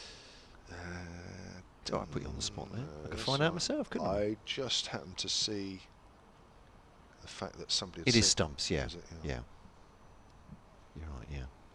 Lancashire 25 for 6 in their second innings. I think I'd certainly But be with a booking big lead of 49 runs on that pitch. Crikey. I think I'd certainly be booking out of the hotel in that game. 49 run lead in that match, they may already have won it. Who knows? They declare overnight. So change of bowlers at the far end. Ian Holland to come on to bowl to Wanda Mayeye now. Mayeye goes for this one down the leg side, misses it actually. I'm not sure whether he's pretending he shouldered arms at that, but ended up with a sort of flourish. It's gone through to the wicket keeper. It looked like he'd had a go at it to me. But thank you for all your emails and tweets today, keeping us company. Had a bit of fun on the social medias. Yeah, it's some Kent fans back from the brink of Holland to Mayeye outside the off stump, of deciding which team they were going to support. They were going to end all associations with the team they supported for years and years, and then are back on it again, which is nice, isn't it? I'm joking, of course. You wouldn't do that, would you? I have to give Mike Watkinson massive credit here for an email he sent an hour ago. Bear in mind this was an hour ago. Holland now bowls to Mayeye in the present. He's clipped that off his toes. He'll get 2 back at a square. Barker is striving after it, and 19 for none they go on to. So here's Mike an hour ago. I wasn't sanguine at 5 down, except in the I'll paraphrase, oh blimey, not again sense. But are we going to come out of this with a 100 lead, says Mike? Bizarre. Great prediction, Mike. Indeed, you were right. I think you may have thought you were exaggerating. I don't want to put words in your mouth. Heavens. Here's Holland to Mayeye. Pushes up to mid-on, thinks about a run. Compton was backing up, but stays in his crease. Is it brighter out there, or is the lights taking more of effect? I can't quite work it out. Maybe a little bit. Yeah, I think that's fair to say. Umpires are not looking particularly restive at the moment, are they? 2.2 overs to fulfill. Mayeye is on the getting forward there. Ball into the offside to Gubbins, picks it up, shines it on his sleeve. Ball to come off the 9th over, 2 to come after this one. There's a pied wagtail, makes its way onto the outfield.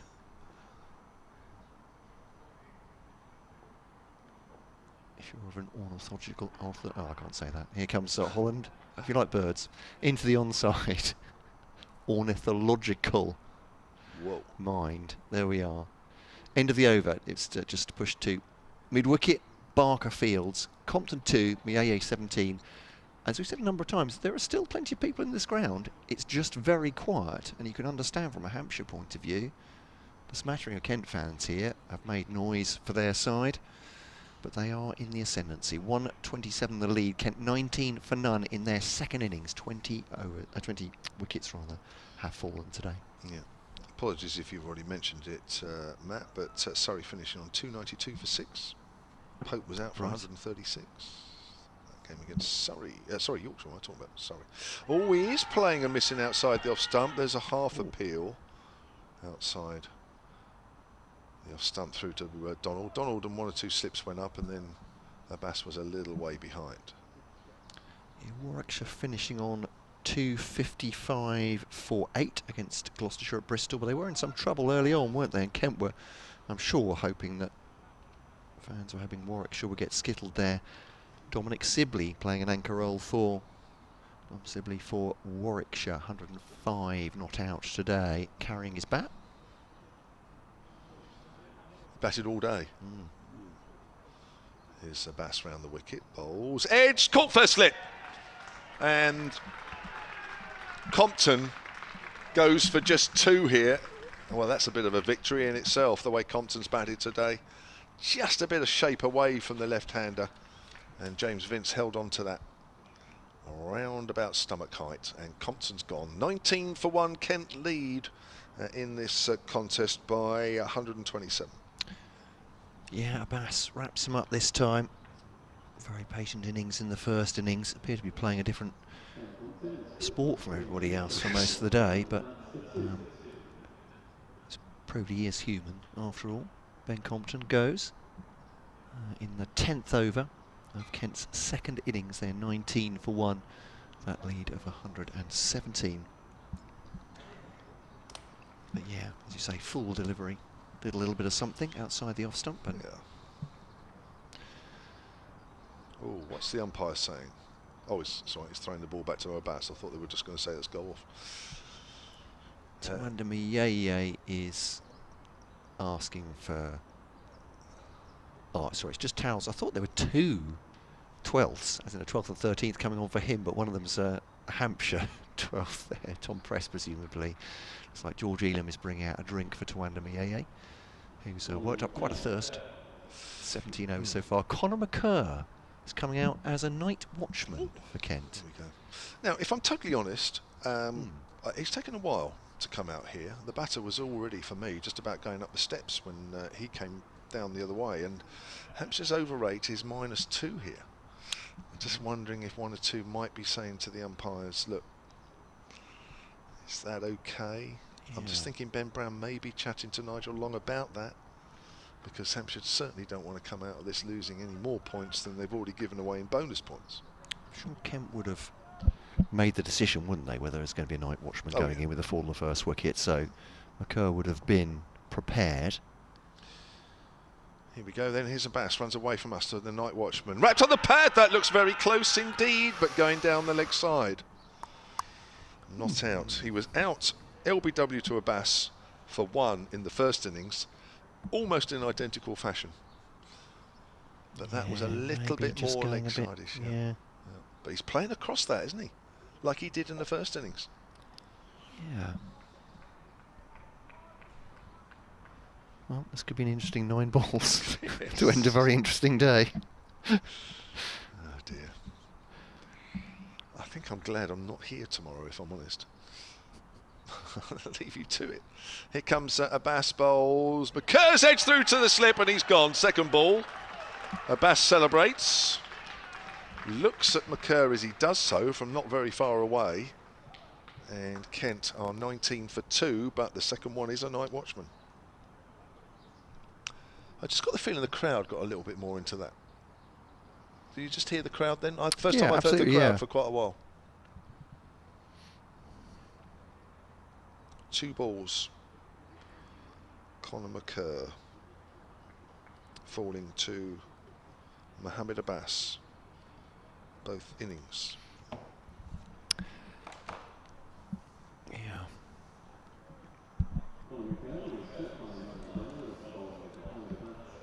So both wickets have fallen with the score on 19. 127 for the lead. You mustn't forget that, because that is quite big from what we've seen today. Again, the batter are taking a while here for me. I mean, McCurr is taking ages to get off. He's only just gone past the rope, and yet the batter coming in is only 3/4 of the way down the steps. For me, that's just a little bit too long. And I think Barker's now speaking to Nigel Long about it.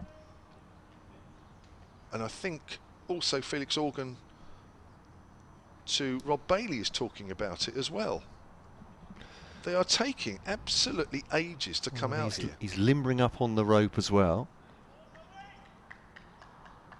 To what end for Kent though here? I don't know. Maybe because the bonus points don't. I mean, sorry, the light, penalty points. Yeah, maybe the light to see if the light will get worse. 8 balls though, really? But it's not helping Hampshire's over rate. Harry Podmore coming out next. I mean, for me, that's been an awful long time. I have to say, I'm trying not to be biased. Yeah, but that's taken an awful long time. All the slips are standing there with their hands behind their heads and folded and that. And well, anyway, make of that what you will. He's just composing himself, getting out there in his own time. Yeah, it's been a while though.